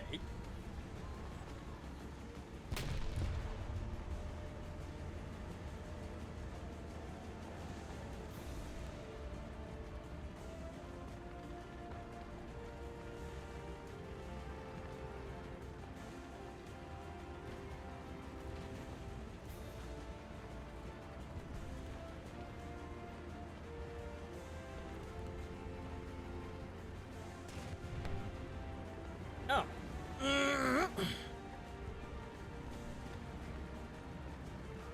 Or there's another guy over there. Is he dead? Okay, he's actually dead. Okay, good. Alright, I guess we're barging into the enemy spawn then.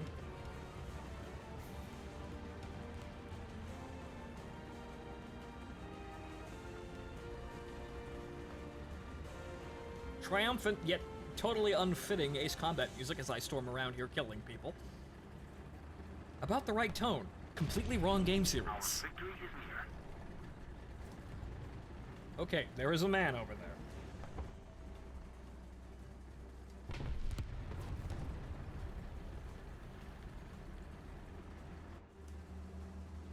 Ah. They appear to have been waiting for us.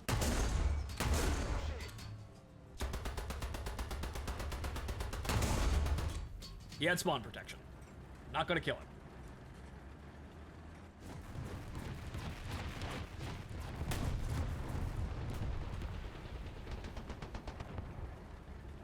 Staghound dead. Okay, good.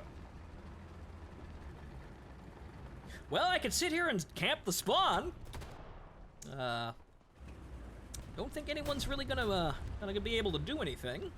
Unless they, spawn with a 75mm anti-tank gun. That'd be bad.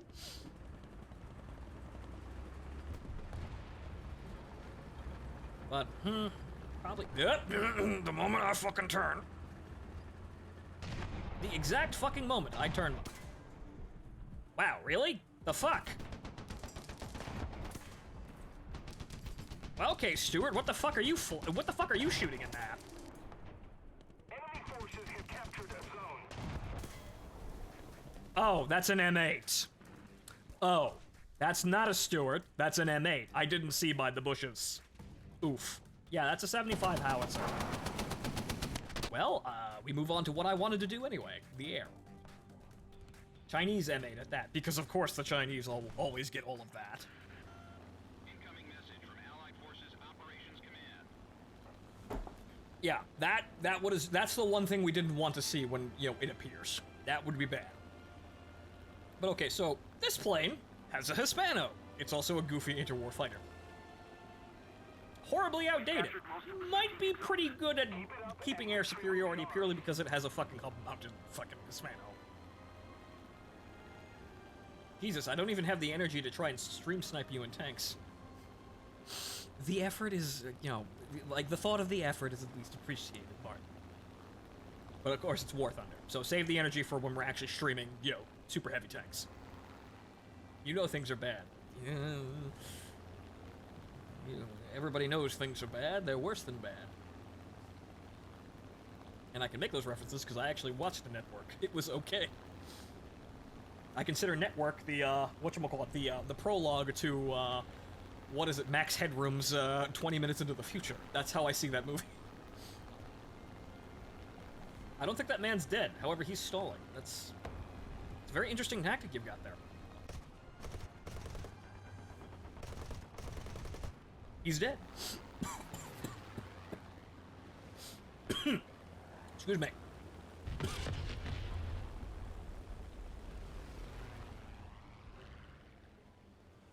Oh, that guy. Okay, so now we play air superiority, which is going to be oh, there we go. Kind of difficult with this terrain. It's going to be kind of hard to see anybody down there.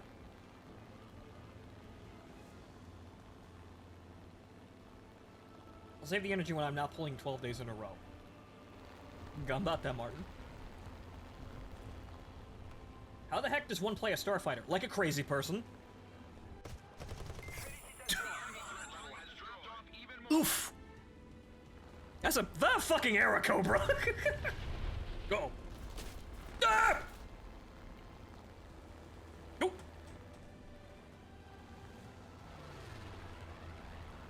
Nope. Maneuver kill. It's that fucking Chinaman again. That's mine. I totally had something to do with that.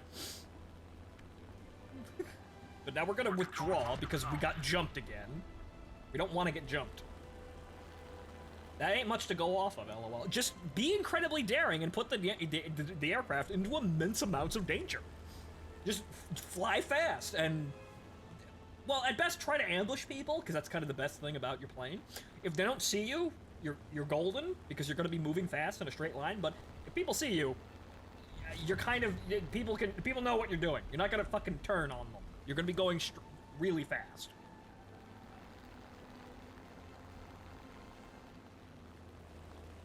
So what you do is you fly like a maniac and you put yourselves into rather daring...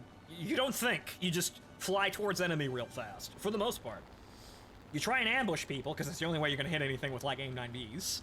Other than that, you basically try and just surprise people by playing like a complete fucking crazy person.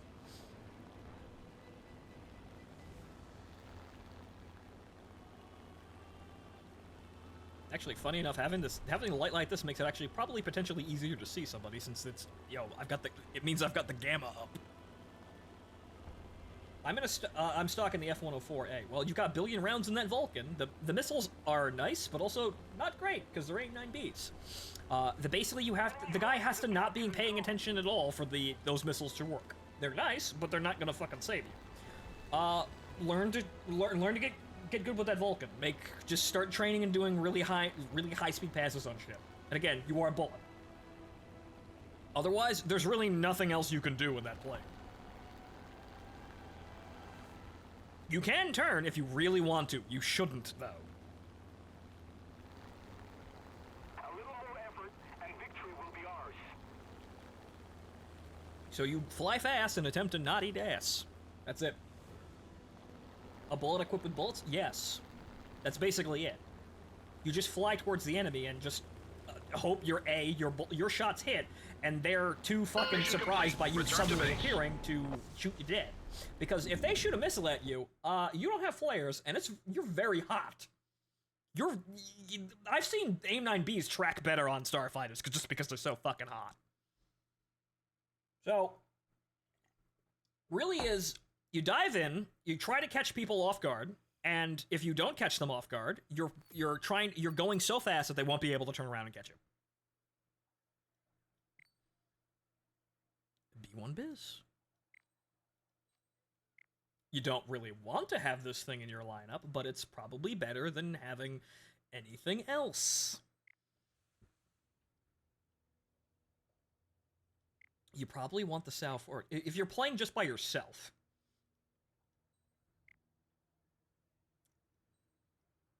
You probably, you want the Sal 40 and the two B1s, for the sake of just having the B1s, and then the Char 2C, and then maybe a fighter. That's about it. But that's you playing by yourself. If you're playing with the other land ships, you don't want to drag them up higher than they need to be, because the more instant kill guns they encounter, the worse the situation's going to be for them, because you won't be able to utilize the advantages of, I have large amounts of crew in isolated compartments. If, the whole tank fucking explodes because you got hit by one of them funny Swede recoilless rifle tanks, you got a problem. You're not really going to be you're not going to be having as much fun as you could, and you're not going to be utilizing the tank as well as you could. But, so, yeah, let's play one more round, I suppose. One more round in this, and then we'll go play fucking T-35s, because that's going to be fun all day long. It'll get us into the mindset of playing the land ship that we will have. Except our land ship's going to be a different sort of beast. It's going to be the same thing with a little bit more armor and an alpha gun instead of DPS.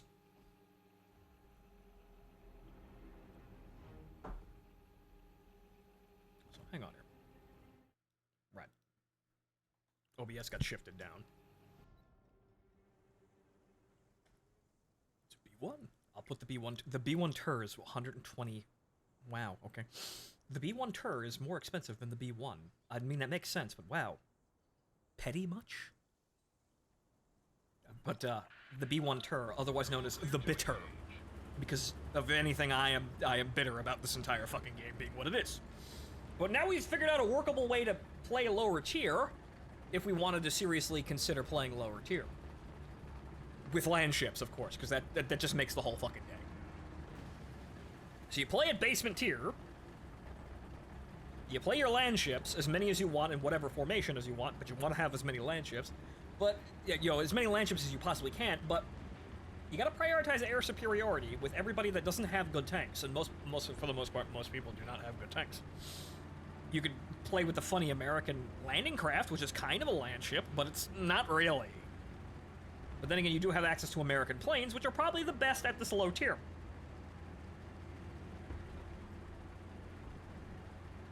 But again, who wants to do that? It's just an overgrown Stuart, more or less. It's a Stuart with more crew. It's the land ship for people who don't want to actually pay for the land ships. It's the poverty land ship. The reserve land ship, as it were.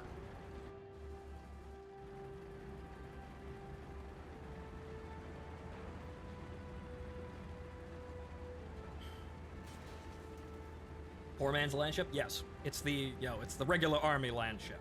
Whereas everybody else playing the land ships is like in a Star League Royals division.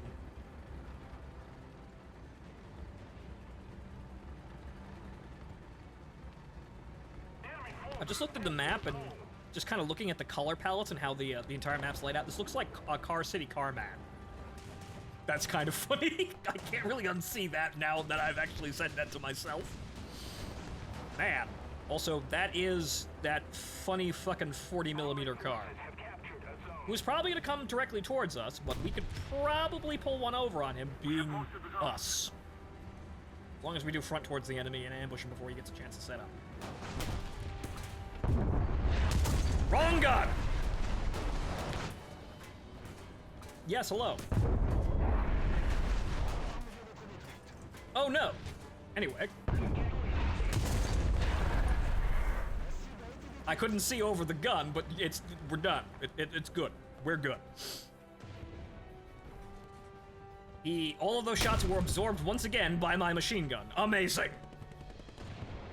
What an amazing fucking, saving throw that machine gun is in the turret. That's where all the armor is. That's where the legendary armor is on the French tanks of this era. It's all in the fucking machine gun port on the turret. A absolutely astoundingly durable machine gun port that attracts shells to it. Shells that do nothing. Clearly, this is why Charles de Gaulle survived the initial invasion.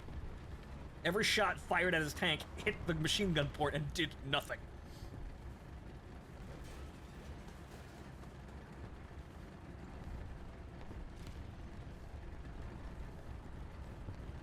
Protag must be behind that MG turret. Well, yes, because it's a one-man turret. There's only one guy up there.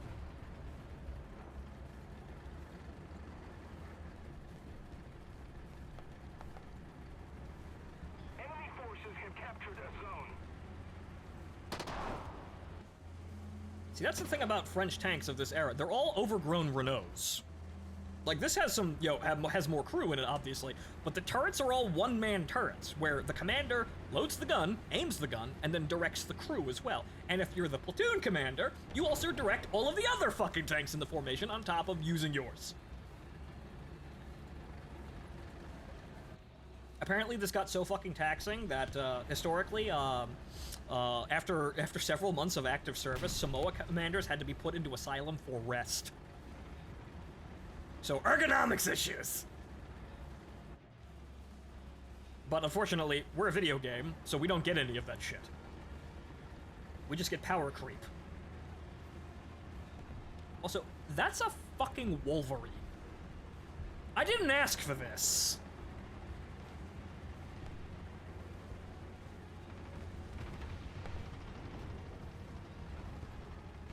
Oh, right, that thing. The other land ship. The one with the fucking 57 million. Thanks. Thanks. Another zone captured, we have the advantage. Because we needed more meta compliance out of this fucking game. That's just power creep. I mean, it's a land ship. I respect it as such, but that's power creep. That's power creep walking, rolling, treading. That's just this game at this point. You might as well be, you like, it might as well be fucking cross out sometimes.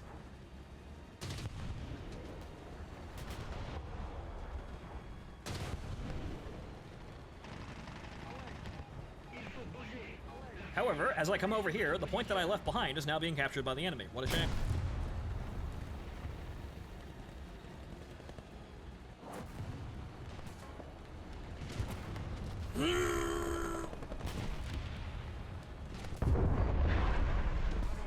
Uh-oh, that's both guns. Oh no, it's a Lee. A Lee with bushes. Oh no. Also, that's a Sherman.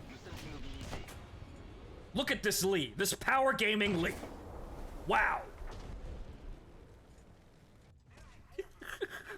A Lee with pay-for bushes. Come on, man.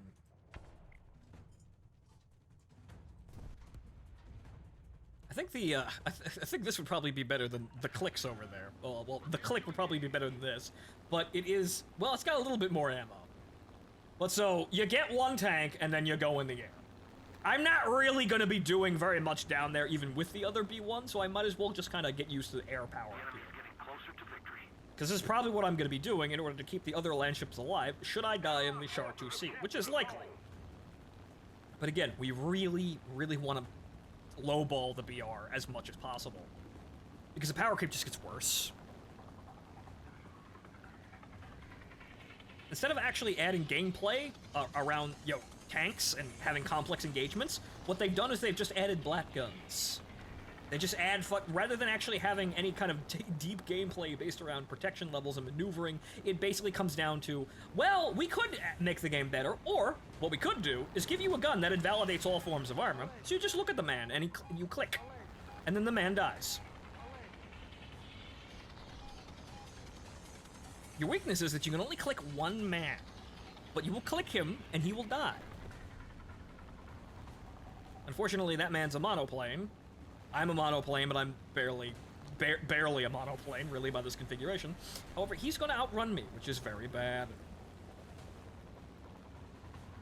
Point-and-click adventure games... Point-and-click adventures are still video games, allegedly. Yes. Though, point-and-click adventure games are basically visual novels, but they hide the next page button in a puzzle. Kind of like...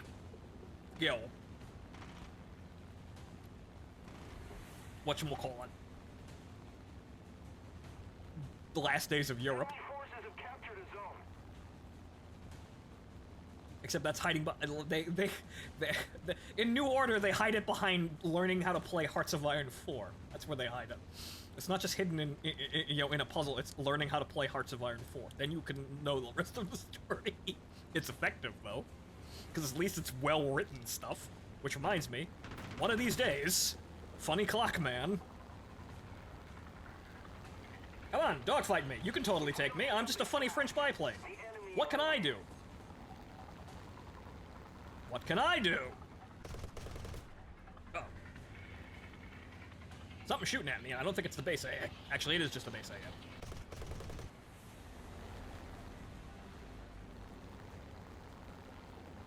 Well, what can I do? I'm just a funny French biplane. Oh, no! That's the fucking pain field. Oh no, I burst into flame! Oh no! And there's that.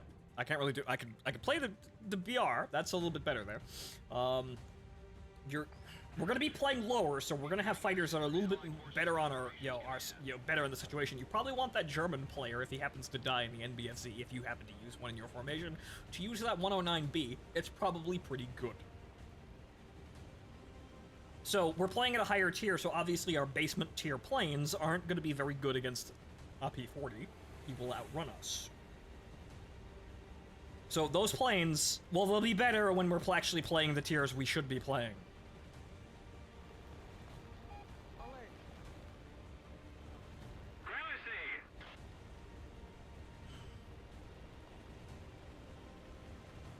Yes, hello. I've got a nose-mounted Hispano. Do you wish to accost me? Yes, this man.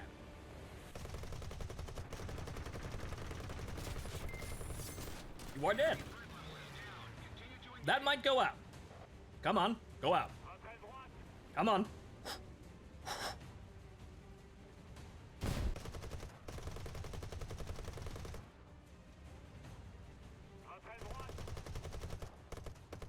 Well, I'm out of Hispano. That's a problem. Well, apparently I can just survive that being there forever. What do you mean? I'm fine. I'm totally fine. I don't need to bail out. Fuck you.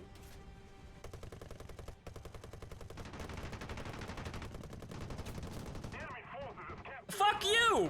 I'm fine! I hate this game. I really hate it when it does that. Sometimes they let you get away with that, and sometimes they're just we're not gonna need these. See? Now you're infinitely more safe, because you don't need high explosive rounds, ever. But, you know, that whole thing, like, that's just more stupid gamification in the wrong ways. Like, hey, guys, your plane could survive crippling damage and still be flyable. Oops! We don't like players dragging out the battle because they actually survived being shot once. We're gonna force you to bail out.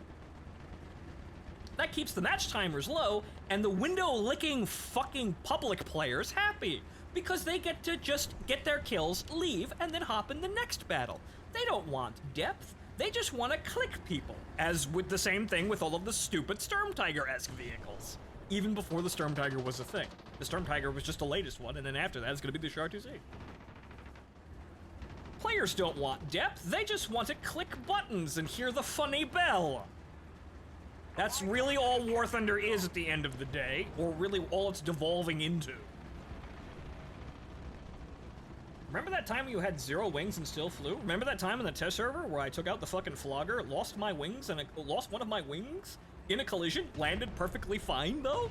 Remember that? That happened like last week? Sometimes they just fucking rip you out of the plane, otherwise, no go fuck yourself, I'm fine.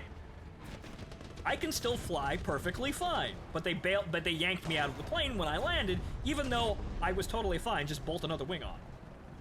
Ah, yes, hello. Wait, I can't use that sight. Come on, aim, aim. Oh, for the love of fucking Christ. That's not good. That's a stug. That is a Stug. And I'm dead. Because the sights are fucking weird. In order to play that, I need to actually adjust that aim. I need to actually, actually have the other sight for that, because that's weird. I don't have that problem in the T-35, bizarrely. But I have it here, I don't know why. I need to actually have that sight. So I need a button that switches between the two sights in order to aim them properly. Because I can't wait for the turret to traverse, because it's too fucking slow. But okay, so we've established. You've got the Char 2C. What do you play alongside the Char 2C? Nothing! Absolutely nothing! You play planes, and try to affect the battle that way.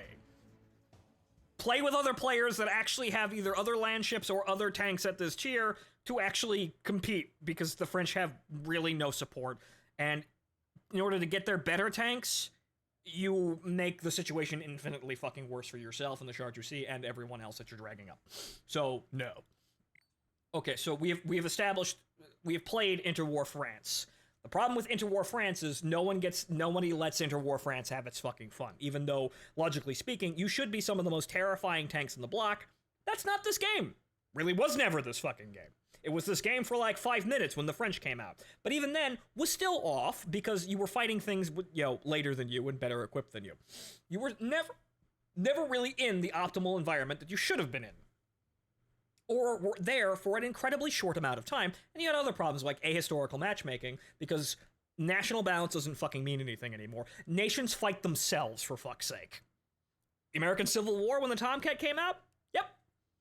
What does that mean? That means you get to fight your own shit, and you really have no advantages by picking that.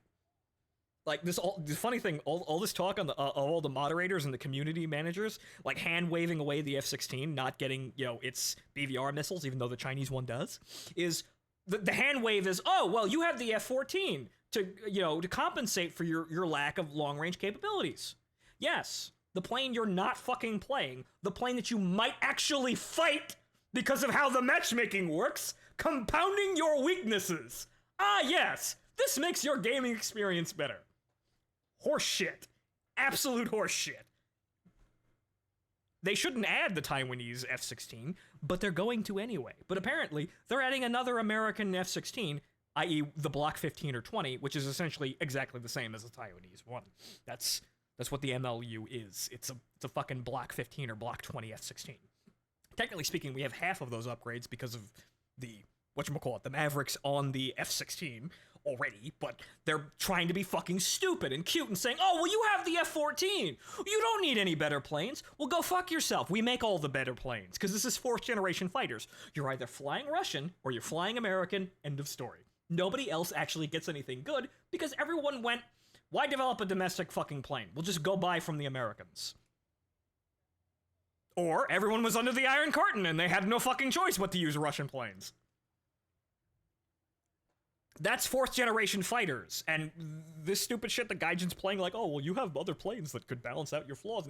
This is gonna end real fucking quick. Or, it's gonna be so fucking stupid that it's gonna be shouted down the moment anyone tries to do any of that. But, so, let's go play fucking Russians, because I need a palate cleanser after all of that shit. I love Interwar France. I like Interwar France. It's a funny meme, but War Thunder just won't let you have that. Nor will any fucking game, unfortunately. The tanks are way better than any game currently gives them, but the problem is, all of these games favor firepower and maneuverability, which is mostly not what the French actually have, even though, in real life, French tanks are actually terrifying to fight in one-on-one engagements. Granted, they have situational awareness problems, but you're only fighting one guy, and the guy knows where you are. If it's a fair fight, yeah, something like an H-35 is actually fucking terrifying to fight in a Panzer II, even though the 20mm cannon could, if it hits the right fucking spot, could do some, damage to an H-35 or a Hotchkiss or something like that. H-35, R-35, basically the same tank with minor adjustments to its, its layout. That's actually terrifying to fight in tanks of the era, but do you have that? Not really. Or you were Finland, and being Finland means being a quasi-vassal state. Yes, more or less. Until now, where the Russians decided to invade Ukraine and showcase to the world that they suck at everything. And so Finland's now in NATO. Go fuck yourself.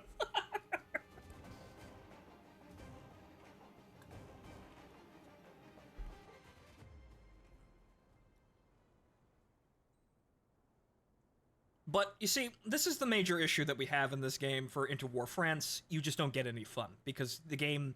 All of these games run the same fucking racket of...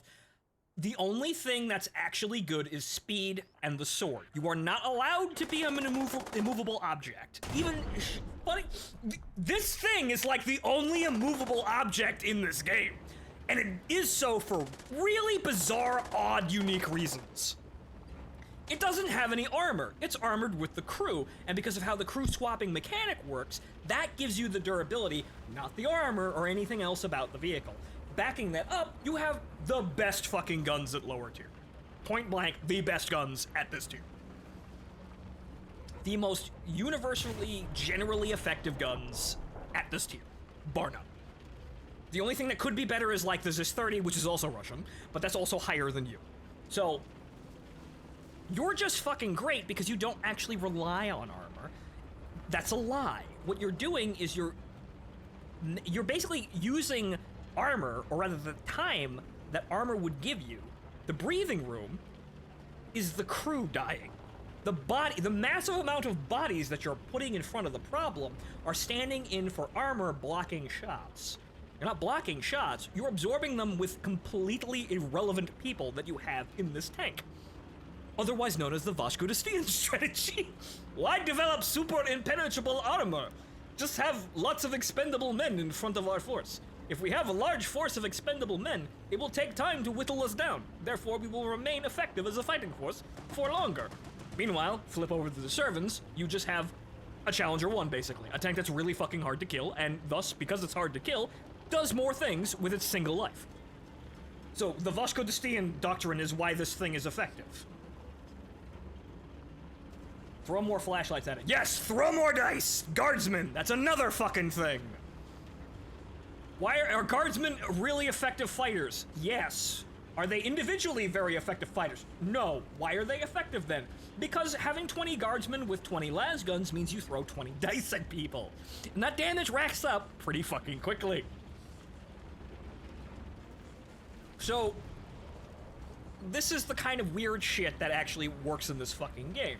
The problem is, if we had any fucking depth, we could have tanks that have fucking armor and then have, better designed maps that allow for more flanking, and thus maneuverability is still fucking valid, and you don't just shoot through every single fucking thing that you hit, or you don't just immediately either instantly kill or cripple the first fucking thing you see, or blow it to smithereens with a fucking mean blap cannon. No, you have some guys that are actually pretty good at pushing the objectives and being riot shields, and actually adding some tactical depth to the situations, because some people can go forward into situations, and some people can't. And the people who can't are, they can kill the guys who are going through the objective, they just have to be smarter about the situation.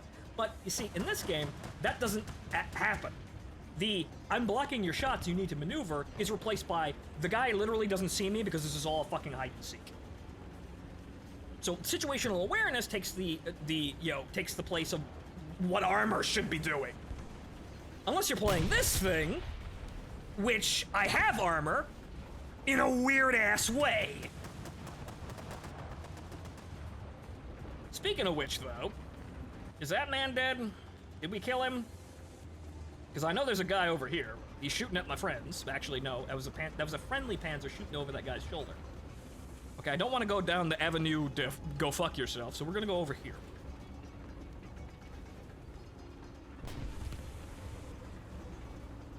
The best I can do is become the bullet and fly into people. Well, tack out for starfightermanship, if you're still on that line, that's basically it.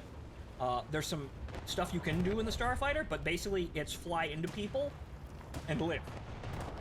That's the objective. You basically fly into people intending to ram into them, but you don't. You gun them, and then you run away.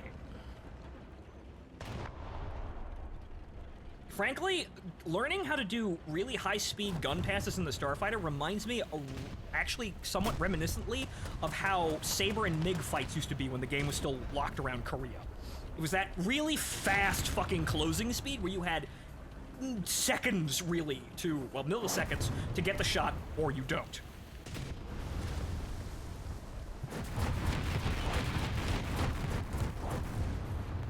Kind of hard when half the time I'm facing off against frogments. You need to surprise them then, and then you won't get shot by the YOLO aspect missiles. That's the thing. Everyone knows what you're going to be doing, because you're a starfighter. You only go forward fast. Bonk. Oh, well hi there. We are in the fight!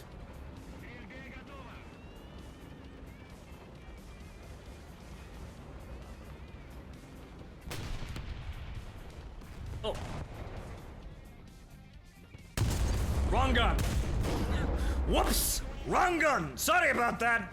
The fire controller was, not paying attention. I meant the forward gun should fire, not you. Go fuck yourself, you Swede min-maxing vehicle. Fuck you, Swede. You have too many of those fucking tanks. But now you're going to pull out that stupid meme recoilless tank, most likely, and attempt to ruin my day again. But fuck you. I paid money, I kill you. That's the only thing that's the only real-life thing that actually works in this game. Power creep vehicles are defeated by premium vehicles that are aggressively, placed in terms of matchmaking. I pay money, I kill you, and then I walk away laughing. But yes, everyone kind of knows what the starfighter is doing, and they can see you coming from a long way off. You have to go up at high altitude and really kind of surprise people with it, or they're gonna force a head-on with you, which is gonna be a kind of a problem for you because that's a coin toss. You don't want it to be a coin toss, you want to kill the man. And if you're fighting a frogfoot, that means the dude's gonna throw an all-aspect missile at you, which you're very hot and you don't have flares, so you're gonna fucking die if that hits you. So, again, you really have to ambush people with that plane, and then fly like a crazy person. Or, I don't know, shoot the fucking all-aspect missile down with your gun. Again, this is kind of crazy people shit you need to do with that. I guess we're out of enemies, question mark. They're all planes, aren't they? I bet they're all planes. They're gonna try and kill me now.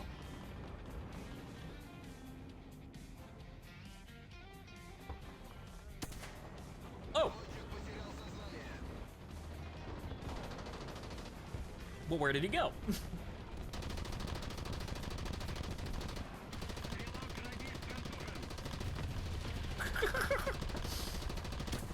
But one time the AA guns, the machine guns are somewhat useful. Who the fuck keeps shooting me? Oh!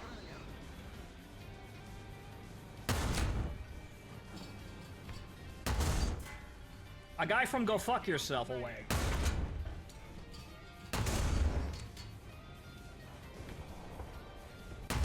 I will kill you. Blep. Let's keep the pressure on. The power of the amazing Russian 45mm. Flat trajectory, high velocity, high armor-piercing value, explosive filler out the ass, the ultimate weapon. Unironically, it's the best gun at this tier. You will not really get better guns than this. Unfortunately, now we gotta worry about being bombed. Actually, no, that's just the French meme. Okay, that guy might be a problem. Come on, gunners, come on! There's like a billion of you.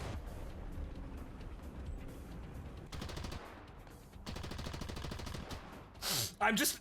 It's like, it's fucking Hollywood's, effects here, just firing guns and just randomly up into the air. Doing effectively nothing. Your landship lacks AA. Actually, it has multiple machine guns, it's just that none of them can hit anything. Because I could probably stand and shoot this guy down. Actually, I did. What, him?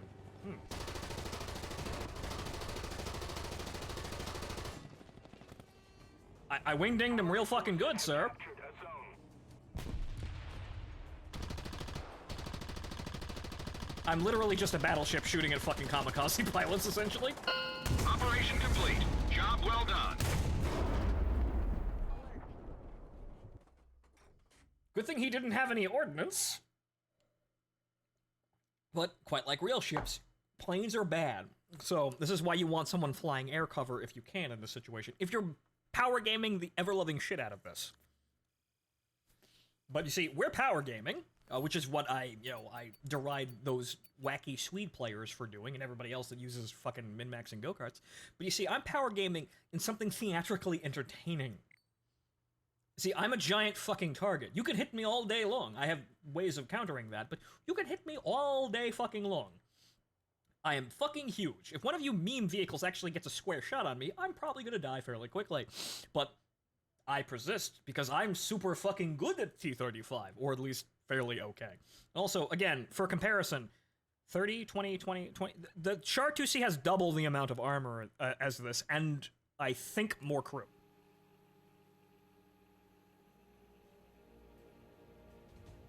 Sadly, she doesn't have as many crews she could have, because she doesn't have the machine gun positions. The BIS doesn't...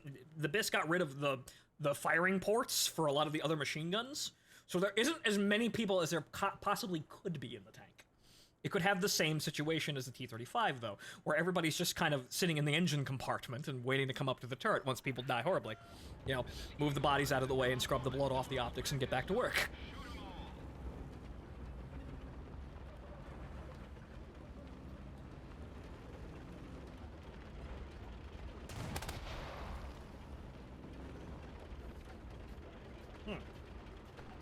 Yes, hello. I am the symbol of our team's, honor and tenacity.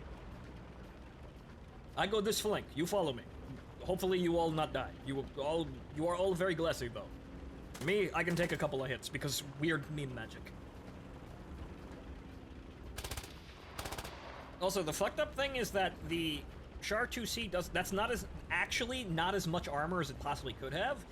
The lead vehicle, the Normandy, actually went through up-armoring before the war. The Normandy actually has 90 millimeters of front armor and 60 millimeters of side armor. That's fucking terrifying. But we ain't getting that, unfortunately. And that's it's in its base configuration with the 75, which is probably a whole lot better than the 155. So, that's actually horrifying. That's a landship with actual armor. But unfortunately, we ain't getting that one because they decided, well, people like the Sturm Tiger, so we'll give them more Sturm Tiger memes. Also, I thought there was a lake in this area. You don't actually have to go around the bend over there. I thought there was something stopping you from going this direction, but there isn't. So we're just gonna drive forward over there and flank around the control point. So, frankly, because they've decided to actually not just add the regular Char 2C, we have 3 Char 2Cs we could possibly have. The one that we're getting, the Biz, the regular standard model, and then the Normandy. Oh. He was role-playing as a bush, and it worked. Well played, sir!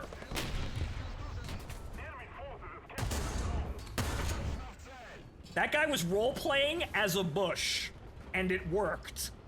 I didn't notice until he fired. Well played, sir. Bap! And now I play Battlefield Superiority. Oh. More fucking wacky Swedes with their fucking stupid meme post-war AP. Definitely not helping the situation with the power grid. I have pushed the flank. The enemies have fallen back. The enemy is winning.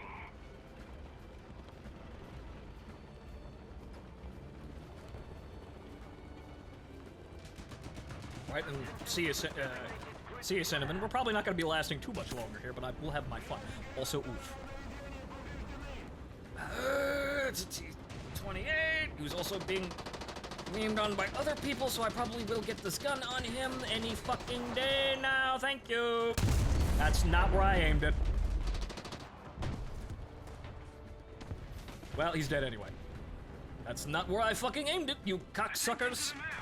Oh well. We're fine. We've still got plenty of crew. Just need to fix the main turret. We're in cover, though. One place I wasn't looking. Though, if we were playing with a formation here, we probably would have taken the long way around just to be more neat about keeping formation. We want to stay together and in a position where we're not going to get flanked, but we all have eyes and ears all over our positions.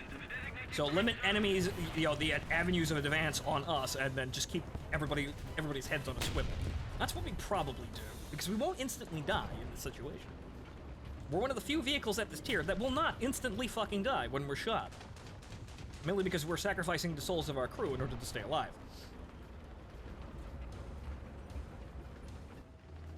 Yeah, I see you there.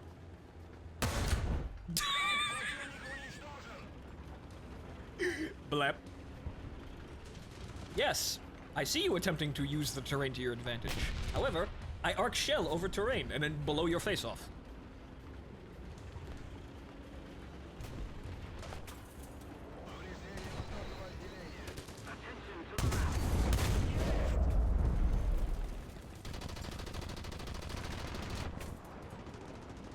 I continue blapping. Fortunately, the front turret's disabled. Okay, now the main turret's disabled. Not good. Ran into too many people at the same time. Rear gun! Rear gun! Go! Rear gun! Traverse! Oh, God damn it, they switched the crews out. I didn't want them to do that. I advanced too quickly and I got shot at by multiple people. Oh no. That will happen. Sadly, that will happen when you don't have support, but when we're playing this next, we will have support. We will have multiple vehicles doing the same thing. So if we don't get all of the tanks, we will have multiple people firing in every direction. So that is a little unfortunate. However, well, that's gonna happen. You're gonna die. Especially when you get, pulled out of position in that situation. I pushed as far as I could, though. I should have stayed on the point to be a little bit more tactically valid here, but I expected my teams to, have that well in hand. They didn't. I expected by pushing the enemy into the spawn, I'd be able to just keep them all, pinned down, but apparently not. As we got so many leakers, the enemy managed to hold on to the point. Attention to the designated grid zone. Roger that. Nope.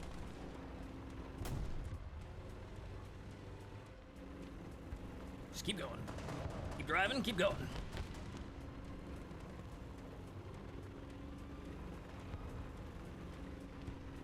Okay, this is where I should be, though. I guess I'm misreading the map here for where I should be going. kind of wanted to come back here and make sure there's nobody camping back here trying to bottleneck our team, but we still have that one guy above the point. Doesn't look like there's anybody here, though. There's that hill up there, but I don't think there's anybody there. They probably would be shooting at our teammates if they were. The enemy is So there's just those guys on the hill. counterattack. Load. Oh, come on! Damn. Attention to the designated grid zone. Well, he's dead, but damn. I got 2 of those, though, so no problems there. Affirmative. Also, I have backups for this, but why would I want to take that? I can play this, too. So as we can see, the Swedes are really fucking annoying to fight. They'd be really annoying to fight in general, but they are honestly one of the power creep nations. Because they get post-war AP, APCR, though then again, I don't really have all that much armor, but that makes everything else worse. They shouldn't have post-war APCR. They don't need it, but they were given it anyway.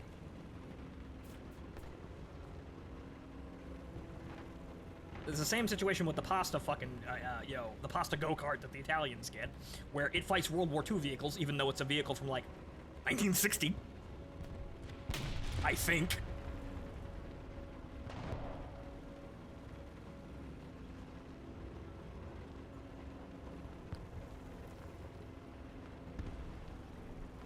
That's a problem. Oh, it's that fucking 75 bucket again. Right. Where is it?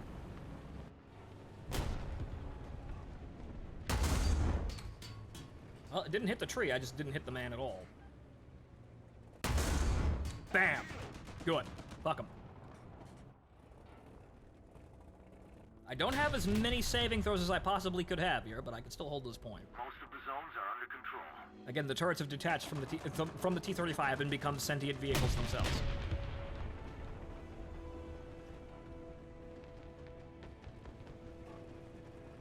We're gonna have some problems, though, because that fucking sweet 75 vehicle's on one of these hills. Ooh, hello. Damn it. Attention to the map. Ah, damn. That's all you get in the BT, unfortunately. If you don't one-hit the man, you're kind of dead. We have another thing that can fix that, though. That's the T-26, even though we don't really want to use that. It's a bit slower, however, we will kill the man. That will kill people. The 76 on the T-35 does kill the man a lot. It's just that the 45 is usually sufficient for killing people and also has better ballistics. However, when they get hit by this thing, they usually die instantaneously no matter what they are. So I should have aimed for that man's turret, but I thought I could probably fire into the crew compartment and take him out that way. That didn't work out. Well, I captured the point, though. Looks like well, it's gonna take them a bit to actually get back to it, though. Hopefully somebody killed that fucking, the landing craft. I shot out his transmission, so he's stuck there for a bit.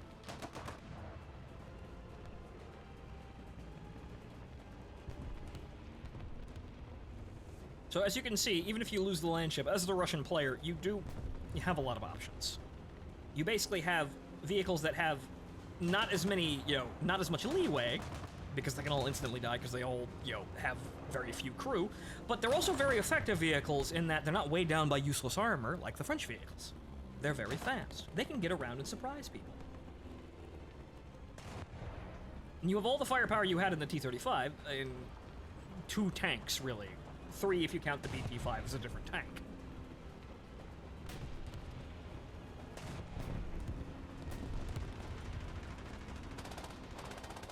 Okay, they're mostly planes, which is good for our team, at least. However, I do not want to be seen in this vehicle. I will die.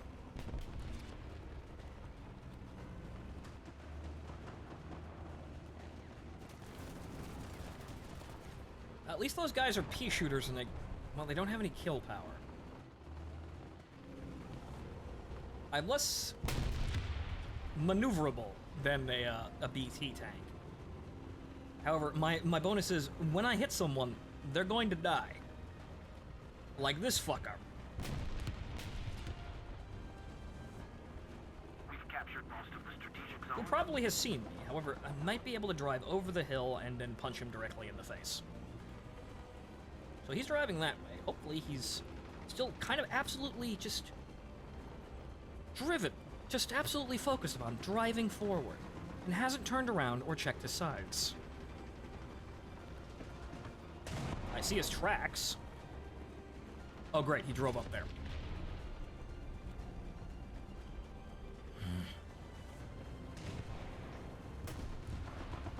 And he's dead.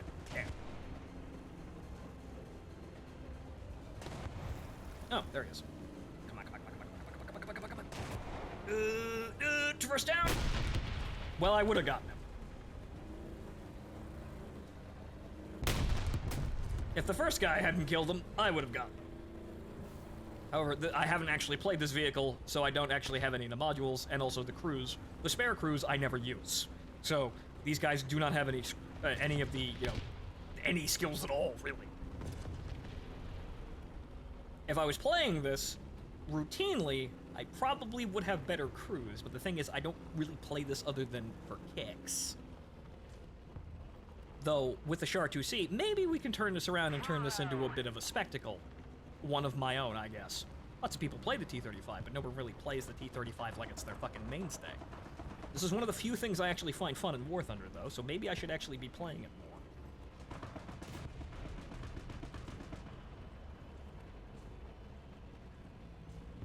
I haven't really got that far into any of the trees. Kinda partial to the goofy and fast shit. Last time I played, I had just unlocked a flatbed.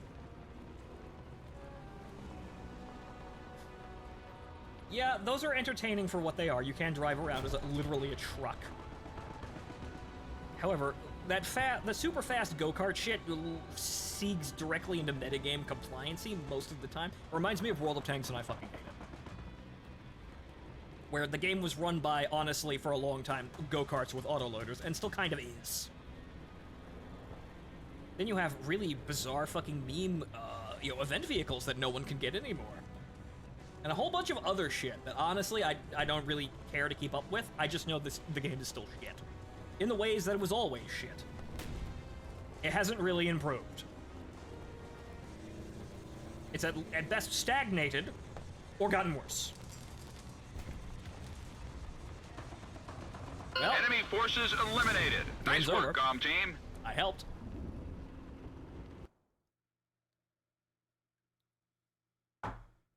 Also, if you don't plan on carrying on much further with War Thunder, I'm doing option warships for a mindless grind.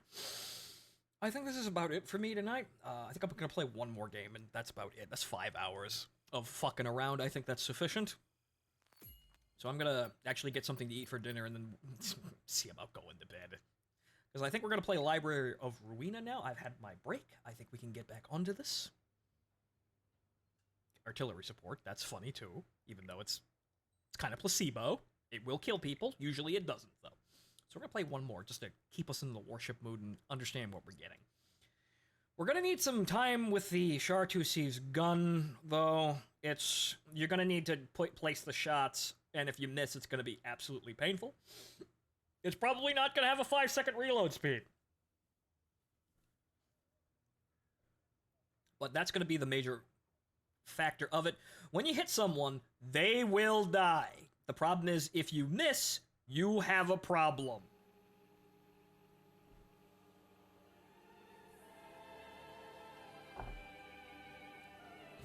But we can mitigate the, oh fuck, you missed, by having other land ships in support. As we should, because why wouldn't we want to do that? Why wouldn't we want to do land ships as a, and try to make them actually meta compliant? Honestly, they are.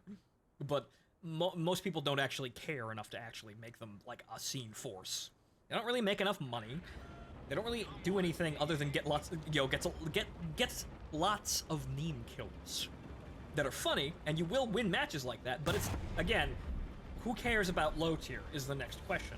Because if the only thing that mattered was just playing things that were successful, a lot more would be a standout feature of War Thunder. Down here, doesn't matter. I could be super good in this land ship. Most people can consider this overpowered. Most people do. No one gives two flying fucks because it's a low tier.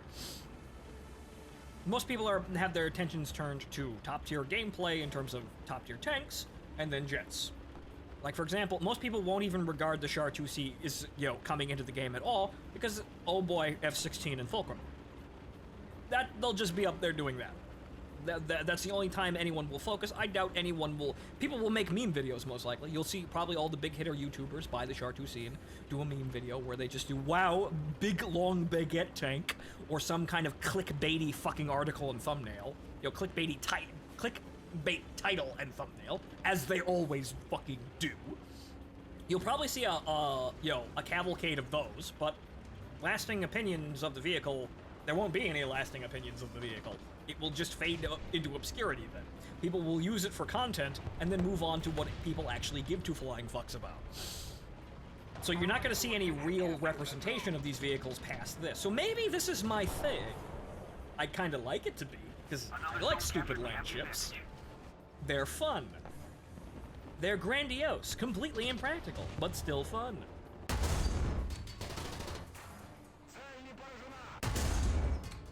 That guy knocked out my... Where the Oh, all the way the fuck back there. And also all of my gunners are knocked out.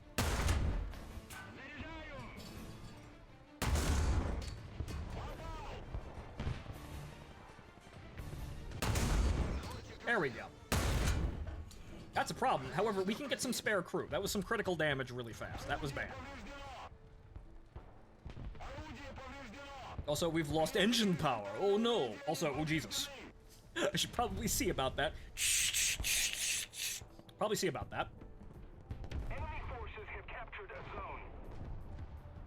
I should probably regard the... Oh, the engine's broke.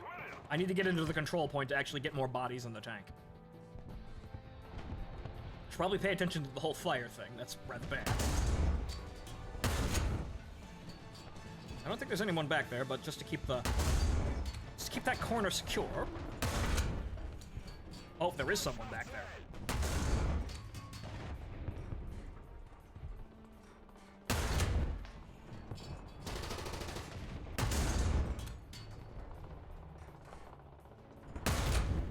Can't see shit, but there's somebody back there.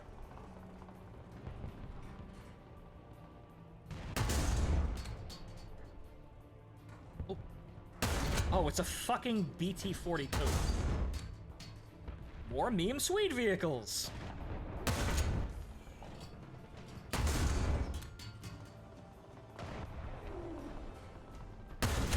The only thing that's keeping me kind of obscured is this tank burning over here, which is actually keeping me alive. Because I can't see the fucking thing.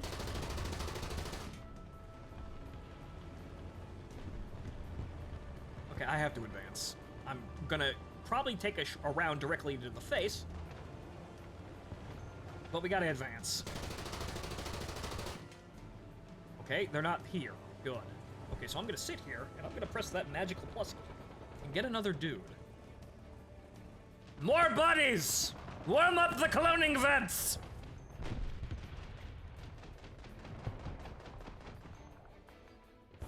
Okay, nobody's gonna appear from my side.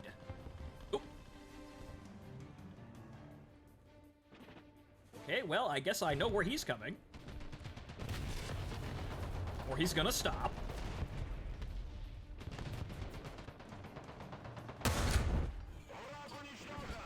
That's the other thing about this game. You can't really play predictably. If you play predictably, you're fucking dead. The only thing I could do is get away with it because I'm a fucking land ship. I need to get away from that guy. Another fucking knock into my 45 turrets.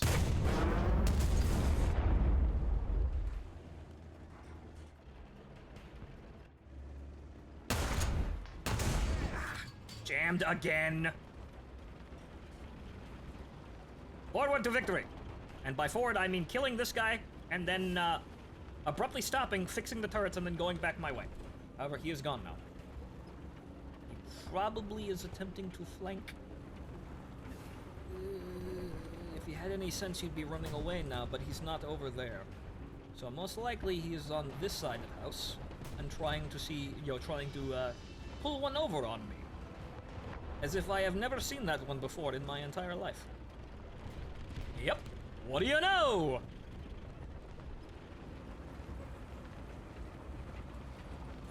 low. Mm-hmm. Good thing I've got a back turret. Well, actually, the back turret absorbed that fire. Oh. That's not the right fucking gun, though. Why aren't you firing? I was trying to fire the back 47, but she wouldn't fire. Why? Actually, now she's firing again, but she wasn't firing before. That was odd. Okay, good. All the gun turrets are up and operational again. We are back to full combat effectiveness. Ish. But again, I could main this. This is... it's enjoyable. I have no problems playing this over and over again. The only problem is, will people watch me do that? Or will I be known as just the Seal Clubber dude? Because that's kind of what this is. Even if it's big, grandiose, and silly. What value is there to mastering or being proficient at the low-tier gameplay? There isn't any. It's just fun because you play with a lot of retarded people and a lot of blast tanks that die horribly. And you are a tank that inarguably has a very... has an aversion to dying instantly, surrounded by tanks that have the opposite problem. They die a little bit too quick. Okay.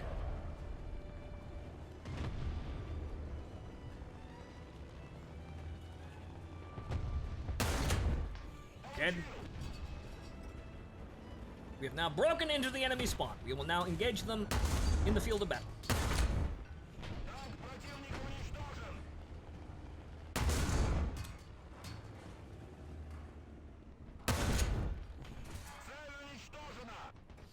They look at me like they're going to do something, and then they just die. I hear bombs. Somebody's trying to bomb me. They suck at it. I also saw someone down there, but I didn't get a fucking read on where they actually are. Alright, we've effectively secured the town. The only problem is now we're gonna have a bunch of salty fuckers and planes coming at us. Uh-oh. Well, that's the end of me. Oh, no! I'm alive! Those must be fucking 50 kilogram firecrackers. Somehow, I'm alive. That really should have killed me.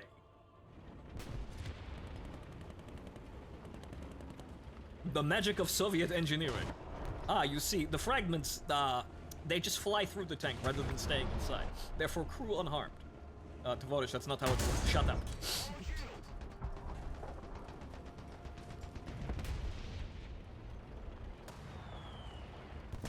Ah! That one landed directly on my head, though. That's gonna kill me. However, that guy's a little bit late to actually stop anything. We have effectively secured the town. We have pushed through. The enemy is being spawn camped. Game's fucking over. So that guy, little bit late.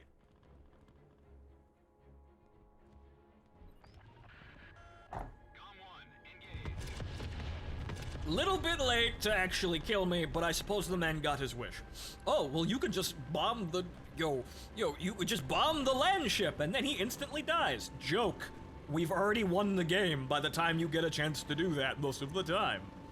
Because most of you are trying to play tanks really hard, and then I kill you playing your tanks. And then you get disgruntled and trying to find me with a plane. By the time you've gotten up there with your planes, we have already basically decided the match most of the time. Sometimes there's a little leeway, you can kill me early enough to stop that, but in this case, the game's already fucking over. It was either that or the end of the match screen that was going to stop me playing with T-35. That's it.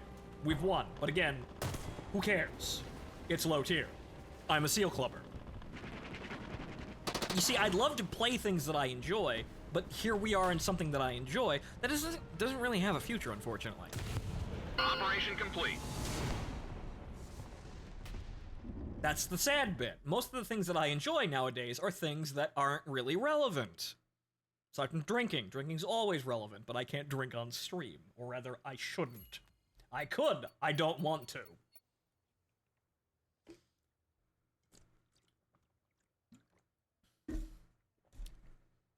One more. Because it's fun. Because I'm actually having fun playing War Thunder. It's just that it's fucking totally irrelevant. And I say this after getting a nice review of my my year of Twitch streaming, saying that I'm in the top 2% of War Thunder streamers, which Really? Granted, there's probably a lot of them, so that number is actually less impressive overall. Anybody with 30 to 60 viewers most of the time will probably get into the same area because there's a whole shitload of people with like 2 people watching. But yeah, it's kind of insulting, isn't it? Yeah, right. Love? You love Warthog? No, it's hate. I hate it. Entirely accurate. But, see, this is one of the things that I enjoy playing. It's just an incredibly small slice of the game that no one's gonna reward me for playing, aside from my own, rewards out of playing it. That's it. I play big tank and make small tank go boom. In mass. Why are we all in a fucking parking lot? Is this Girls in Panzer now? Were we all having a fucking meet out here? What's going on?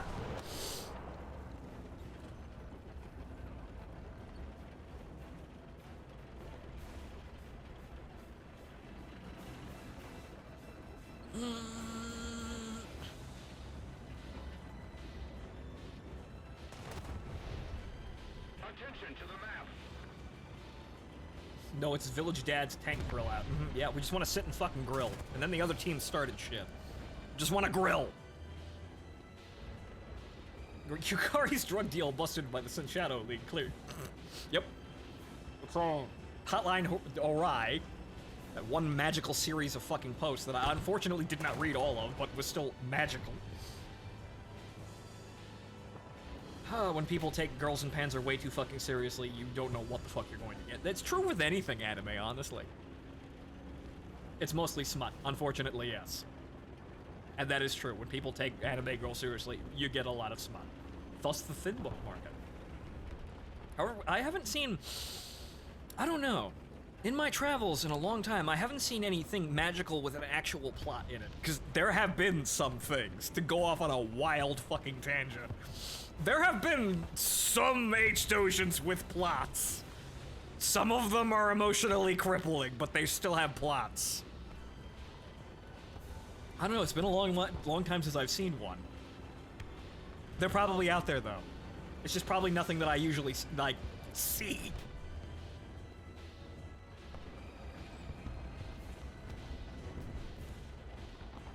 Slowed down reverb Steiner's theme intensified. Yes, over those, what was it, Retake is the name of those Asuka Dojins? Where Asuka's dead and she's kind of a hallucination of Shinji's or something like that? If I remember that correctly? Those? Yeah, wow, yikes. I don't remember what the plot of those were, but boy howdy did they have some plot in them. Wasn't even the porn, honestly there was a plot there.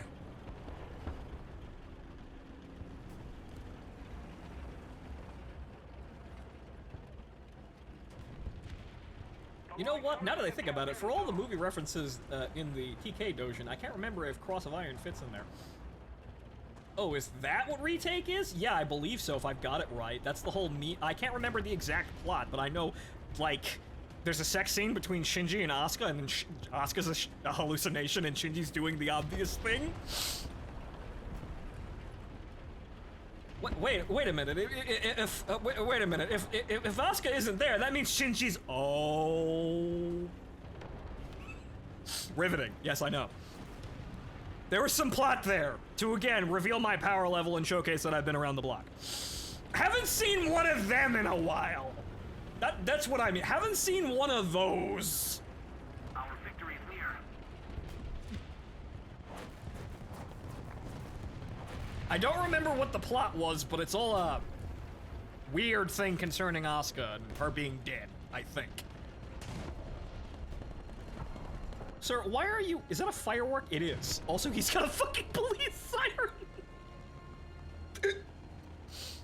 Wee-woo! Wee-woo! I'm following that guy. I'm following that guy till I die. I don't care what happens after this.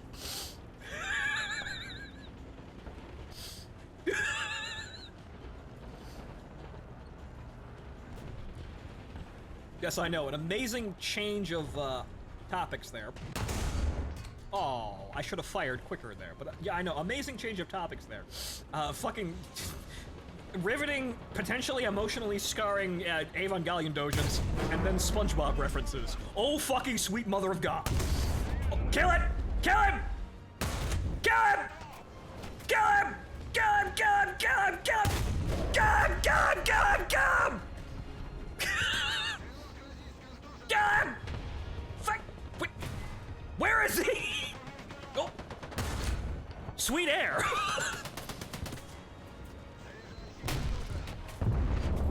Fucking shoot the gun! Oh no! I'm out of crew in the front turret! That gun, you're my only. Nope, nope. Too many tank.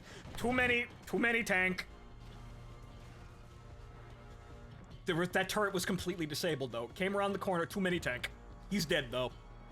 Did the police siren fucking half-track get him? I hope so.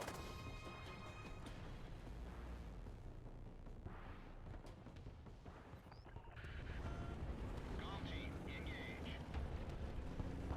Keep it up, and victory will be ours.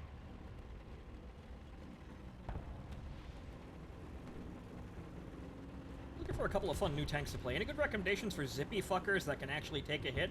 Stranger looking the better. Also, I remember reading that one back in the day. Right, okay, some other people are cultured individuals or have been around the block. I think that guy did a spin-off that was revolving around Negima, though. Again, revealing my power level in very strange ways. Don't fucking remember what that one was about, though. Actually, no, now I remember. It was about the idol girl. The VTuber before VTubers. Which, okay. Thanks, Love Hina's writer. Even though he wrote that out of spite.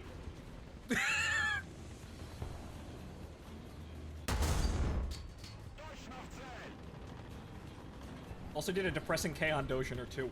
Why am I not surprised? But yeah, so there are H Dojins with plots, shockingly enough. It has been a long while since I saw one, though.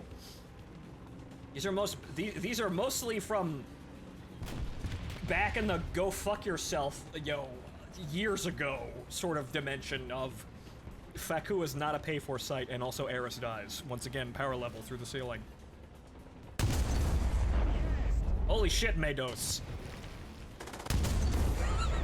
Those are some drifts, Mados.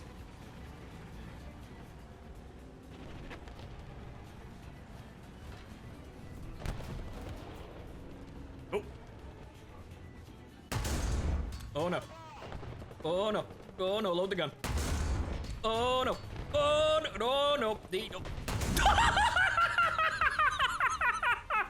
Wow. Holy shit.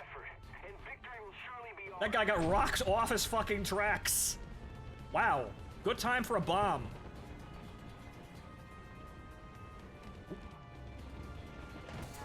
Oh no. Anyway.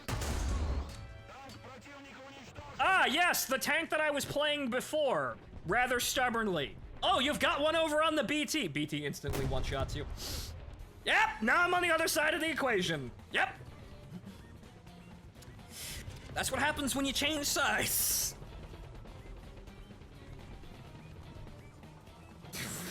Yep. Sometimes a little bit of thought in your porn actually helps out. Yep. These are great conversations to have on stream. Haven't heard someone mention Faku in a decade. God, I'm getting old. It's still there, it's just now mostly a pay site, which I'm not really sure of the status of. I hope there's money going to the artists. I hope.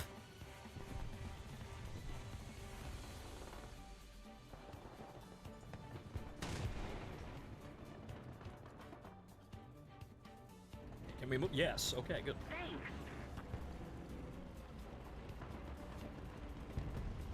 I thought it was fully. I think they still have free releases, but yes, it's mostly, mostly, if not all, a pay-for site now.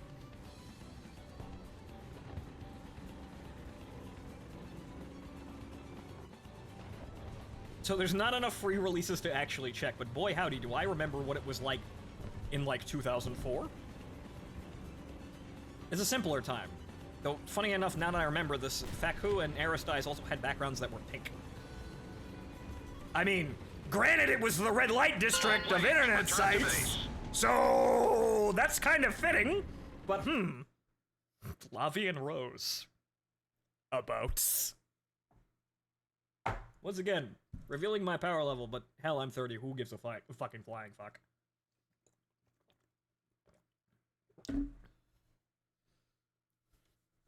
We were all there. We saw things.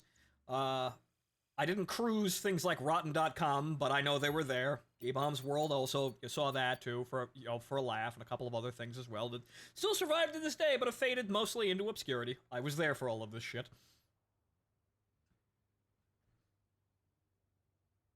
Winter camouflage for the BT. You know what? I'm actually having one more.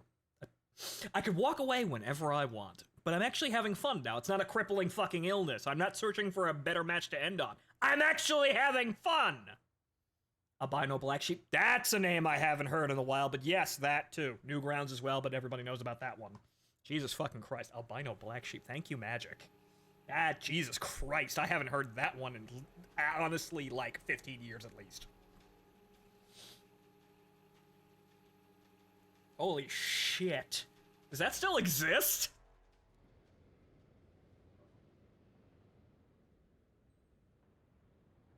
Probably doesn't, but I was there when the deep lore of the internet was written. Yep. Yeah, Incoming message from Allied Forces Operations Command. I don't remember where I was roosting around a bunch. I do remember that era, but I can't remember exactly where I was before. Other than AOL was still a thing. We still had mostly dial-up connections. I remember that. I can't remember where I was roosting aside from that, though. It's mostly Newgrounds and a bunch of other places like that.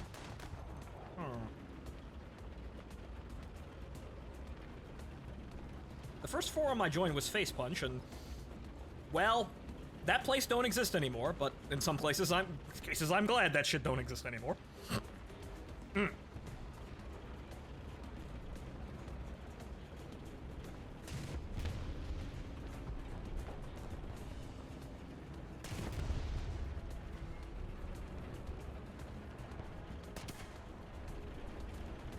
Excuse you?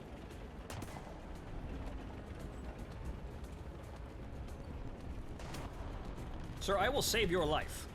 You best not insult me.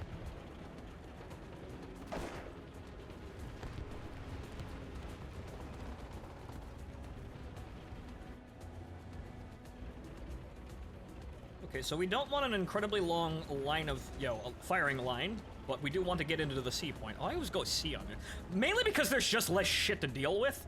B is kind of a fucking... Well, everybody went this direction. Nobody went to the other side of the map. That explains a lot. I think everybody has the same mind as me, I suppose. Everyone likes it over here rather than the killing fields over there. I try not to think about the days of the Wild West of the internet. It was much better then. We had nice things, and we had some nice things. Maybe some colorful things that weren't very nice, but a lot of things. And then we had things like Serial Experiments Lane and the Digimon movies to showcase what the future of the internet could possibly be. Unfortunately, what we found is that the internet devolved into something far, far worse.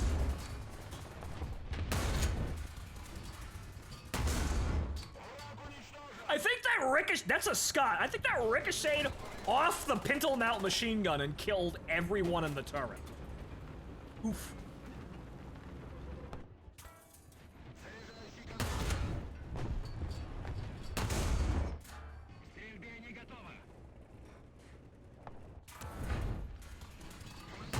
You keep shooting at me, I'm gonna get you.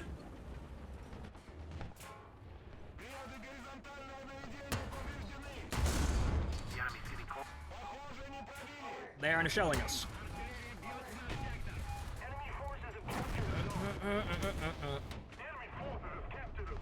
Oh great, that's both turrets fucking knocked out. That's not good. Come on. Come on, fix one of them. Well, I suppose our team, I'm being a good distraction. That much is entirely true. I'm taking a whole shitload of fire from the enemy team while they're being shot at by my team. Bap. I can still I still fight. I'm still shooting.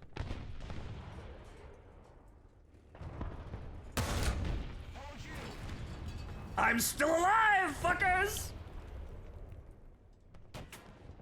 Not for long, though, if those shots keep hitting me like that.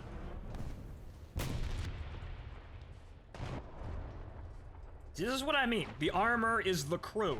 All those shots are penetrating, but none of them are killing me. Why? Because they're just being absorbed by bodies.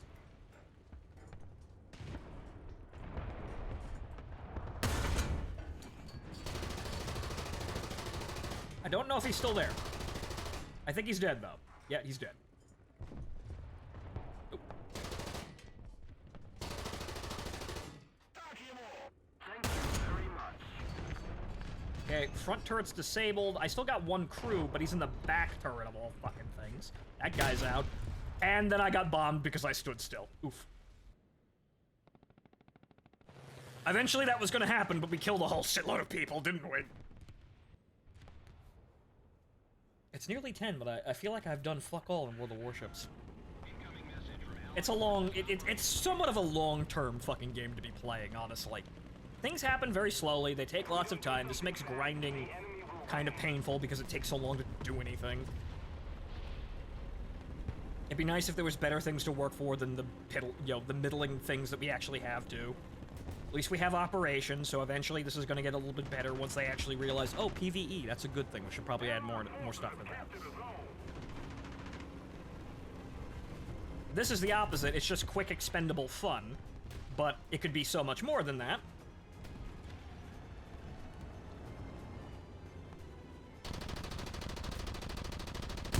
Ah, I should have fired earlier. Damn. Get the fuck back here, Devastator. I had the gun elevation to get him, but I didn't think I was gonna hit him. Should have fired earlier. Well, we've won this side, so all of that sacrifice and murder actually went to pretty good use. We actually mulched most of the enemy team over here, or most of their tanks. However, we took crippling casualties, as it seems like, yeah, those bomb hits really actually took the shit out of our team. A lot of people fucking died over here.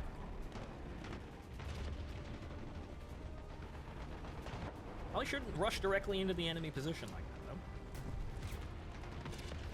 Is Stellanium just people, then? Apparently. But it's like, all of those shots that were absorbed by the machine gun in the Char 2C, yeah, that's just my crew. Or the B1, I should say. I'm not sure if any machine gunners are going to absorb any fire in the, in the Char 2C. They probably will, though. But that's the thing. It's like, hitting a crew member is kind of like hitting a module, in that they just absorb all of the damage. And hello. Oh, it went over his head anyway. There's a guy over there, though. Beep, beep.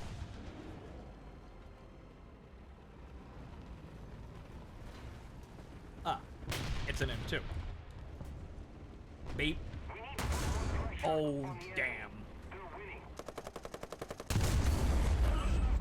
Beep, beep! See, that's the fun thing you can do in BTs, and I'll admit that that's fun. It's just that I like there to be more variance than that. I like that to be not the only fun thing in the game for the vast majority of the game. The T-35 is a rarity. There's only there's only going to be 4 tanks of this make.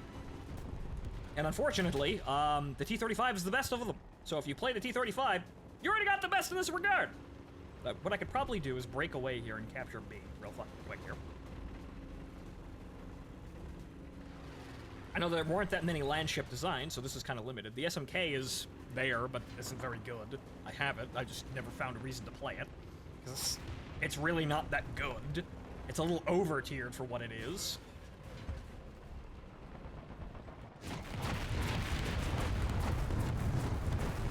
That's not good.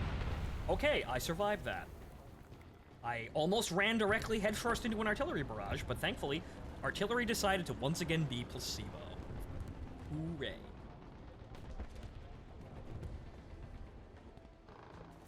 that a radio broadcast out there that I'm hearing? It is.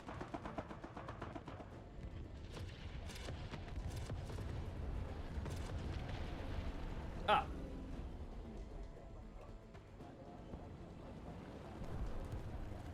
Enemy forces have captured a zone. Well, they know I'm here. I'll just move over to the other side of the facility then.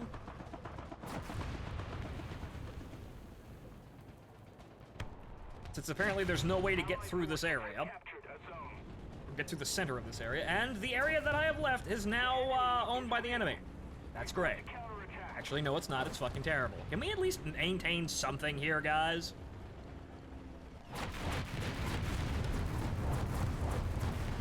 Oh no, the Ministry of Culture. Okay, so now I'm gonna zip the fuck out of here before the enemy actually comes in here and tries to take the point back. Goodbye, guys. Back to the playground.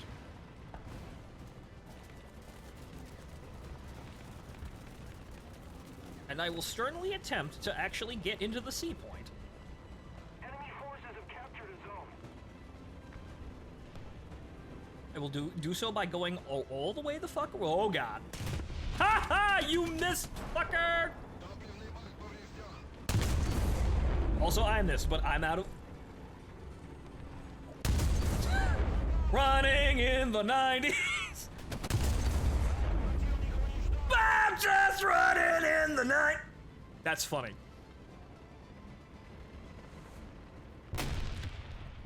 I also missed, but you know what? I'm a faster tank with a much faster traversing turret.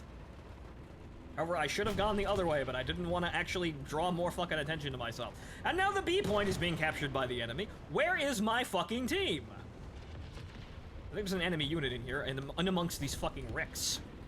Ah, yes, there is. Hello, sir. Hi. You are shooting at my friends. Please stop. Please cease this activity. Thank you. Ah, yes, there's one man alive in the fucking pile of bodies over there. Good thing I got him. Okay, before I dive directly headfirst into the control point, I'm gonna drive over here and make sure there's no one immediately, trying to bust out of these areas. Make sure there's no one imminently trying to approach the area. And then maybe we can win a match. Even though we've been winning matches all night. Attention to the designated grid zone. Was pretending to be a corpse. Yes, a corpse with a gun. Hey, wait a minute, this isn't a Necronica campaign. You can't actually shoot guns when you're dead. Dead people are dead. They don't come back as children with attitude. No. Okay, it looks like we're clear. There's some people by B, but it looks like we've reduced the... Yeah, there's probably... I was looking at the scoreboard very worried a second ago, but it looks like everybody else was just limping on their last lives. Good.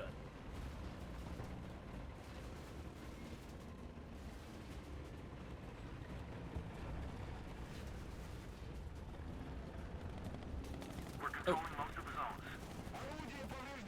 I'd love to shoot at you, however, I can't. Okay, it looks like we're pushing the spawn on the other side. That's good.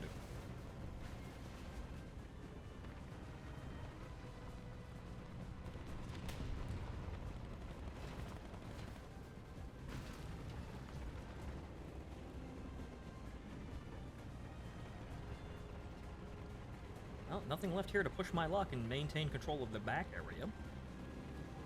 I could probably get away with it. Frankly, I'm in the best tank to be doing this sort of thing because I'm super fast. I'm super fast, and everything that gets hit by this usually dies in one hit.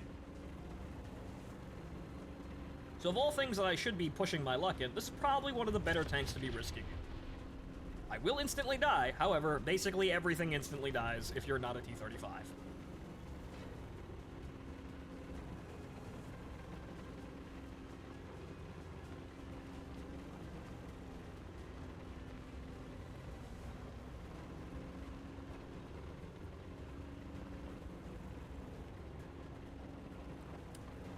I don't think there's any more tanks, though. I think they've run out. Or they're spawning over there. Why? I don't know. That is the whole spawn area over there. I don't see any more enemy units in this area, so I will make the traverse this direction. Trying to stay out of the red zone, because that's very bad, but I don't think there's any more Wait, that's a gladiator. That's just air. The one dude by the sea point was just blown up by a gladiator. Apparently, there's more people over here attempting to spawn.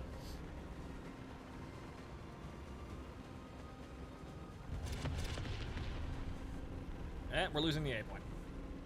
But, let's see here. I'm not in range. And good luck. We're actually managing to pull this one around because we killed so many fucking people.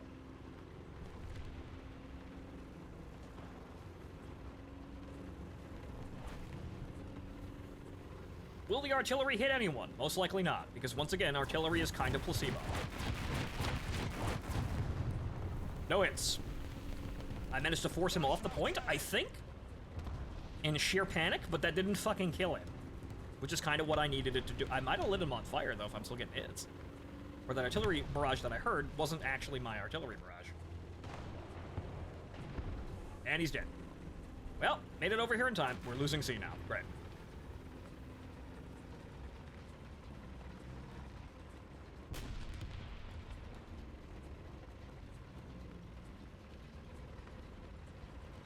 Another zone captured, we have the advantage. However, by the time I get over there, the game's basically going to be over. I'm just maintaining, total superiority. But that one area I wish to, was trying to actually secure by pushing up, actually, the moment I left, some dude spawned. Right. It's probably the dude in the Gladiator.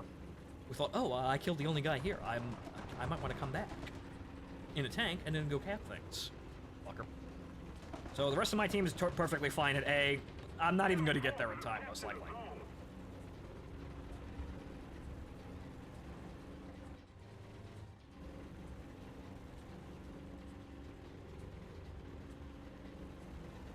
Operation complete. Return to base. Too little, too late.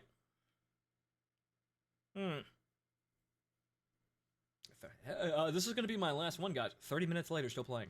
Okay, now we're actually going to play. Just one more. That's it. I like playing this. It's just the sad thing is this won't amount to anything. There's nothing to really work for or grind for or achieve down here, aside from the moment-to-moment victories, which I suppose that's good enough for War Thunder standards, but there's nothing to do. There's nothing to throw this at. There's nothing to weaponize to accomplish some kind of goal, because all of the challenges and events they force you to play top tier, tier 3 or higher, or anything like that. There's nothing to do with these vehicles aside from just play them. Which, funny enough, because of that, they're actually the most entertaining vehicles because they have no stupid shit attached to them. Shocking, isn't it? Some fun is better than no fun. In War Thunder, yes, but the shocking thing is, these are some of the most entertaining vehicles to play on their own, which isn't the case with a lot of other vehicles, or really most of them, in War Thunder, that's a spectacle in itself. But the thing is, they have nothing attached to them. It's kind of a weird sort of balance, where these are the most entertaining vehicles to play, but they have nothing to do with that entertainment. It just kind of lures you in and think, oh, well, I'll go up the tiers and I'll work towards something, and then I'll have things to work for. No. No. You might think the game gets progressively more interesting and better as a result, but no, actually it doesn't. It gets more complicated in really dumb ways. You have people running around and pay for bushes and whatnot. But you know what? I have my big stupid pay-to-win fortress here, and that's about it. Really, I should play this more often because it's actually kind of relaxing. I'll probably be playing the Char 2C a lot because it might be fun in terms of all of its general idiosyncrasies, even though I tell you right now, it's not going to be as effective as the T-35. However, the armor might make it kind of balanced on par-ish, kind of. The T-35 is still going to be the most effective land ship in the game, purely because of the weapon systems that it has. It has incredibly effective, fast-firing weapons that basically nuke everyone. So if you get hit by this, you are generally dead in a single shot. And the enemy has a lot of tanks to throw at you. The problem is that you will kill all of them in a single shot, unless they come at you all at once. Man, that placebo artillery's getting real fucking thick today. Oof!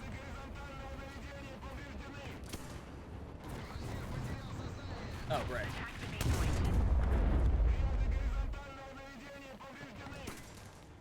Oh, great, he aimed for my turrets. Oh, no. That's a problem. To the designated grid zone.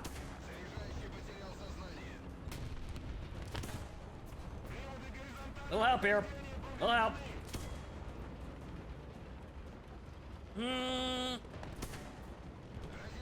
That's actually really awkward.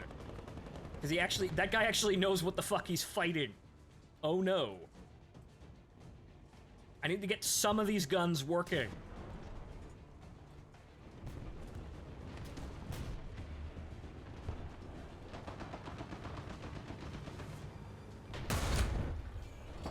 Okay, yeah, I hit him, but he's not fucking dead.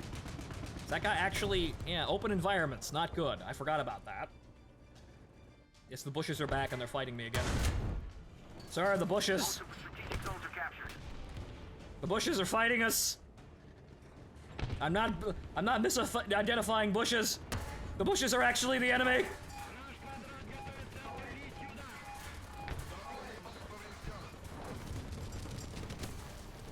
Yeah, that was actually just bad. I stormed into absolute wrong, and there's nobody here either. So nobody was pushing this area. Whoops, I got surrounded.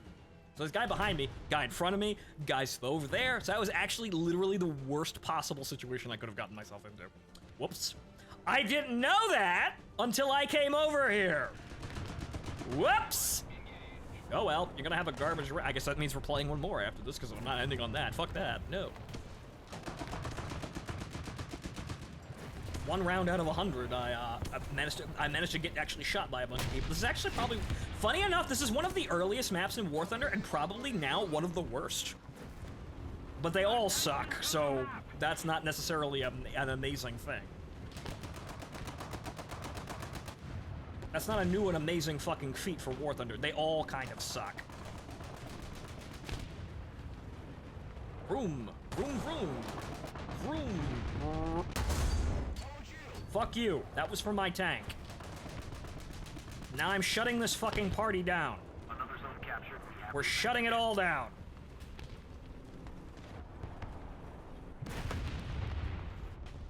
Oh, damn it.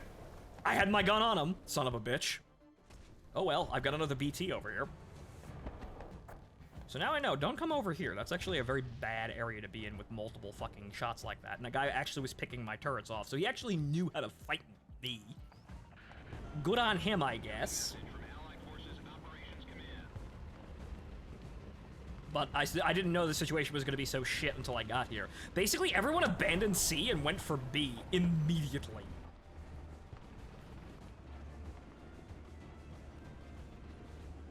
Huh. How did I not kill him? I hit his gun, but that should have been enough to actually kill him, but oh well. Okay, well, if he tries to do anything else, I got this situation. I got this area locked down.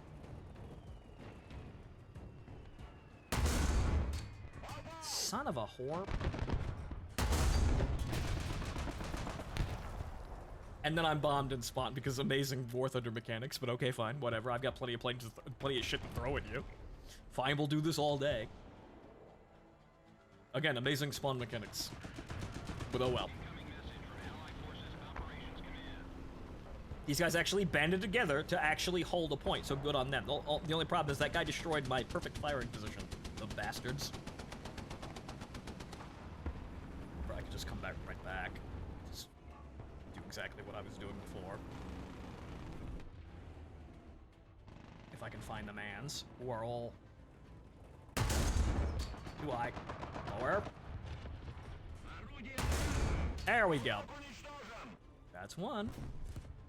Get the fuck away from my spawn. Oh, there's another one.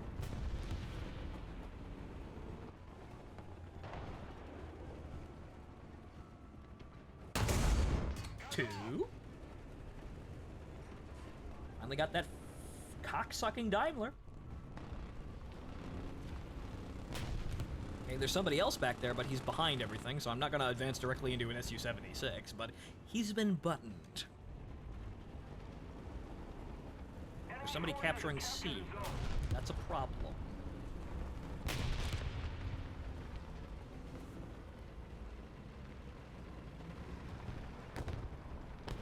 Ah, that guy.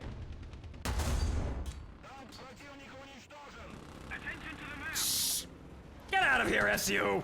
You're strafing friendlies!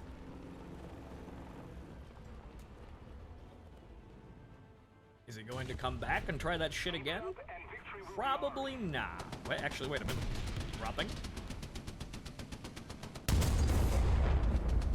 No. Close.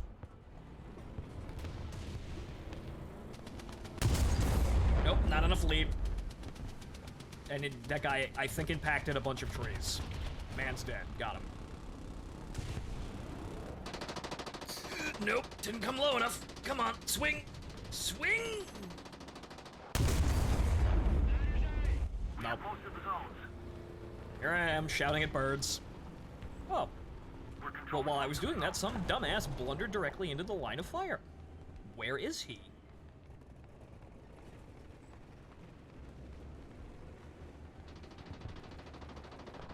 Ah, there he is. Ooh, right in the ammo rack. Oof. I just nicked him, but right into the shells. Oof. Yeah, you think you shot my tank up, and now you're gonna push your, actually, you're not gonna push any fucking advantage. You're done. You achieved nothing. Aside from annoying me, but hey, I've already bought my tank. I can play it as many times as I want. Thank you. Enemy forces have captured a zone. I think they've gotten the Su-76, so I probably shouldn't, or probably don't have anything to worry about over there. Nope, there's still some guy over there. It is most likely the Su-76, again. Oh.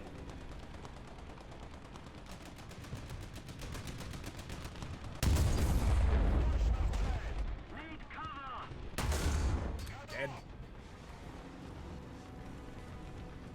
Okay, now I'm just kind of like playing a sentient landmine? I saw the... Well, hey there, Shiha, way the fuck over there. Fuck knows if I can get the range on this one. I can, actually. BAP! There's a guy really close to me, though. I managed to actually just shut that guy down from fucking across the map. Just had to actually get the trajectory right there. Had to walk it in. I don't got any fancy, range-finding equipment or anything like that. Oh, boy. Oh, damn it! It bounced off his fucking armor rather than hitting all the dumb fuckers in the crew. And the gun, damn. Oh, well. Well, now I've got this thing, which kill people just as effectively, honestly. It looks like my team is balancing the enemy threats fairly effectively. So there's a bunch of guys running around there causing problems, but now it looks like the enemy's running out of tanks. Or rather, they're dying as they approach the objective. So we've got majority points. We should be all right.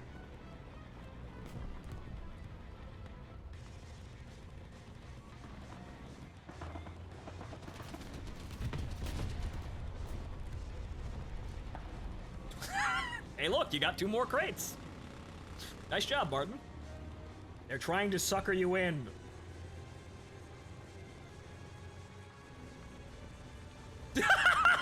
Martin, keep going until you get a Thunderer. Go, chase the sun with free money. But chase the sun. Attack the B point. Keep rolling until you get something actually good. Need cover. I kind of regret spending all that money on, loot box crates, which, surprise, you shouldn't be spending that much money on loot box crates. I did it to make a stream, though, so there's that. I can make my money back by playing these games, so eventually it kind of equals out depending on how many people are watching my stream and how generous they are. I can make my money back on that, and then it's just a business expense for that can be temporarily covered.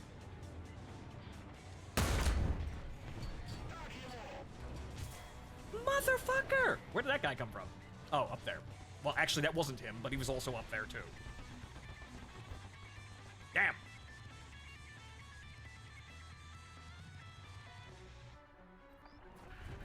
Ah, yes, now the man with the disc. I am now a truck, which, funny enough, still has enough kill power to actually kill tanks at this tier. I'm supposed to be AA. I am not just AA. I am actually a tank destroyer in a really fucking silly way. I just have to see the fuckers before they fucking zap me. That's the thing.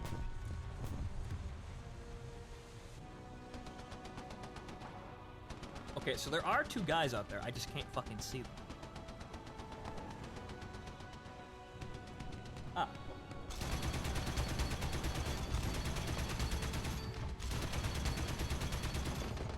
Damn.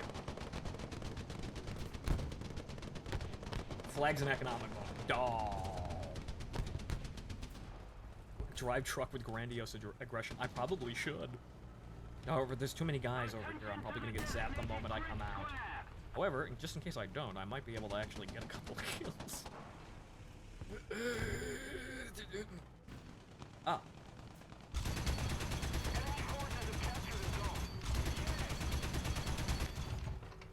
Damn, there's not enough penetrating power. Oh no. Oh no! Back! Back, I-15! Back! Back or I will swat you out of the sky like the insignificant insect you are! Oh, you're sticking around, are you? Alright, well. Unfortunately, I have to... I told you to leave! You had a chance! I can't traverse 360 degrees. Sadly. However, I did get the... Oh my god. Back up! Back up! Back up, back up, back up, back up, back up!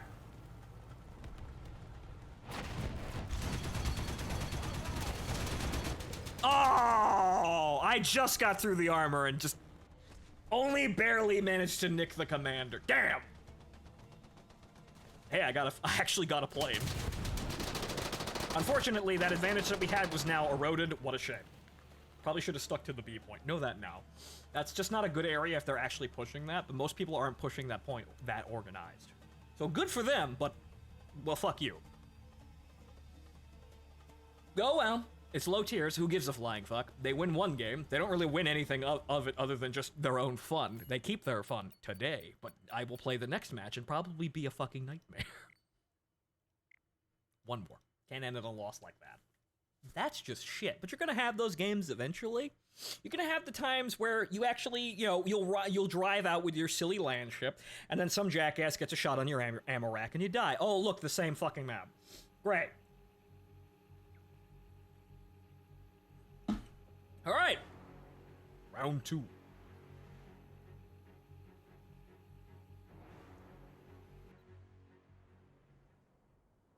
Okay, so the same engagement, except we're all forced to come here, so I won't be abandoned by my team. Unbeknownst to me, I didn't actually see where my team spawned. They all spawned over here, and I drove out here and then got shot by guys from here, and here, and here. That was bad time. However, the control point is over there, so if we want to actually win, we actually have to drive in that direction, meaning that these fuckers actually have to stay near me.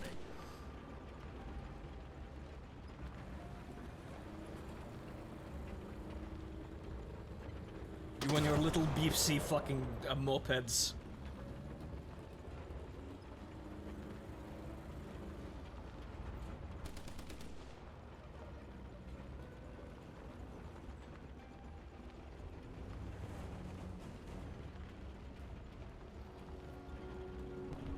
But, generally speaking, this provides the most uniform fun that I ever have had in a vehicle in this game, period, which is actually quite the shocker. The thing is, it's also the least useful vehicle of them all. It's not good for street cred, because anyone serious will call you just a seal clubber, and who the fuck wants to play that? And then it's not good for economics, because you don't make any fucking money at low tier. I actually have to kind of try to make, like, 20,000 fucking lions, which we're making money slowly, but it's not you're not gonna get anybody's attention like this, so that's rather sad. It's fun, but it doesn't mean anything. But I suppose I should stop caring about that, because if I was going to be noticed for playing anything in War Thunder, it probably would have happened. I have played things. Many things. I don't think anyone really gives two flying fucks, though. So I should probably just stick to what I find fun now. And then show up for occasional memes, I guess. The sad thing is that War Thunder's fun is incredibly fucking limited. Okay, an M8, so they're coming from that direction, obviously, so this is going to be kind of odd. I seize the man, however, I don't got the shot. Now, where the fuck was that? There on the hill? Yep, that guy, way over there.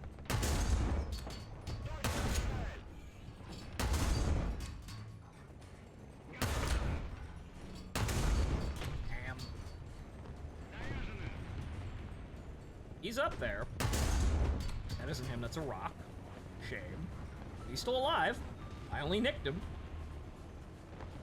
Okay, so I guess what I'm gonna have to do is camp this corner and shoot anybody who comes near this point. Or rather, tries to reinforce the point after my team actually pushes up. So we're pulling up here, and we're gonna try and actually thin out this flank. God damn it all. I'm gonna keep... Damn. Well, at least those shots aren't really doing anything, so there's that.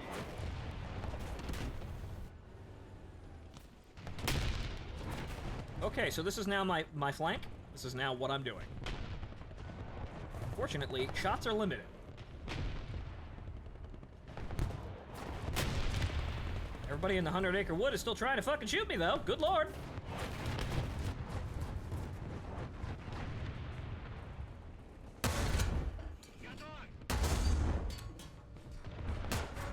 There we go. Good. Got it. You shot my tracks. Congratulations. I don't care. I wasn't moving anyway. Oh no, my tracks! Big shit. I'm not going anywhere.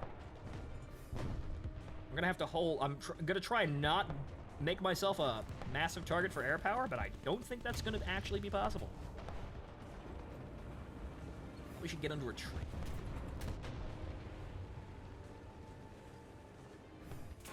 Ah.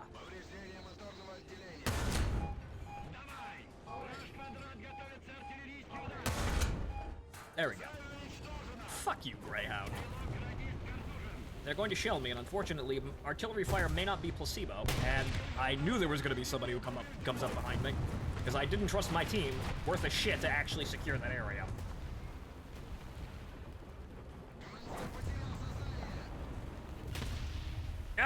Yep.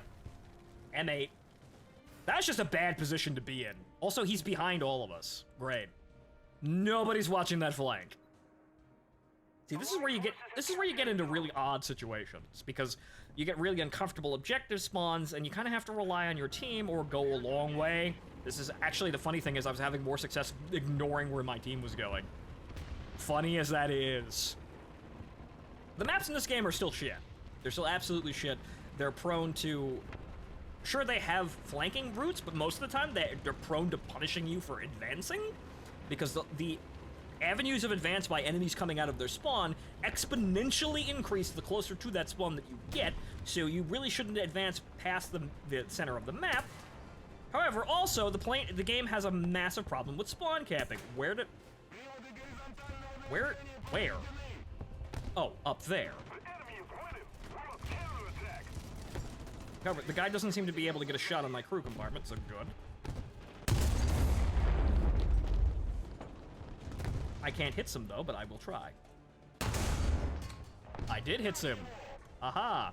I'm threading the needle over this rock, though. That's half his crew. If I keep shooting... I tried to adjust out of there, but I didn't get it.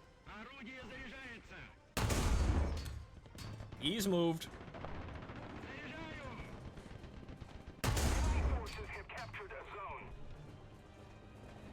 Is he gone? I think he's gone. However, I backed up into somebody else. Yeah, this is a mess, and we're just getting locked out of spawn. We're just getting locked out of advancing. Lower.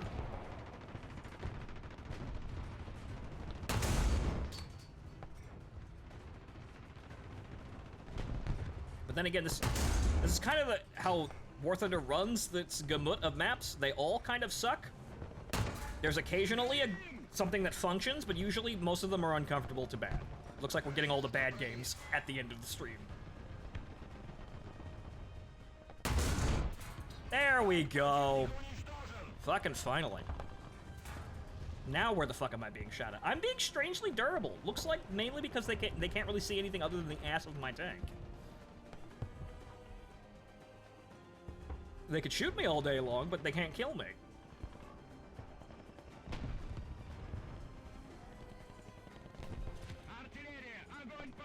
He's gonna get so much fucking warning that's gonna, arrive that it's probably useless, but sure annoy him.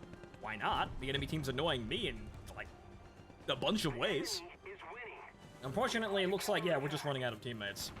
Yep, that's a no. That is a hard nope, doesn't matter at this point. And I can't traverse my gun up far enough to bother that guy, so, well. Ah. Ah, hello.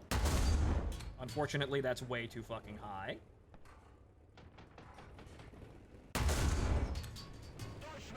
That bounced off his fucking mantlet. Great. And then I died. Oh well. Or rather, want a +1? No thanks. We're almost done anyway. But yeah, no, this is just unsalvageable. My team can't do anything. Oh well. At that point, there's no real point in continuing to play. And it's low tier, who gives a fuck? My team's obviously not gonna win, and I'm just gonna be spawn camped, so who gives a flying fuck? When you're losing that badly, there's no real reason to stick around. Again, I could give it the college try for these sorts of things, but at the end of the day, doesn't matter. If I was gonna be rewarded for being a good player, probably would have had that happen already. Which is why I enjoy things, you know, grossly overpowered things like the Harrier GR1, because at least I have fun shitting on the terrible game. But again, top 2% of streamers. Don't know how the fuck that happened. It would be absolutely lovely if I could actually be rewarded for what I'm actually doing, to the extent that, yeah, I put the effort in. I've been here since 2013. Does that actually really amount to anything? Not really. But I've had this argument before, had this line of thinking before anyway. There's really no point in acting like a star player, even on stream. I just have my fun and walk away. Because honestly, War Thunder has given me so little. No, everyone's watching, well, basically a bunch of people who make fucking clickbait. Or shills. Usually both. There are people who don't really have the most honest opinions about the game because they're in bed with Gaijin, who'da thunk. And then on top of that, they just make endless clickbait about dumb things.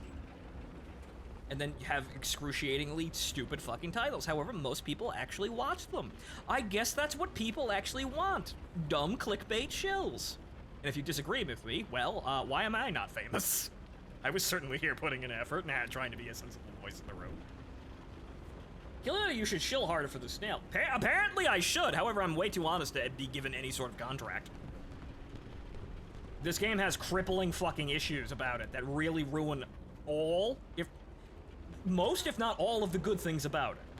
However, these will never be seen to because Gaijin's MO is literally just dump content on the train, dump content on the fucking game, and then walk the fuck away. Bend over and receive Stellanium. No thanks.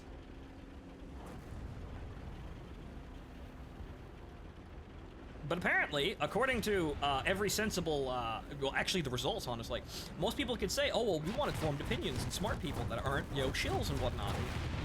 Not two-faced liars for monetary gain. But apparently, those people are really the only ones doing very well. Shockingly.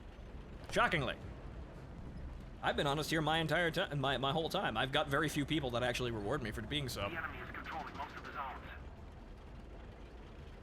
Actually, more people argue with me than actually anything, honestly. But no, War Thunder is a game that's ruled by people that are incredibly easily entertained. And now I'm playing the easily entertained bit. Why play anything else? Nobody else expresses really any kind of measure of authenticity, or rather, extraordinarily few people do. But again, most, if not all of those people, yeah, they have Gaijin sponsorship, so they can't actually be honest about the game. Closer to victory.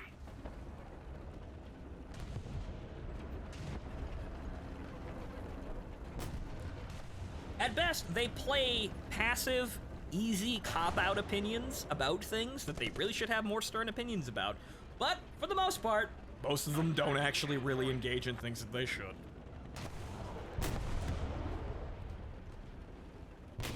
The best situations that we have are those rare occurrences like Free Abrams. Remember that? When There were just so many fucking people up in arms about it. That really shouldn't have just bounced off his mantle, but okay. Damn.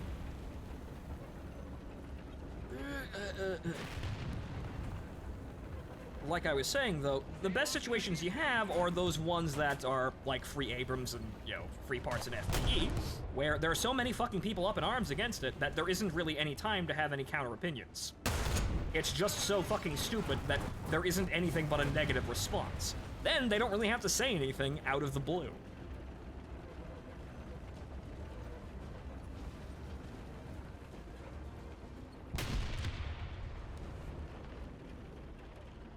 But unfortunately, apparently, this is all people want. Allied forces have captured a zone. Because they don't seem to be wanting of anything else. Lord help you, War Thunder would probably be a better game if we actually championed people that were actually arguing for the game's improvement. God help us all if that actually fucking happened.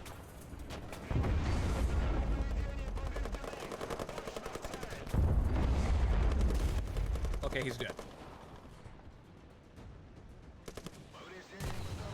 That's my tank on fire. Whoops. Oh, right. There we go. I knew he was there, I just couldn't fucking see him over all the fire, but I got him. It's good. We're good. Everything's fine. We're holding this point. This is us. We're here. The Russian land battle. Yep. One of the few routinely fun things in this game. Why? Because it's really just ignoring most of the problems the game has, or rather, jumping shark over them in a bizarre way that will never be changed. The Char 2C is gonna be this, but a fucking Storm Tiger. Oh, hello.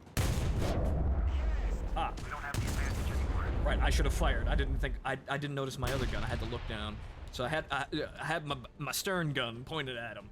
But the man's dead. Fix the vehicle and get that spare recruit in here. Warm up the cloning vats here. Get us another man. You see, this is the major thing about that I've seen about War Thunder that just, you know, it's kind of annoying. Most people will argue about the state of the game, but argue in the most retarded ways possible, in favor of things. Like I saw on the reveal stream for, you know, the latest patch, it was quite a while ago, you had some guy saying that $70 is nothing. And I remembered the quote, the difficult thing about being a consumer advocate is that consumers do things that advocate against themselves. That's just this at work. You want to be an advocate for improving War Thunder, but for some reason, everyone else says one thing and does another. To the designated grid zone. And there's no stopping it because the Gaijin just, you know, puts their fingers in their ears and saying, oh, well, we're giving people what they want, or they don't say anything at all. They disappear for fuck knows how long, and then they just randomly have a patch with random things that they didn't tell anybody about. They didn't make any plans for. They didn't announce anything like a roadmap or anything like that. They just fucking randomly appear with content. Most of it's more fucking boats that only like 12 people fucking play routinely. So, unfortunately, yeah, the vast majority of the War Thunder player base is easily entertained morons that enjoy clickbait. And don't actually acknowledge people with actually sensible opinions about changing the game, or argue against them for bizarre, retarded reasons. So, unhelpful. Yeah, I could be wrong about things, and I could have opinions that are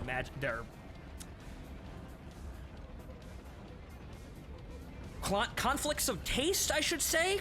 Like, I like things, like, you could have it either way and it'd be fine, but I'd like it the other way, rather than the way we have, things like that. Those are less important, obviously. But then there are just shit that's just prevalent problems that have been like this forever that no one wants to actually make any sort of progress on. But again, people just do whatever, and I suppose, well, I'm just talking here for my own entertainment, I guess. Doesn't really matter what I say about anybody else, who I insult, who I praise. Aside from anybody in my viewer base, because you guys keep me here actually somewhat in business.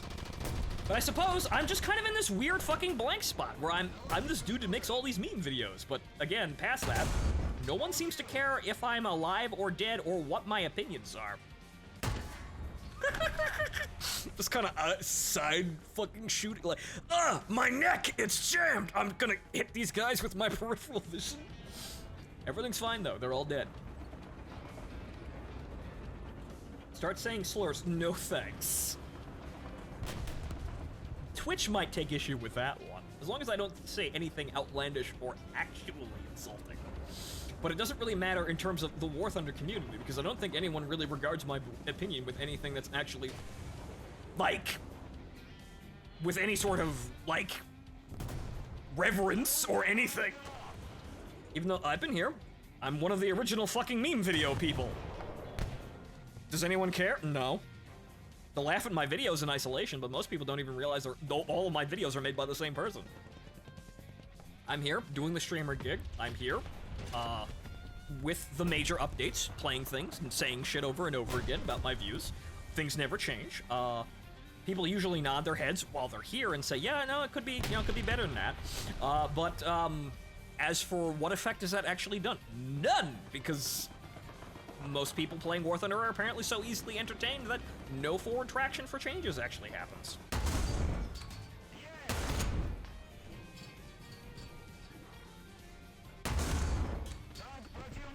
I still have my retarded land fortress, though. There is that. Forces have captured a zone.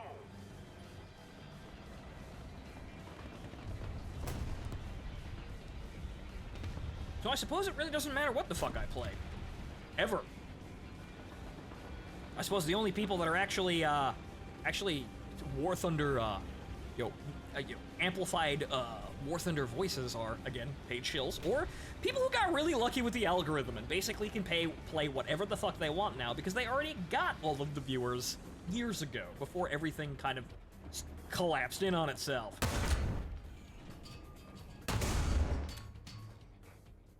Get your ass back here.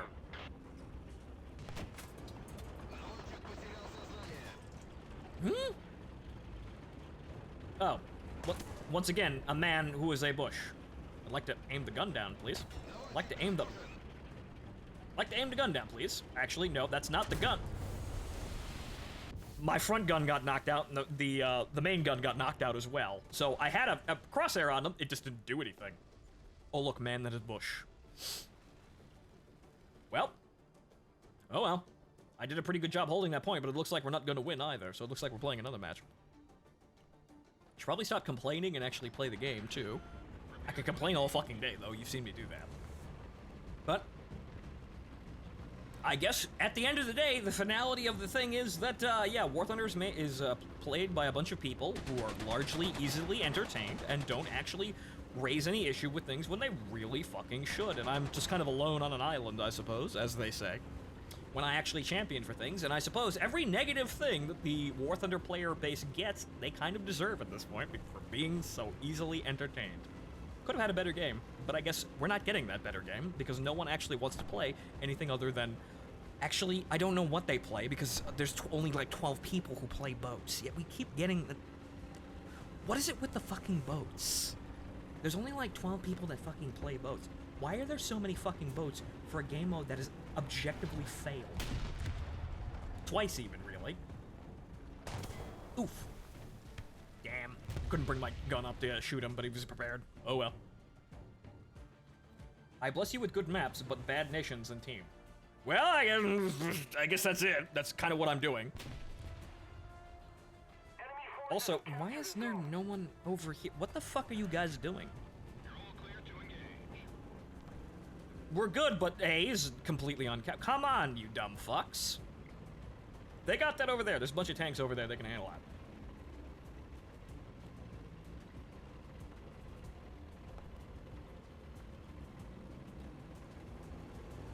Sadly, I could say that I put in the college effort, but most people go, you put effort into War Thunder, completely oblivious to the amount of years that I've been here and the amount of content I've made on my channel.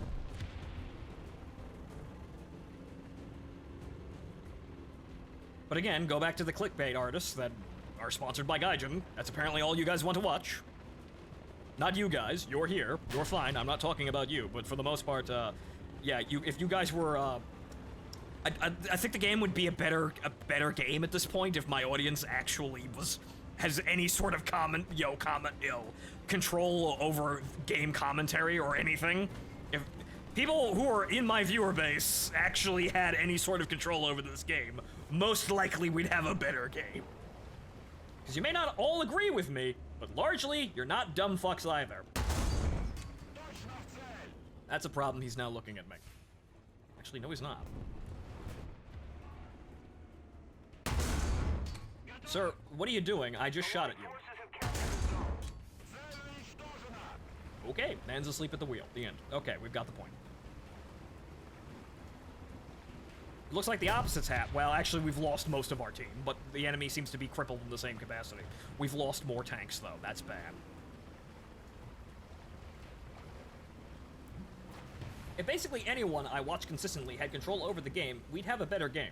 Most likely. However, unfortunately, no. Nobody gets their wish in that regard, aside from the people who like clickbait and are very easily entertained by like the 1 trillionth fly daily video about nothing important in particular.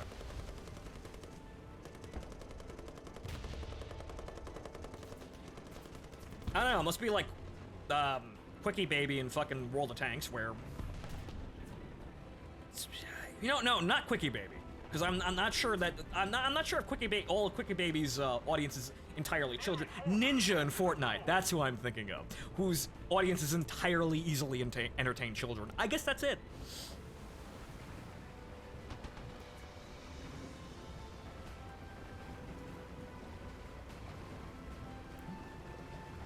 We need to put more pressure on the enemy. They're winning.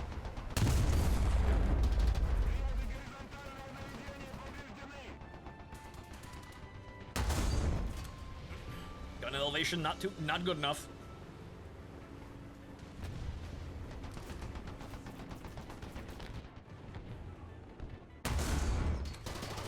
How are you not dead?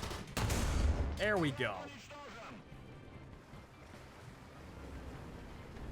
Fucking hit the center mass on a tank and the guy just goes, nah. I get War Thunder things. Oof. What the fuck was he? Was that the thing? Yeah, the man with the click! Enemy forces have captured a zone. Good. Fantastic. He should actually be doing something good. The clicks. That man with the click. I probably should have taken the AA truck, though. No, there's the likes of Ash and Spookson who shit all over the game, too.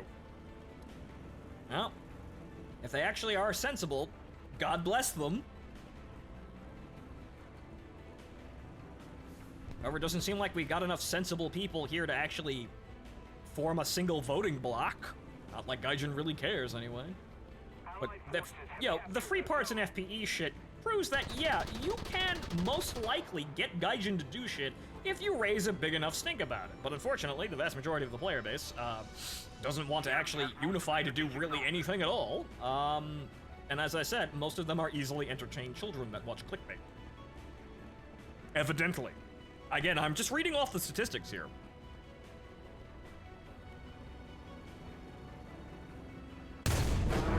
I'm not the one who makes, these like, copy-pasted, really cringe-worthy titled and thumbnailed videos get thousands of views. I'm not the guy doing that. That's just how it is. I'm just saying the obvious. Now, the devs just listen to the ones who give them suggestions that could make them more money. This is entirely true, but honestly, they don't even listen to half of those half the time. Because they could make more money on things, but they don't do them. Like, imagine if you made PvE content that made vehicles that are terrible in PvP, like World of Warships is doing now. Imagine, if you will. Think. I can't kill him, unfortunately, because my turret is too fucking slow. I do have 2 machine guns, though. Yeah, no, that's not gonna do anything. Imagine, think, picture it. If you made game modes where... Now, if you made game modes where there were other things other than just this peekaboo horse shit.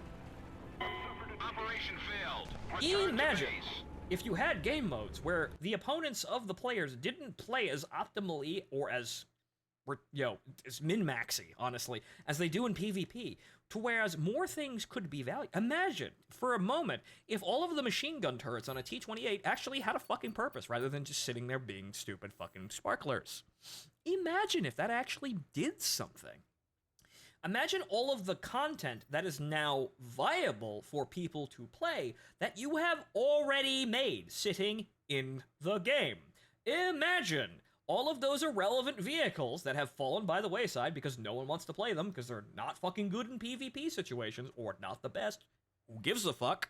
Imagine if all of those things were given an area to actually excel or at least be better to the point where you could make it a matter of taste to play something or not, rather than you play this if you enjoy suffering, or you play this because this is the best thing you could be playing now. Imagine how much more money you'd make by monetizing premiums that don't really fucking matter anymore. It'd make you so much more fucking money, but nope. Nobody listens to that shit. Apparently not a fucking gaijin. It's going to happen in World of Warships, mark my words. As Operations expands, more people are going to play Operations, and more Operations is thus going to expand more because more people are playing Operations. And as Operations improves and gets support, more people will play it, and more people will buy things and play things that aren't good in the PvP meta for World of Warships, but work fucking acceptably in World of Warships, or are actually excel in some capacity where they don't in PvP. Mark my fucking words. It's already fucking happening. Is anyone gonna listen to me enough to see this ahead of the curve? Probably fucking not. But it's already fucking happening, and I suppose once War of the Warships actually makes it a thing, it'll actually become a thing that gaijin fucking copies wholesale, which is usually what happens.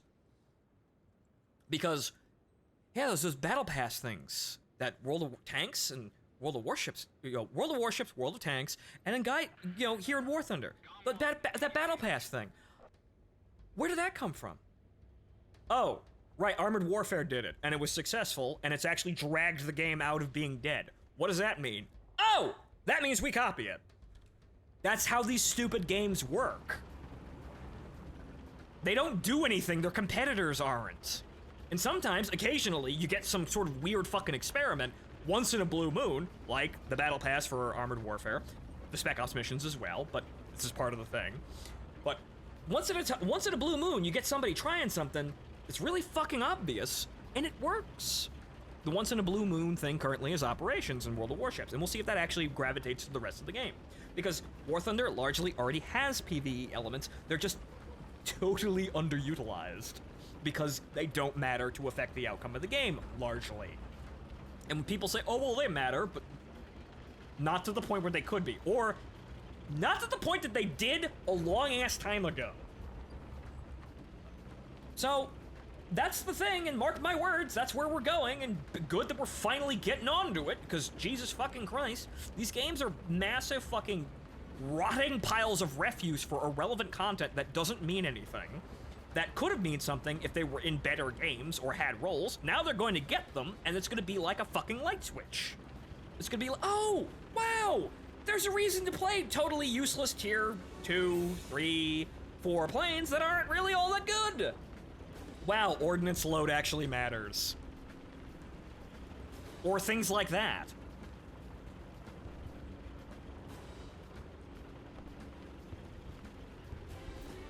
I'm not weighing down 90% of the planes in this game with useless ordnance that doesn't do anything. Wow. Because I have things that other than just fighter grab ass to play or something like that. Wow. Tank battles. The AI doesn't play optimally enough for me to actually, have to play the best thing ever all of the time. That means there's some wiggle room to actually play more vehicles. Thus, more vehicles matter. Wow.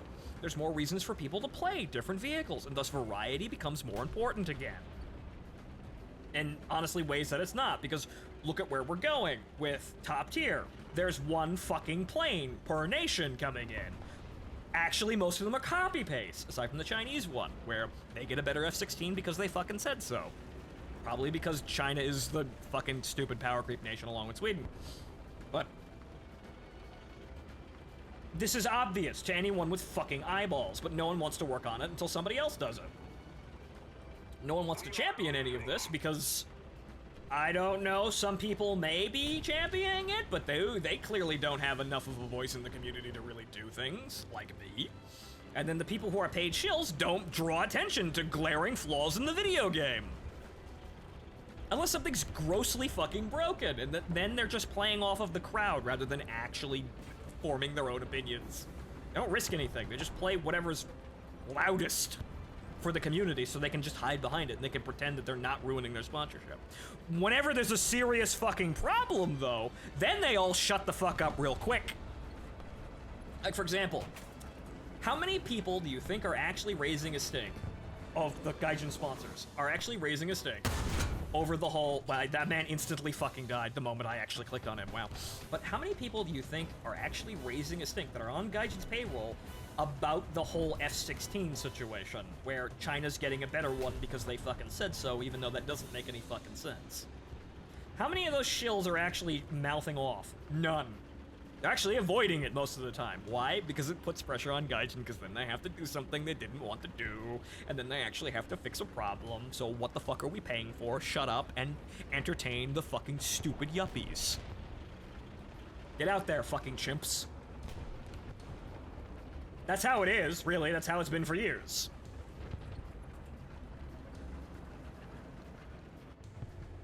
So I'm sure, yeah, sure, the guys that actually have the role there, yeah, I'm sure they're, well, God, well, we gotta cooperate with our partners here, or I don't have an entertainment career. But again, you've just sold your soul. But again, that lies a different fucking problem altogether. Those people have more people following them, even though they're less honest than the honest people who don't have people, aren't on, Gaijin's payroll, or aren't paid shills, or trying to be paid shills. So what the fuck, guys? All right, I know how that works. It's almost exclusively just visibility, thanks to Gaijin, pumping the numbers as we kill more people. Right? It's almost exclusively visibility based, and most people don't fucking think hard enough to find people with actually good fucking opinions. They just watch whatever circulates in front of them on, in the YouTube, algorithms, and that's it. Even if they play the game actively, they don't look around and they don't actually try and find people or champion anybody that isn't already just dumped directly into their fucking heads. Dumped directly into their lap or onto their heads. Makes a lot of sense with most people's, terrible opinions about the game. But I'm rambling right into a corner here as I shoot people. But it's cathartic, I suppose. I get to air out the obvious fucking problems. Though, granted, most people could actually say that, wow, you're just whining because you're not fucking popular. I suppose, yes, but largely, you like people that are actually bad for you. This is not just me saying this is statistically backed up. You like shills. You actually entertain the shills more often than you do people with actual opinions. Again, to the vast majority of people, not necessarily the people present currently. Or maybe not even the people who watch this in post, because the hordes of window-licking yuppies don't even watch my content, see? Because I'm not a shill for Gaijin, and thus I don't get exposure. Again, you could say that I'm whining because I'm not cool, but again, what are you guys really doing? Haha, yes, the stern gun works. Yes, it's there. I have a gun in the back of my head. Unfortunately, I'm still being shot by, oh, that guy over there, and now I've run out of turrets. Actually, no, I still got one. Actually, no, there it goes. Yep. I'm being stun locked by that guy. The Panzerjäger came out of nowhere. I thought that guy was dead, too. Where'd that other guy come from? Okay, now the rear gun's fucked up. Who's still alive? Who's still alive? Yeah, who's still alive in the tech? Was it the drive? I don't fucking know. I got stun locked there, and my team also just kind of abandoned my push. Where did everybody go? Oh, they all died. Oh, okay. So, yeah, there's nobody over here. There was a second ago while I was sitting there rambling. But I suppose I'd do this to drive head first directly into the enemy forces and actually win. I just want to play the T-35 now, and I have no interest in playing anything else. That's what I'm doing. Again, maybe I would be more concerned about actually good sportsmanship and conduct on, in playing in front of people if... I don't know if it ever actually mattered, because Lord howdy, I was way fucking... in the past, I've been way more up, above the belt about those sorts of things. Presentable, even.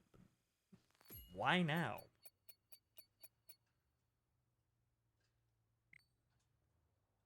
Again, this, irrelevant. Don't give a fuck.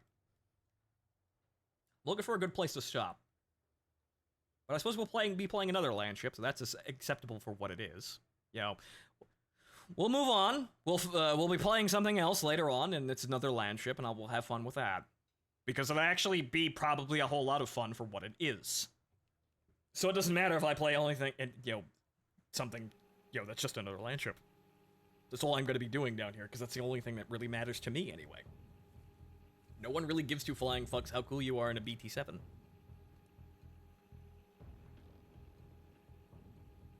So at least I have the T-35 and it entertains me when I win.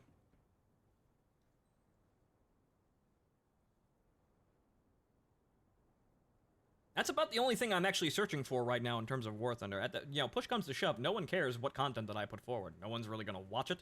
It's not gonna make massive waves on the community. It's not gonna thrust my career up to the stars and, fill my wallet again. Aside from the other people who actually do donate to keep the show going. I love you all, really I do. But, unfortunately, you can kind of see the numbers and how they're not going, so they're not going anywhere, really. They're kind of just staying where they are now, and that's not great, but workable. So I'm down here, a working mook here for entertainment. And I try to entertain with having opinions and doing things that are interesting, and also providing you a service for new hit games like the Callisto Protocol, which isn't worth your fucking money. There you go. That's my service. But not so much that I can do if, the way things are. And I suppose it's down to the fact that, it's kind of like Twitter and Elon Musk is actually revealing that a lot of people were just turned off by the people in charge, who are all honestly really biased, really stupid, debaucherous fucking morons. What he's saying about Twitter and what was really going on there doesn't shock me. It's another fucking .com bubble story all over again. It just smacks of shit that happened in the late 90s and early 2000s. That's all it sounds like. It just happened again. So, but it does showcase that, on these platforms and on YouTube by extension, because YouTube is part of this whole fucking mess. Yeah, there was a concerned fucking attempt to turn down certain content and over-advertise certain other content in an attempt to play God. That's really what it was. It was an attempt to play God. Mostly it didn't work, but it still fucked up the system, whereas it used to be kind of fair. Now it's not. Now I don't think anyone really knows how it fucking works. Aside from it produces money, so we pay people to make sure it doesn't break. Unfortunately, I wouldn't care as much, I wouldn't care as much about the situation, but unfortunately, it's how I also make my money currently, and what I signed up for. Sadly. But again, maybe I should have been, more of a yuppie. Maybe I should have took the Patrick Bateman approach to just doing things that are popular and just blending in, even though I'm not a very well-in-the-head person, and I hate every single moment of it. Maybe I should have done that. Maybe I'd have more money. Or at least more people following me, but then therein lies the counterintuitive point here. I tried to be different. I tried to be unique. And then at the end of the day, I wasn't really rewarded for trying to do that.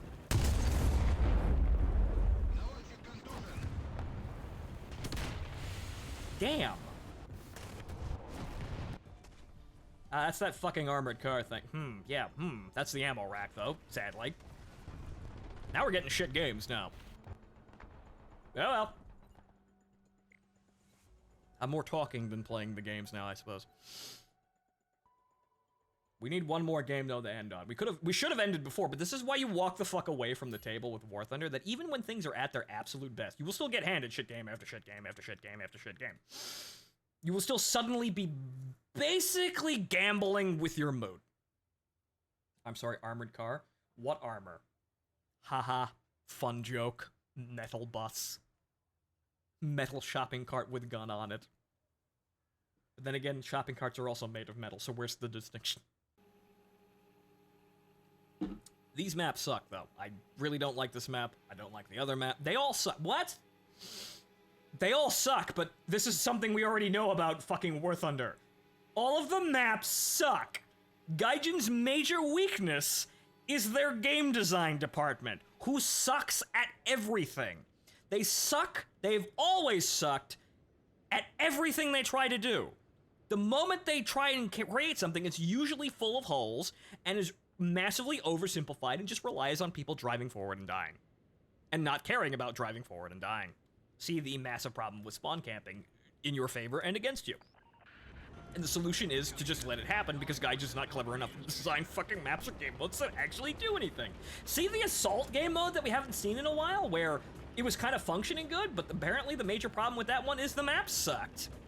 Because it probably had the World of Tanks issue, where you move forward and you expose exponentially more fucking flanks to fire as you approach.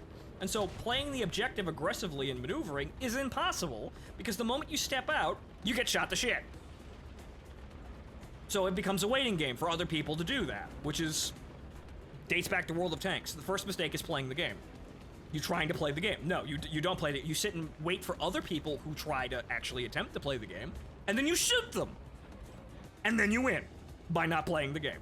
It's really mostly camping. The winning move is having absolutely no expectations, not wanting to drive your tank around, not really wanting to feel like you're actually driving a tank, not really want to feel like you're actively, aggressively pushing things. No, you just sit there and wait for some dumb fucker to expose themselves. You shoot them, rinse and repeat. Same shit with this game, except it happens quicker. That's about it.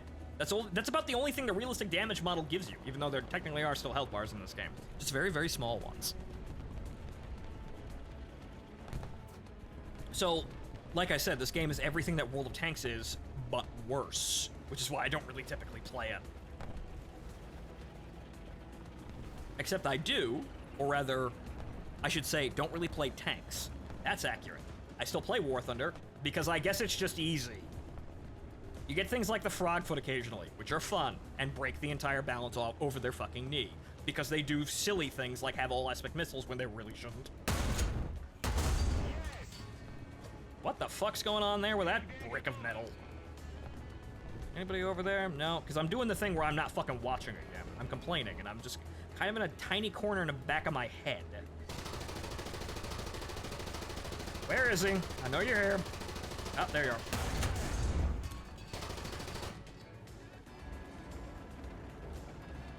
Oop.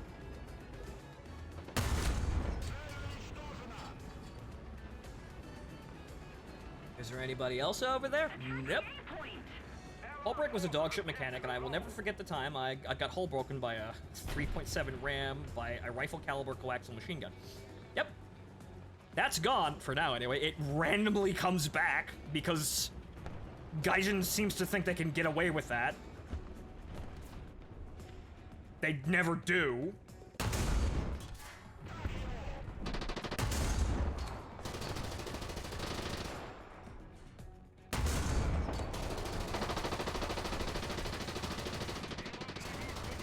Suppressing!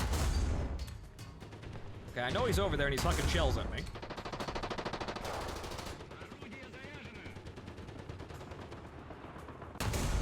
I see the man. He's moving around. He's a bull. Ah, there he is. There he is. I found him. I'm shooting through his engine block, though. I'd like to kill him, though. I'd really like to kill the man before he... There we go. Thank you. However, unfortunately, the frontal part of my crew is now dead. That's an issue. Was a KV-1C, and he hull broke me with his coax by just shooting my gun shield. That's first generation. Those are the problems in first generation War Thunder tanks that were just dumb. They keep trying to bring back that mechanic for some fucking reason, and it's dumb. Mainly because they're probably out of ideas, because they have this really bizarre thing where they try to add dynamics to their game because they don't want people to just win because they actually did the right thing. They want to add randomness. The only problem is when they add randomness, it's not sensible randomness. It's literally just crippling the players for some dumb reason in order to make them fuck up. Which is why probably the spotting system in the game is never going to be adequately fixed. It's not fixed. They said, oh, well, we adjusted it so it's working better at top tier. It's still shit. It still doesn't work. It's still incredibly spotty and will cloak people so they sneak up on you. and you have no chance to fight back on it. But that's what Gaijin wants. Still alive, Stuka! You shit. Уходим! Артиллерия бьет в наш сектор!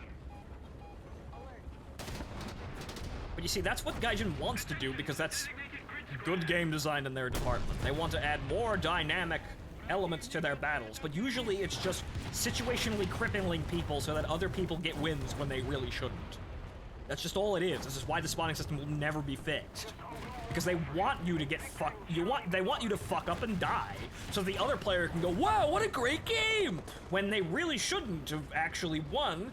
You were just situationally blinded by the video game.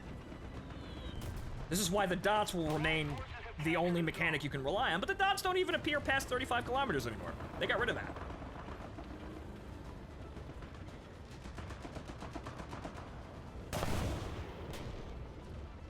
So if you might have... The whole point of this little rant here, among the other rant, is that, as you might have guessed, Gaijin's game department, or game design department, are a bunch of fucking morons that don't really know how to do anything well. They just do things, and most of it never sees the light of day, actually. In a really fucking stupid way. I don't know, they either do stuff that never sees the light of day and we never know about, or they don't do anything at all, and it's just some kind of fucking Ponzi scheme. Because if they did more things, we would see more shit happening. But as I said, War Thunder isn't an evolving, you know, ever, you know, refining, you know, piece of entertainment. It's not. It's just, they just dump more content on. They add more mechanics to facilitate that content, but other than that, nothing else changes. Unfortunately, autocannon. Bad. Autocannon bad. Literally the worst thing to fight. Yep. That's why autocannons are bad. The Shark 2C probably won't be that vulnerable to that sort of thing, but that's why autocannons get you killed. But he's fucking dead. And... you know, we'll play this one, because we're actually winning this time.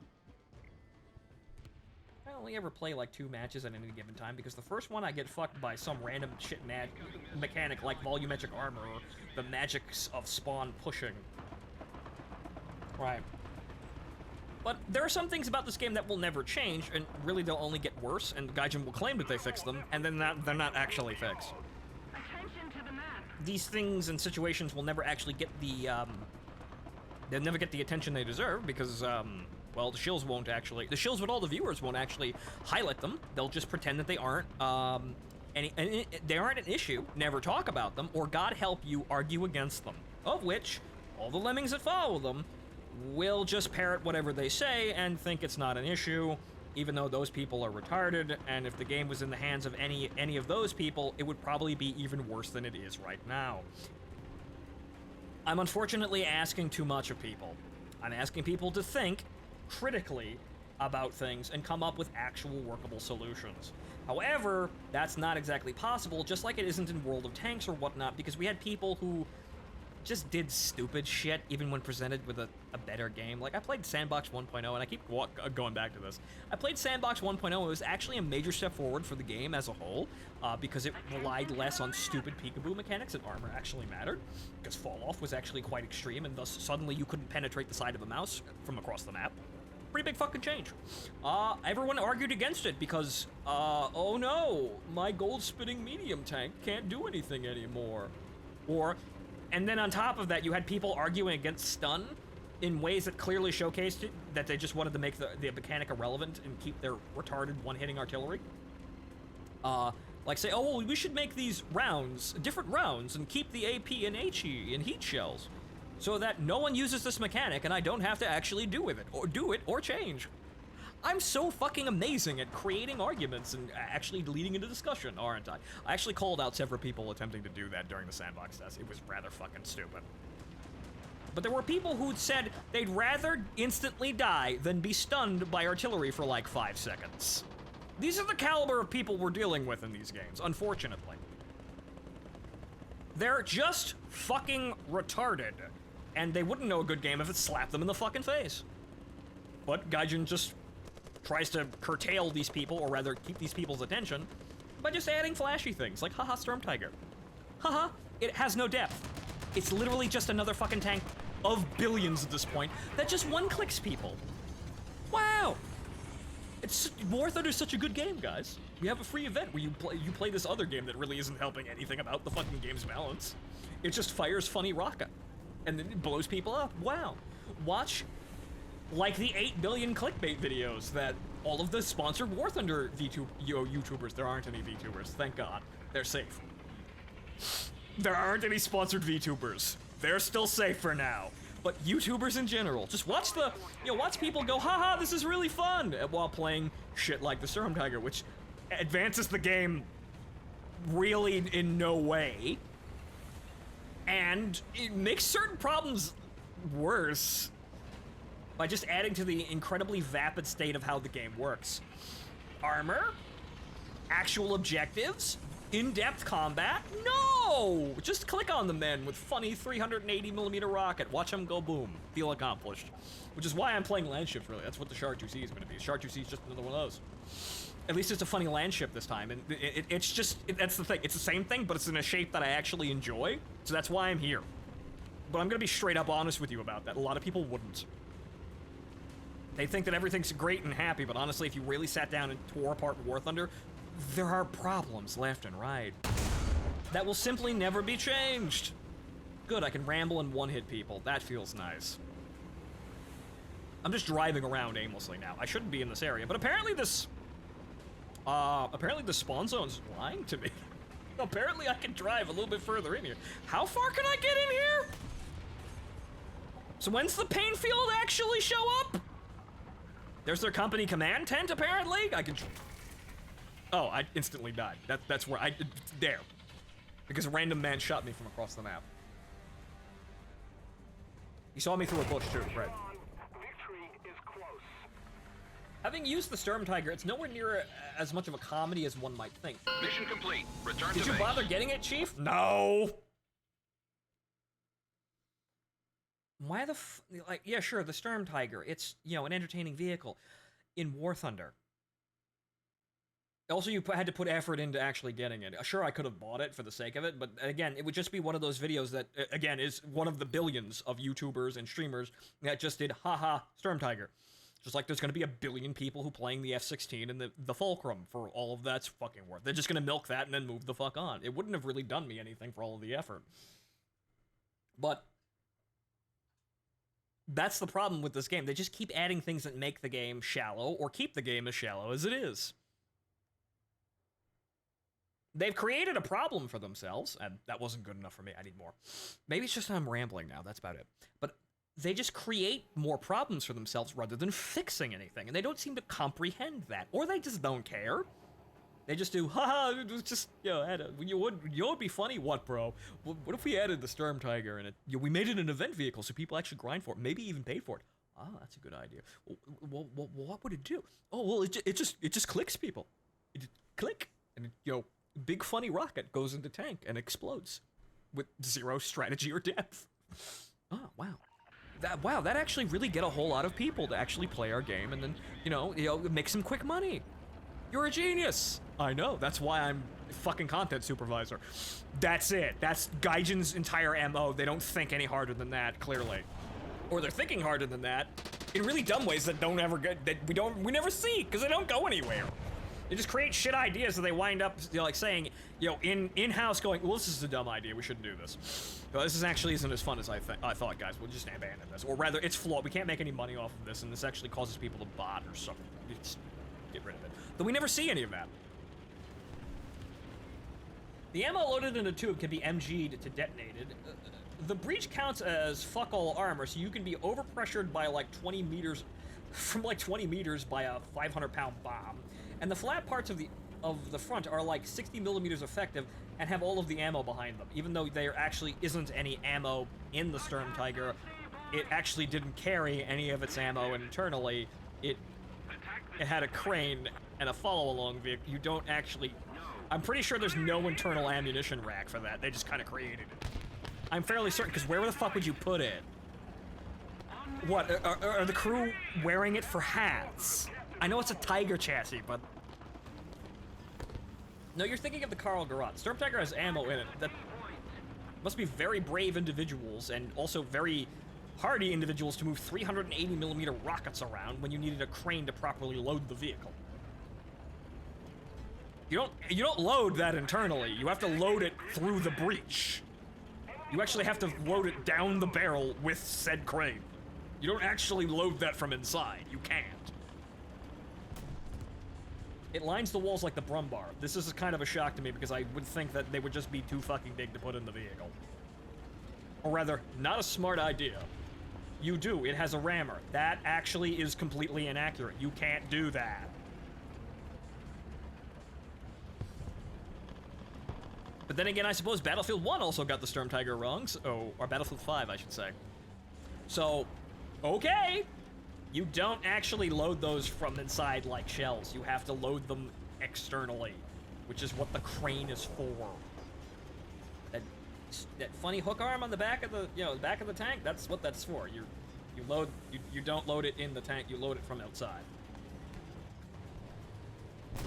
Allied forces have captured a zone. It probably has a breach as a gameplay, like, model, I suppose. Just so you can say, haha, it has a breach. But you can't actually load that internally. I gotta look this up now. It probably has the breach module. Just for show, I guess, because it's just recycled content at the end of the day internally. It's just it's operating like every other tank, but you can't load that internally. And again, it shouldn't even function like it does in the game, because you needed a... Basically, you needed a fucking truck with all the shells in it to follow you. So the funny thing about the Storm Tiger is that it actually is completely impractical for gameplay purposes, but obviously they made that change to make it a vehicle so they can, well, get people to actually play the game for it. Which worked! Granted. How the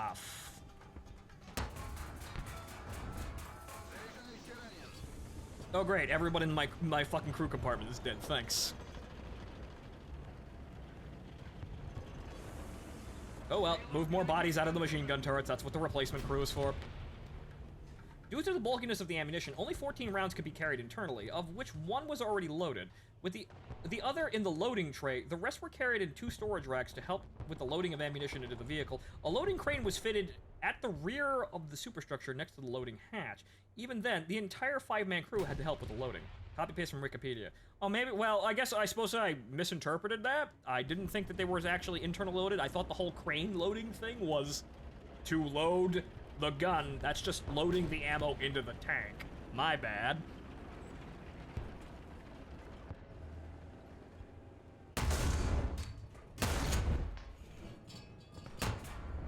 Oh, for the love of fucking Christ, the spawn protection. Oh, great, another fucking autocannon. Again, the one fucking thing you don't want to fight. Oh, well.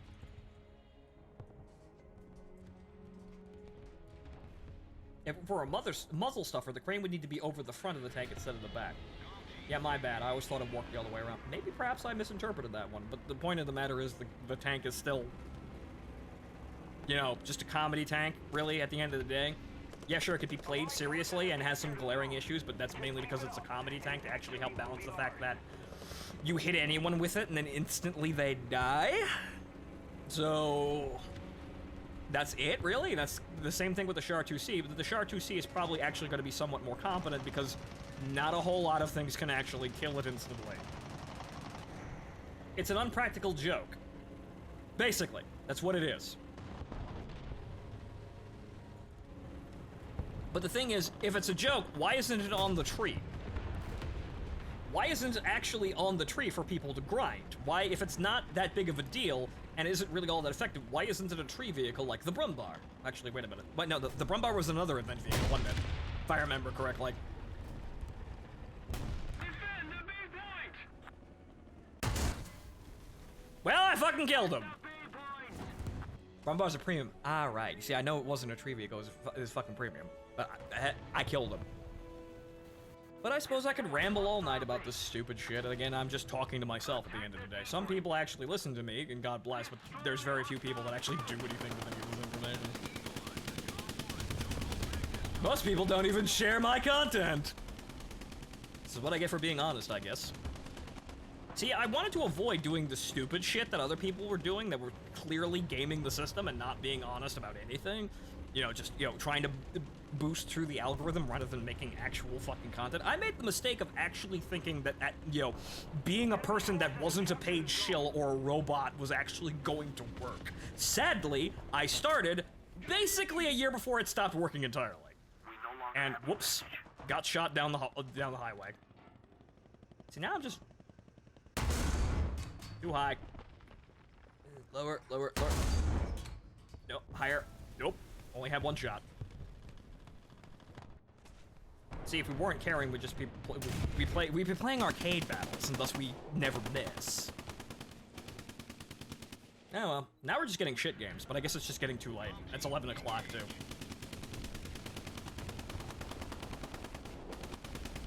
Fun fact, with the inclusion of the Sturm Tiger, there's a possible 6-vehicle Tiger only lineup for 5.7. Other dumb fucking things that don't go nowhere. But, well, I suppose I don't need to actually be too angry, because like I said, it's inevitable now that War Thunder actually somewhat improve in the ways that I want it to, when operations and PvE gameplay is a thing, or a major thing in World of Warships, because the light bulb will go off. Frankly, it already has. Because in their dev blog, after they made the operations change to make it a random matchmaker and, you know, opens without any fucking stupid restrictions, like you can't play the ship after you played one match for a fucking half an hour, which is, why the fuck did they even do that? In the dev blog, they stated that, wow, operations jumped, you know, from, like, less than 10% of the player base to 26 temporarily, before finally settling at, like, 16 to 18%, which is about as popular as ranked battles. So they already know, hey, this was successful. It's just that it's not keeping anybody, because there's very little, if any, content in it. I wonder if we should further develop this, and thus we will keep more people's attention, and then we'll have, maybe, after a little bit of work, a solid quarter of the player base playing nothing but PvE. They already know that it's successful, and the light bulb has already gone off. It's just that it's gonna take a bit for everyone else to realize, oh, that's actually successful! Wow, we should probably develop in that way. Hey, we've got basic AI code in our game, right? Says people at Gaijin. Hey, maybe we should string up something and do that. Like those PvE game modes that went fucking nowhere. Like those missions that no one liked. Maybe we should do more of that stuff, because that looks like it's the popular thing now. I think so too, Sergey. I'm a genius, says Sergey. Unknowingly, finally actually dispelling, or rather ending, over a decade at this point. Actually, no, it's 9 years. Just a decade. A decade-long problem with War Thunder that they could have solved at any fucking moment. Nope. 9 years. It's still 9 years. We're not there yet. It'd be 10 years next year, 2023, because the game released in 2013. So it'll be 10 years. It'll be a decade next year. But we'll see if the problem's still maintained past that. They probably will. But the light bulb's already gone off, so I probably should stop complaining, because it's already fucking happening finally after a fucking decade. But again, it's being brought about because other people you had to slap the executives in the fucking face with their competitors' success. Anyone else could have said that this was a good idea. Anyone else could have said that this was going to be successful. But clearly, no one's going to commit to it until the suits say, okay, Wargaming's doing this, it's working, we have to have this now. Why? Because it's making them money. I don't even give a shit if I die or not. I'm playing tanks that I don't actually want to play. I want to play the land ship, not any of this shit. Funny truck. Also, my team's dying horribly, what a shame. Truck. So now I'm just gonna drive and talk. But so, it's only gonna be in the game when it's a forced issue, because other people are doing it, and they're making, we gotta get in on that. We gotta get in on money. Wow, we could do the same thing that Wargaming is doing, because we are essentially the same fucking game at this point in a lot of ways. The gameplay idiosyncrasies are different, obviously. The World of games are more arcade games. The World of Warships is way better than War Thunder Naval, because War Thunder Naval isn't a fucking simulator. War Thunder Naval doesn't even know what the fuck it is. Other than a failed game mode that only like 12 people swear by from some bizarre reason. no one can decipher. It's not actually a good game mode. It's a rush game mode where you play big stupid boats that just go forward. Really, they just go forward and shoot at each other. Someone actually proved that you could actually make significant progress in it just by literally, like, making, like, just switching your control to AA and letting the AI shoot all the guns. You could actually do that all of the time.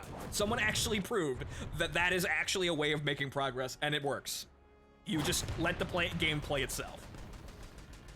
I don't know how the fuck you can... You see, 9 years, there you go. Whoops. But I don't know how the fuck you can say that War Thunder Naval is great when the situation is like that. I don't understand how the fuck you can look right the fuck over that. War Thunder Naval is ground gameplay, but with built-in auto-aim on water. It's also slow as fuck. But then again, everyone has amazing range, so that you can just shoot at each other as you go forward at a straight line. That's really it. There's no gameplay design to it. Naval Enduring Conflict is very interesting, but again, you can't fucking play it. Like, is that even fucking running right now? Oh, it is! Wow! You can actually play that for once. How long does it last? Hang on. No, wrong button. How long is it up for? 6 hours. There it is. The window has already been there. You're not going to see it for another, like, 3 to 6 months. Okay, one more. Naval EC runs every weekend. Oh, now they've changed that. Beforehand, everyone was like, Naval EC is good, and then you could never, like, that was the entirety of, like, last year. And it's been that way for a while, but okay. 24-hour realistic battle, 24-hour arcade battle. Okay, so now they're gone during more routine testing. Okay, good. I hadn't checked that in a while, because who the fuck cares about Naval? Been like this for a few good months. Again, didn't notice because who the fuck cares about Naval? The only thing I find fun in Naval is the missile pasta boat, which is actually very bad in Enduring Conflict because you actually have actual engagement ranges, and the missiles have not been adjusted in a long-ass time, so they're actually totally ineffective against larger ships. Even though you should still be blowing holes in fuckers, you can't because they haven't been adjusted in so long. The damage model has changed so many times that they don't really do very much damage to anything. You actually have to hit people square in the ammo rack multiple times, actually, to kill bigger ships.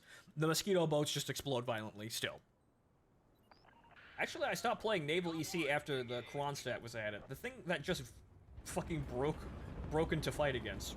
What a surprise. Glaring balance problems in one of these games. Wow. But Naval Enduring Conflict might be the future of the mode, because there is no future in regular modes, like the regular mode itself, but nobody's really... Again, there's like 12 people that play Naval. Again, the player base is the smallest of all things. Simulated battles for air, the mode that has been basically castrated by the economy changes, where Gaijin could have fixed something, but then decided to ruin everything in the process of fixing that. So basically what they did is they had to make the mode completely worthless in order to get the Chinese bots away from it. And again, not an oversimplification, that's where all the Chinese bot players were. So that mode is completely fucking worthless now, because you have to pay out the ass to do anything, and War Thunder's not that great of a simulator, surprise. So there's no mode to play, there's no reason to play that, and probably more people play that than Naval, still. Most people, the vast majority of people are probably playing tanks, to be honest. As an air player, I see this. They're probably playing tanks, and then followed up by air realistic battle, most likely, or arcade, because there's a suspicious number of people playing arcade as well. So, there's that, and those are probably the only things that matter in the game.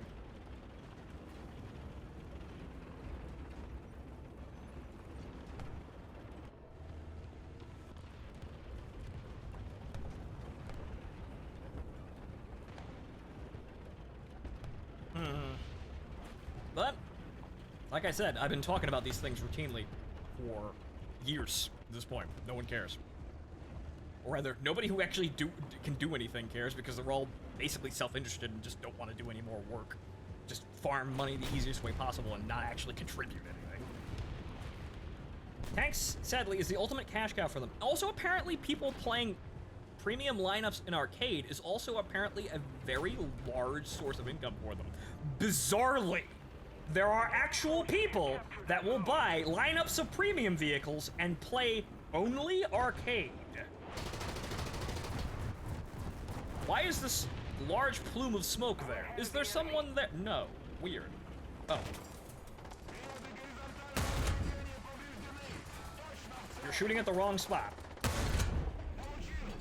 Good that you didn't realize that, though.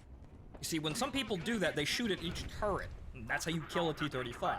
Because they have multiple weapon systems, but the thing is, you have to get the jump on the vehicle, and you have to immediately disable all of the turrets. That's how you kill this thing. As you've been seeing by me dying every time that actually happens.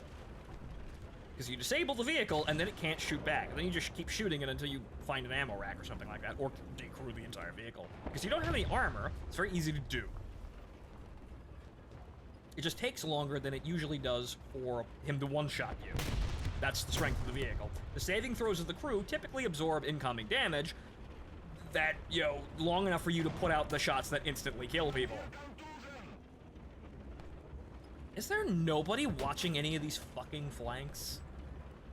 Good fucking god, I say, well, let's advance and then we'll see what happens, and then, unfortunately, literally every single moment I do this, my team fails me. Goddamn.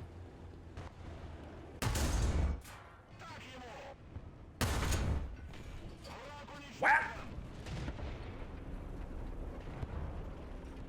That'll be even bigger with a 155, but the only problem is I have to actually learn how to aim that.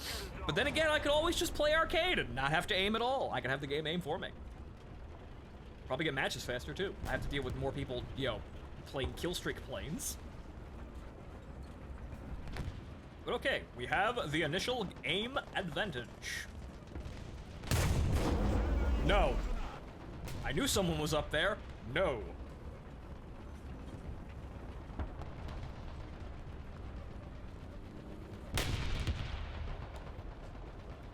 Let's keep the pressure on. Victory is close. Okay, it looks like there's still guys pressing C, so we should probably still stay down here.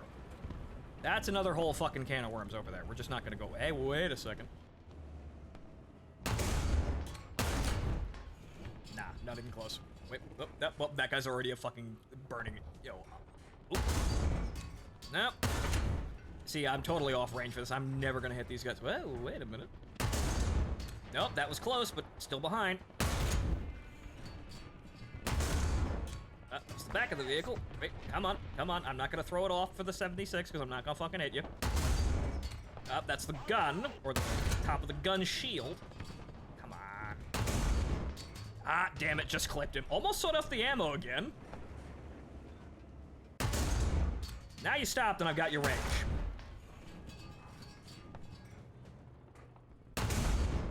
There we go. Fuck, a billion years of guesswork. See, that's how you know I'm still kind of sporting about this, even though I'm playing it as vapidly as humanly possible. I'm playing in realistic battle and not arcade. If you're playing arcade, I just have the fucking crosshair. I'd probably be playing against even dumber people, but I have the crosshair telling me exactly what the enemy range is all of the time. However, I'd have to swap sights to get the exact range for everything. But usually that just means that I have the 76 always on target, and I kind of just guess with the 40.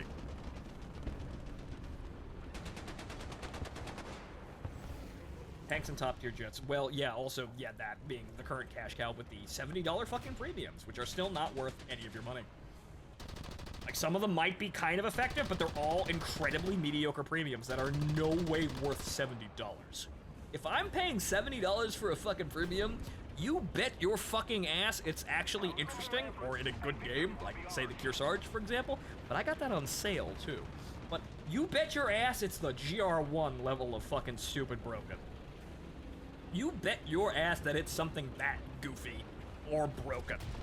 Because like I said, that one person was right. The only things that are actually fun in this game are shit that's actually broken. Because the whole normal dynamic of these games is toxically stagnant to the point where it's just not fun to play. Unless you are really, really making something out of something that really isn't worth your time. Come on. That's where you're gonna go.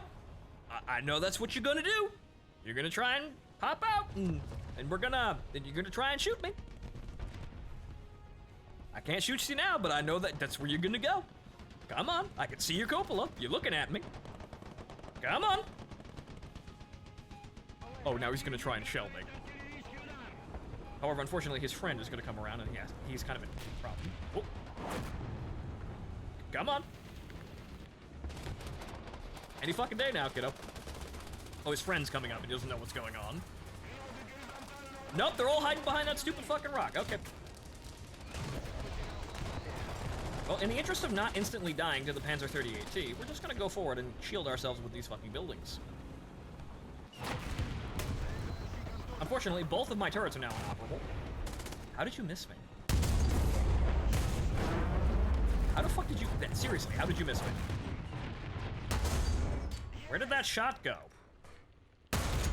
Well, that's completely off fucking target. Nope. I sat there and I got shot to death by multiple fucking people that are just standing there. Damn. Oh well. Beam has to end sometime, I guess. Let's keep the pressure on. See, that's what I'm doing. I'm playing to survive a game with the T-35, I suppose. Maybe we should just play arcade, though. Probably be easier to do that. Because unfortunately, people somehow eventually do learn the whole dumb joke about the T-35, which is, don't run directly into it, dumbass. I'm winning some of these games, but, I just haven't found the moment to stop, even though it's 12:30. Well, 11:30 currently. Probably should stop before midnight. I don't know, I guess I'm just having fun running my mouth and playing a big stupid landship, which is why I like them! You know me, I like talking to myself, essentially. That's 90% of my job. The only problem is when I do that, I'm not playing the game. I'm retreating to a small part of the back of my head, which has just got endless shit to complain about and things to lament about.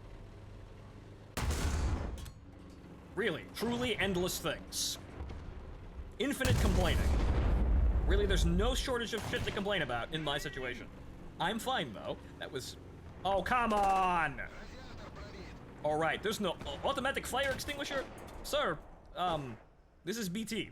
We just get Vasily to go out and then he sprays fire extinguisher on the back of tank. Unfortunately, now I'm kind of stuck here. I cannot move. I figured I was gonna get away with that, but I wanted to get behind this guy first. I don't know where that other guy... Hey. Thanks. See, there you go. Good. You're not gonna play dumb bait for the T-35, but you'll try and pull one over on the BT. Oh, he can't do anything. I'm a fucking Panzer III. What's gonna stop me? 45mm shell right through the front of the tank into the crew compartment. Yep. That'll make him do dumb shit. Oh, hi.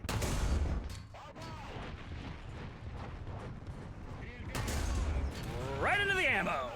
But that's also the crew. Again, suddenly they play real fucking stupid for the BT.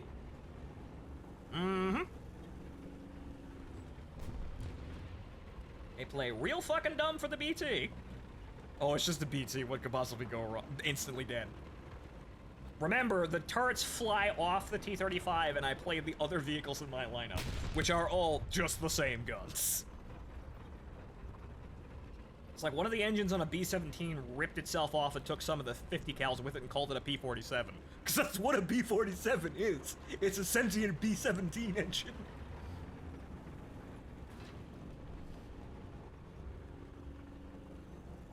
Allied forces have captured a zone.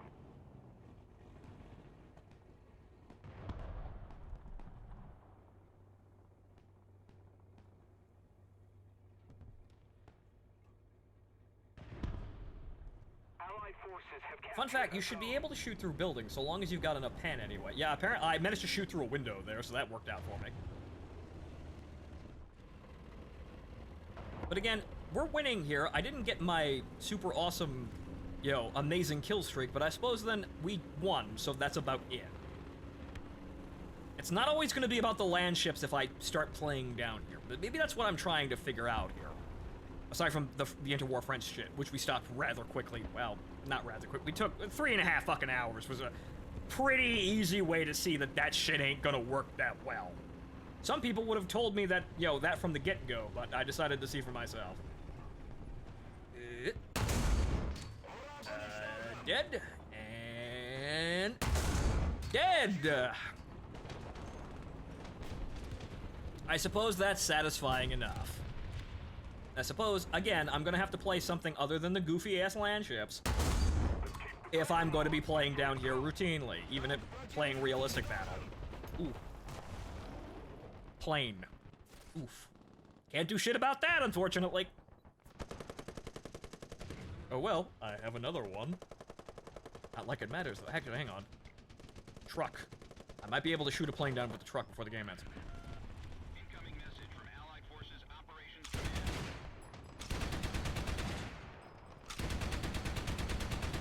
Command. All planes, return to base. Couldn't find the magic pixel. What a shame. Oh well. But yeah, it's 11:30. We've been at this for 7 hours. I played War Thunder again for 7 hours, and most of it was mindless fucking complaining and not that really all that much gameplay. Sorry about that. I always get into this rut, though. It's fun to complain about this game because there's an endless sea of bitching that you could do with this game because it just never gets any better, stays the same, or gets worse. But I'll at least have something that'll entertain me next patch in the Char 2C, because it is essentially just one of the few things that I actually find routinely fun in this game. It is the big stupid seal clubbing land ship, which is really all they are. But in the end, what's really here in this game? Yes, you can make a spectacle about how to play this game well, and some people do, like Defiant, for example. His entire shtick is play game well. You could do that. However, the game itself isn't really that fantastic of a game to be making these skill-based spectacles out of, sadly in his case, because it is not, in fact, esports ready. No. This game is way too fucking stupid and unbalanced in a lot of ways that make esports really terrible. It's really just... This game would have to be balanced as well as Overwatch has been in its best days in order to actually be somewhat, actually competitive, and that's not it. A lot of the fun of War Thunder is the random-ass chaos that can happen. However, in a lot of ways, there's still a lot of really wonky, stupid balance problems. Most of which aren't really solved, or are solved with a hammer, by developers that are just generally dishonest about literally everything, saying amazing things like, we don't use repair costs to balance vehicles, even though, yes you do. Why did they change when a vehicle excels? Why don't they stay the same? Why isn't the repair cost the same across every vehicle in the game across all tiers? Why is there a repair cost at all? Why does it go up? Why is the G55? Why did the G55 have nearly $60,000 repair costs? Why does the B29 cost about that same thing to get? Why does the fucking F11 still cost an arm and a leg to repair? You do balance them, and they're just lying to your face when they do that. And, of course, doing this sort of thing doesn't make a very good, competitive environment. And, objectively speaking, most of the time, their monetization relies on giving you something interesting, or rather, it is now. It used to be less fucking stupid, but now it's generally reliant on giving you something shiny at the long end of the road here for these trees, and then making the grind to get that as absolutely fucking monotonous and painful as humanly possible, so you give up and spend money. I give up and spend money because I know the major thing is that nobody cares unless I'm doing the new thing. This is the Tomcat. I wouldn't have spent $100 on the Tomcat if I actually was, if it actually mattered that I ground up to the Tomcat on strip, it wouldn't have. I would have gotten to the Tomcat behind everyone else, it wouldn't have fucking mattered, and it would have been a complete waste of my energy and time. So, I bought the stupid thing, but that makes sense for me for, a content standpoint. I had something to do, and for the most part, haha funny phoenix hucking is actually entertaining, even though it is literally gameplay gambling. It is literally just gambling with a missile that may or may not actually get anywhere near the fucking target, and still like that. So, it was funny because I could play the game without playing the game, which, was that worth $100? No, but I've made back money on that one, so it's generally okay. Would it be okay for anyone else to do that? No, but that's my point. They want everyone to do that because they don't want to make an actually good game. They just want to get money out of you. The game is a vehicle about vehicles, but the game is a vehicle for them to ream money out of you. It's not a work that they actually really care about. Because if they really cared about it, they wouldn't be two-faced lying fuckers so many times, They wouldn't do things like say, oh, everyone just wants a free Abrams and you all just want free vehicles. So that's why we're going to keep this incredibly painful and nonsensical anarchistic mechanic in the game. We're not going to give you free parts in FPE, fire extinguisher equipment. We're not going to give you that. They eventually caved in because so many people yelled at them for it. But we're not going to give you that because that's our fucking monetization scheme. Making you uncomfortable and want to spend money to make the pain go away. And then you can play more of the Vapid game, which we don't really keep in that great of a shape. But that's the thing. That's what they're there for. They're not great. All of the shit in the game doesn't really matter. Sure, there's probably some low-level employees that like working on, funny vehicle game, I suppose. But there really doesn't seem to be at the top people who really give two flying fucks about the state of the game. Otherwise, it would be a much better fucking game. It really is just a vehicle to farm money off of people. That's really all it is. And they do that by presenting you something that looks good, which is why they probably prize their graphics fidelity so much. Which really, what does this add to this game? None. I would play this game if it was a much better game and looked like fucking Operation Flashpoint. That's the hard truth about this, but it looks interesting. They have all these effects, all these shader updates, all these drag door engine updates that usually break more than they fix, but they add in all these flashy effects that look nice and cool to sell you a product that will get you invested into thinking that you're having fun when you look at the pretty pictures.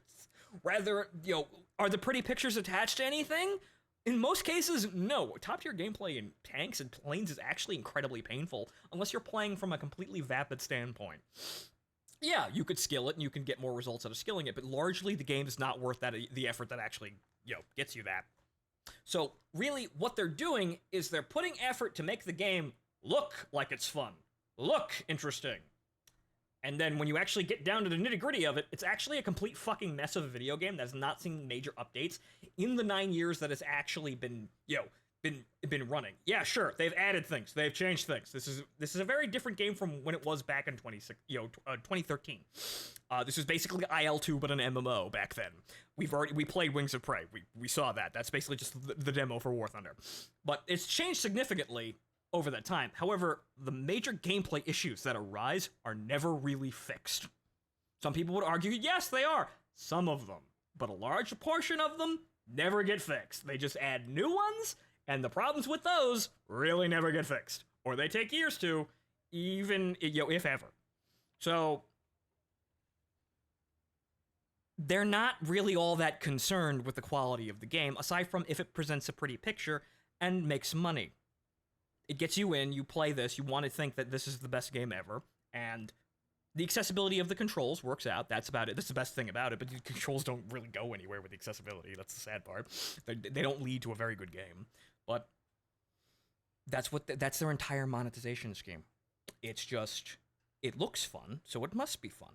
And if I'm not having fun, I must have to work harder for the fun. Oh, I know. Oh, well, if I just fully upgrade this vehicle out of the box, if I just skip the grind, buy a premium account, buy a premium vehicle to grind up, maybe that vehicle that I don't have yet, that I haven't played, that I have no indication of whether or not it's actually good, but looks cool, or I want for other reasons, like, oh, geez, I've always liked this plane or this tank or whatever.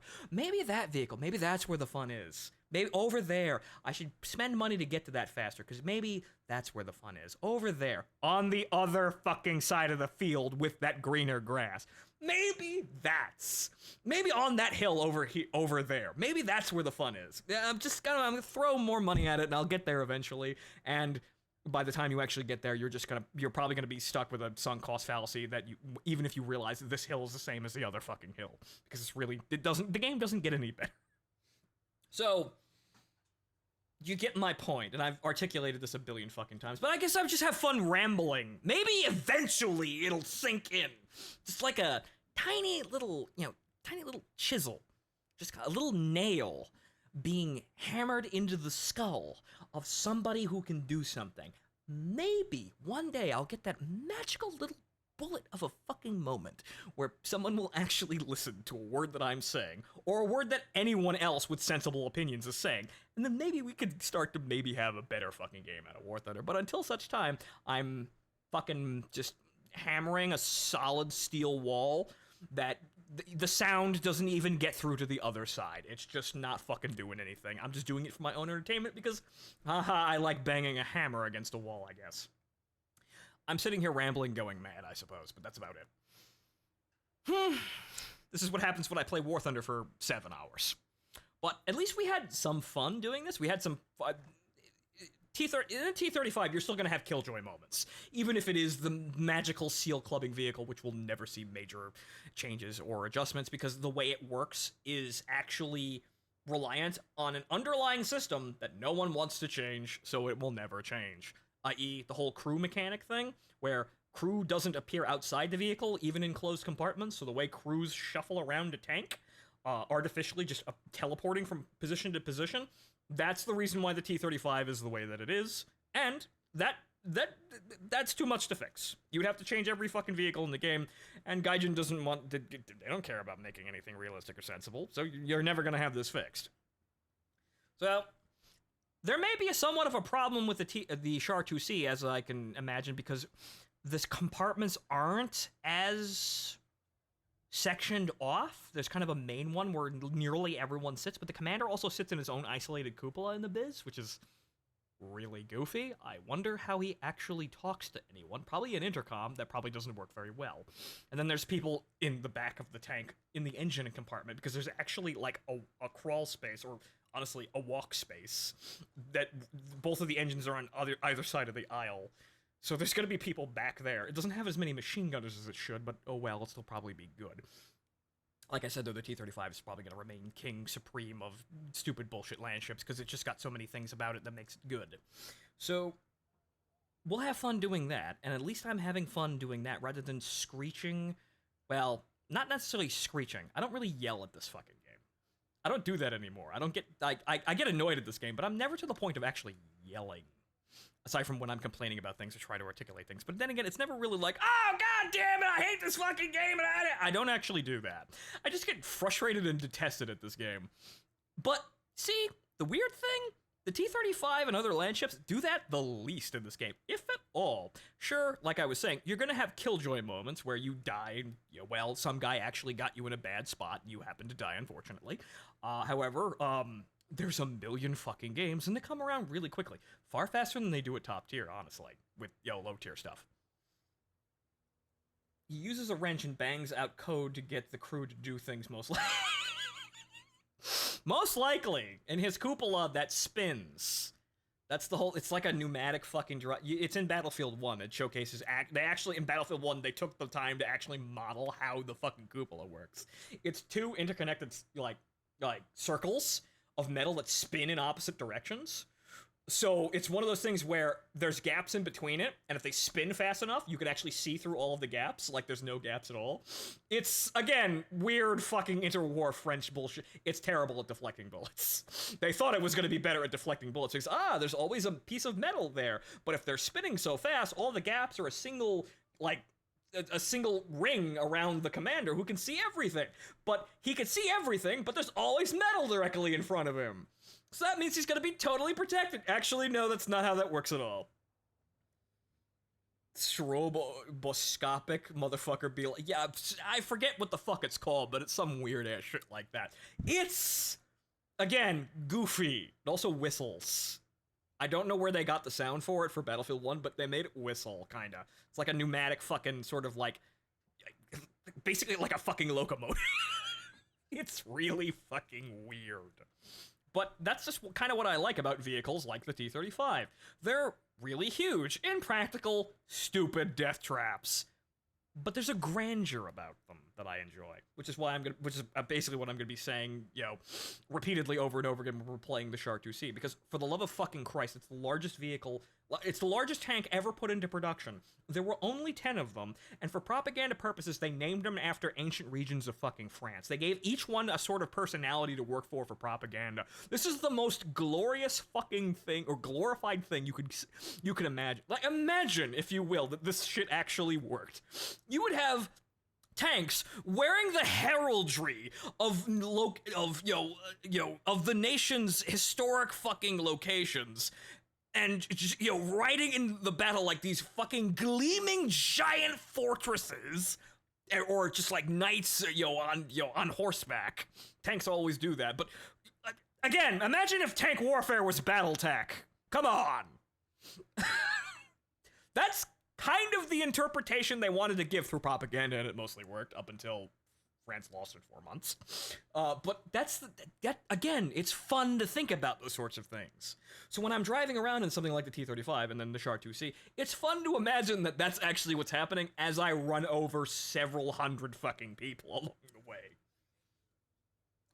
Oh, now it needs metallic demonic crab legs. Yes, like early Knight Errants in fucking Warhammer. Yes, also Choo Choo Charles. I know about that. I kind of stayed away from it because that was also kind of the flavor of the month thing, but we may actually go to see that. We actually go see and play that and fuck around with a bit next time I actually have, my bills under control, probably next month. But then again, the meme's probably going to be over then. Like, all those people who played Cyberpunk when Edge Runners showcased that, oh wait, you can have good... Wow, if you actually leave the anime to professionals, usually you get something good, even though Trigger really kind of has to work back its reputation after the whole Darling in the Franxx thing. But, they argued to keep Rebecca, or they walked, and what do you know? That was one of the best fucking... Apparently that was their idea. Apparently Rebecca was Trigger's idea. So you know what, mate? They still got it. They've still got... I really don't understand why Lucy had to win, though, but I suppose that kind of... Lucy wins because David wins, and that's kind of... That makes the whole thing work a little better. I'm going off on a fucking tangent here. But... My point. I kind of miss that train. Like, I'm probably going to miss Choo Choo Charles and miss other things. I try to keep certain things interesting, but the problem is that... Largely, keeping up with all of these fads means spending more money, which I don't really have, but I have to spend the money in order to be where the action is, in order to hope to get more viewers, and then maybe actually make some more money on top of that, because remember, this is my job. I like to be just honest with you, but that's generally how it works. But at least, unlike a paid shill, I will say that, yeah, I do this as a career, as my full-time job, and I do make a living off of it. Not much of a living, unfortunately, now, but you know what? You keep trying and see if something's going to work, and maybe one of these days, the mental fucking health crisis that this fucking planet is undergoing currently, maybe it'll end, and honest people like me will actually get what they worked for. But then again, in some ways, I've already jumped shark on that one, but we'll see what happens. I'll tell you more about it when it actually happens, or maybe I won't.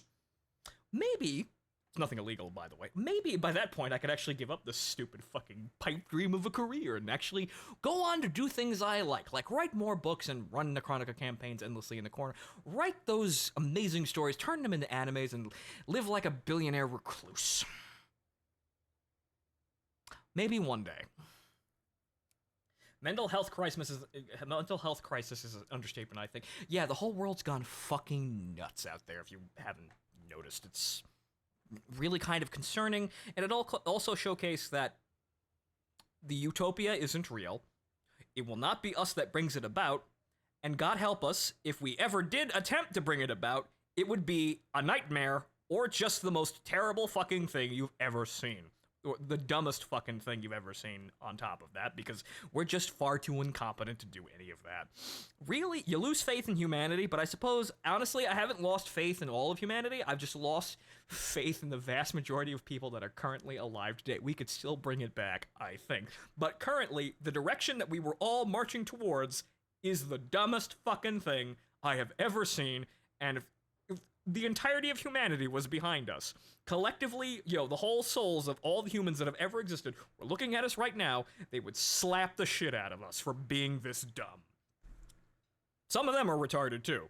We're not new for being retarded, but we've just fallen into a ditch of just the dumbest shit ever. Maybe I should talk about more current events rather than talking about War Thunder. But then again, that also puts me in a bit of a jam with the censors, which do exist, by the way. I'm not talking about censoring like saying actually abhorrent things. I'm talking about people who just don't like people actually having correct fucking opinions and silence them. Like most of the people who were running Twitter before Elon Musk decided to get out his wallet. But I should remember to breathe when I'm talking, but I like rambling to the point where I just run out of air in my lungs. You might have noticed that. It's late. We should probably end off here. We'll be back, most likely when the Char 2C is actually here, we'll pay the money for the fee, and then we'll have a good old time actually playing mostly just land ships. For the grandeur of it, and also for the fact that they're all going to be horrifyingly effective slaughterhouses. That will just seal club literally everyone left and right, and if anyone beats us, well, good on you. We were playing with stacked odds. It'll be like me on the other side of all the things that it'll be like me playing the duck. It's going to be a great accomplishment, beating the whole land ship fortifications, the mobile task force of giant fucking stupid bricks of steel with multiple turrets. It's a real accomplishment there. However, those people most likely won't actually see anything, as did I. Maybe it all comes full circle. Now I've reached the point where I realize that really most of the accomplishments in the stupid video wars that I've been in a part of really don't mean nothing, and it's more fun being on the side that wins most of the time rather than trying to stick it out like some kind of underdog. Perhaps, unfortunately, being a kind of heroic sort of, what's the term I'm looking for here? Heroic sort of pariah, a man against the odds really doesn't pay very well if no one's paying attention to your bets. Maybe it's really all in who's watching, not what you're doing. I mean, at the end of the day, a man can get a lot out of what just keeps him happy. However, unfortunately, most of the things that just keep me happy don't make for great television. As we see here with this stupid thing. And a couple of other things. Most people would just find that kind of boring. But not boring in the way that lots of people actually like to watch, but just boring in the sense that nobody sticks around and actually throws money at me. To the people who do, I love you. Seriously, you keep me alive currently. But yeah, unfortunately, I'm just not that entertaining. Even the dull kind of entertaining, where I just watch paint dry or some shit. No, that's not me. I'm just boring in ways that don't amount to anything. Damn, I'm not even theatrically boring. Excuse me. When's the release date by chance? We don't know, but most likely next week because the winter event starts next week, and they're offering a Tornado as an event vehicle. A Tier 8 fucking vehicle right before the Tier 8 patch drops to go along with their new swath of Tier 10, Tier fucking 7 premiums to help you grind to those new Tier 8 premiums. And you can see that this is entirely the united front to, again, ream more money out of people rather than do anything amazing, even though the F-16 is nice. I just wish that, again, it was in a better game. But, so, here's the thing.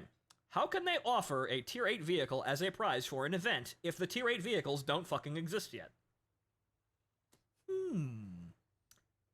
They will have to actually give you that Tier 8 vehicle at some point, which it will take a while for the event to actually get to the point where you can actually buy the stupid vehicle, but it's only running from the 20th to January 5th. So within that window, they have to release this patch for Tier 8 vehicles to be a thing. Most likely, my bets are when the winter event actually fucking starts on the 20th is actually going to be the release date of the patch. That would make the most sense. They'd update the game once, they'd have the new vehicles up and running, and then all the files for the winter event would actually be there, and everything could just go there. That would probably make the most sense, but then again, when does Gaijin do things that are sensible? But I would guess sometime next week, or the week after that at the latest, because again, the Tornado has to be in the files for you to actually have one. So this kind of requires some things to happen, mainly the fucking patch to come out. And with the patch, the Char 2C will be in the game, even though we haven't seen a dev blog for it yet. Mainly because, it's the 4th generation fighters patch, that's all it is. Which, it's nice. It's nice finally moving up, and it's nice to actually move up the stagnation, because that is effectively the only thing that keeps the game alive.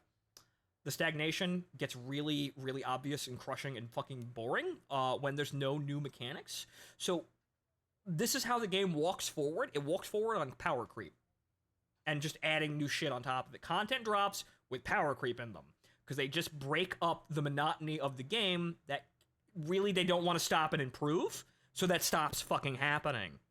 Right? No, you just want to play for the new shit. Always just the new things.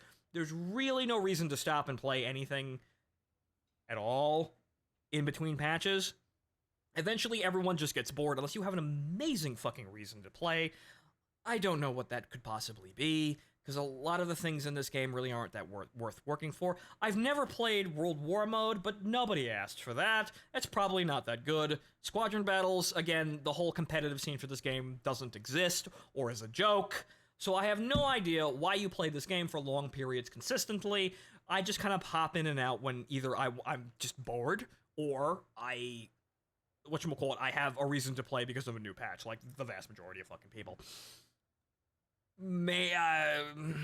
I'm doing this again. I also, again, I have to say that the control scheme for War Thunder, and this is the biggest shame of the game, it's very accessible, it's very fun, it's very easy to do things. The only problem is, the things you're doing aren't that great.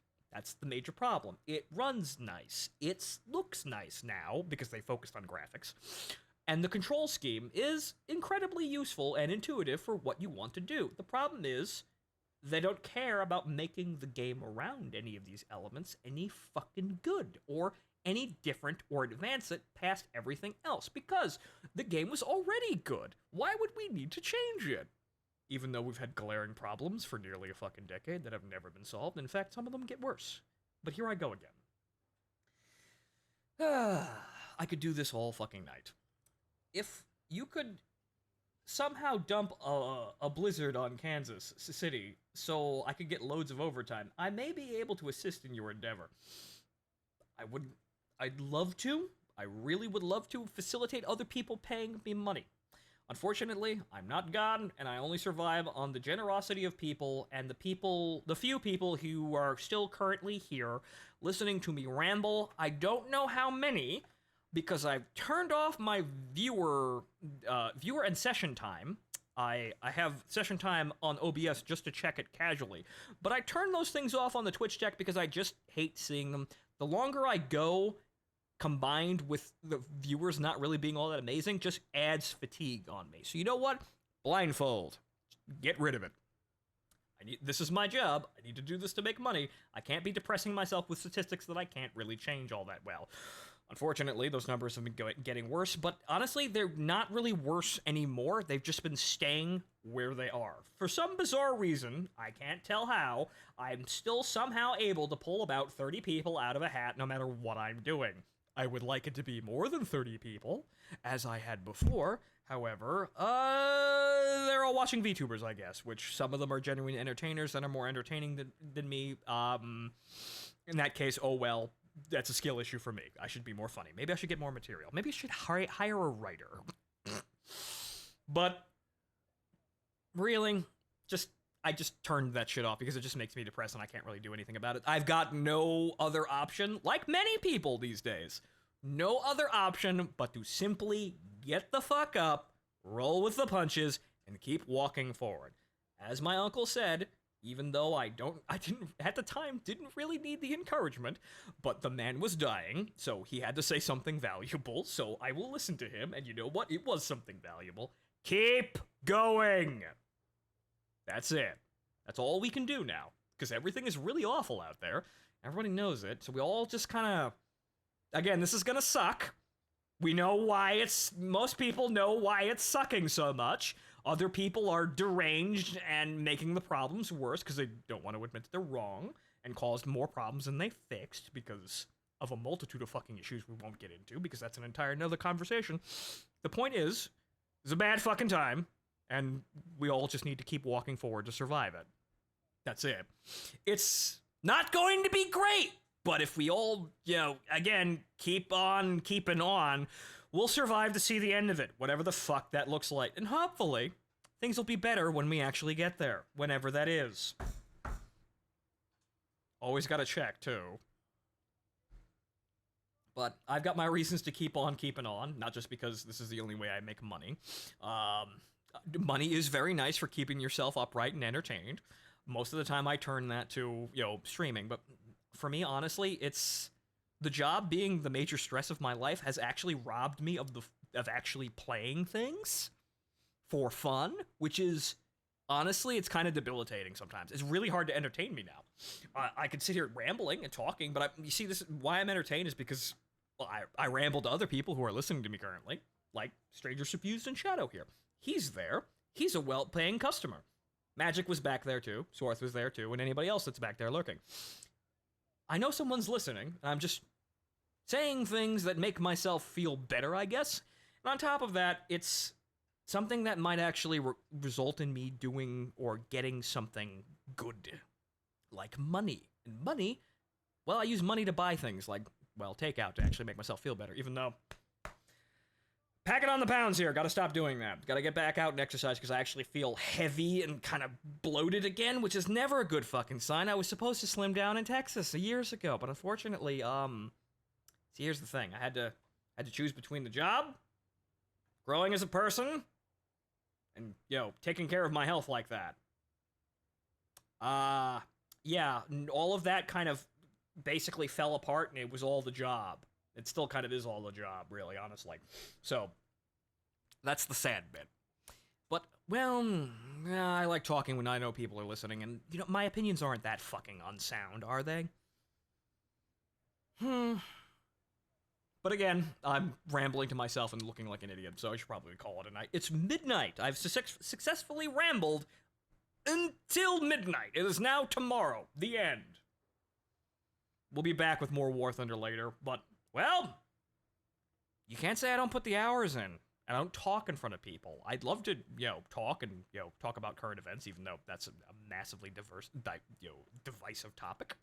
Because everybody has massively polarized opinions. Most people would say that's the fucking problem these days. But, like I said, things are bad right now and we have to keep on keeping on.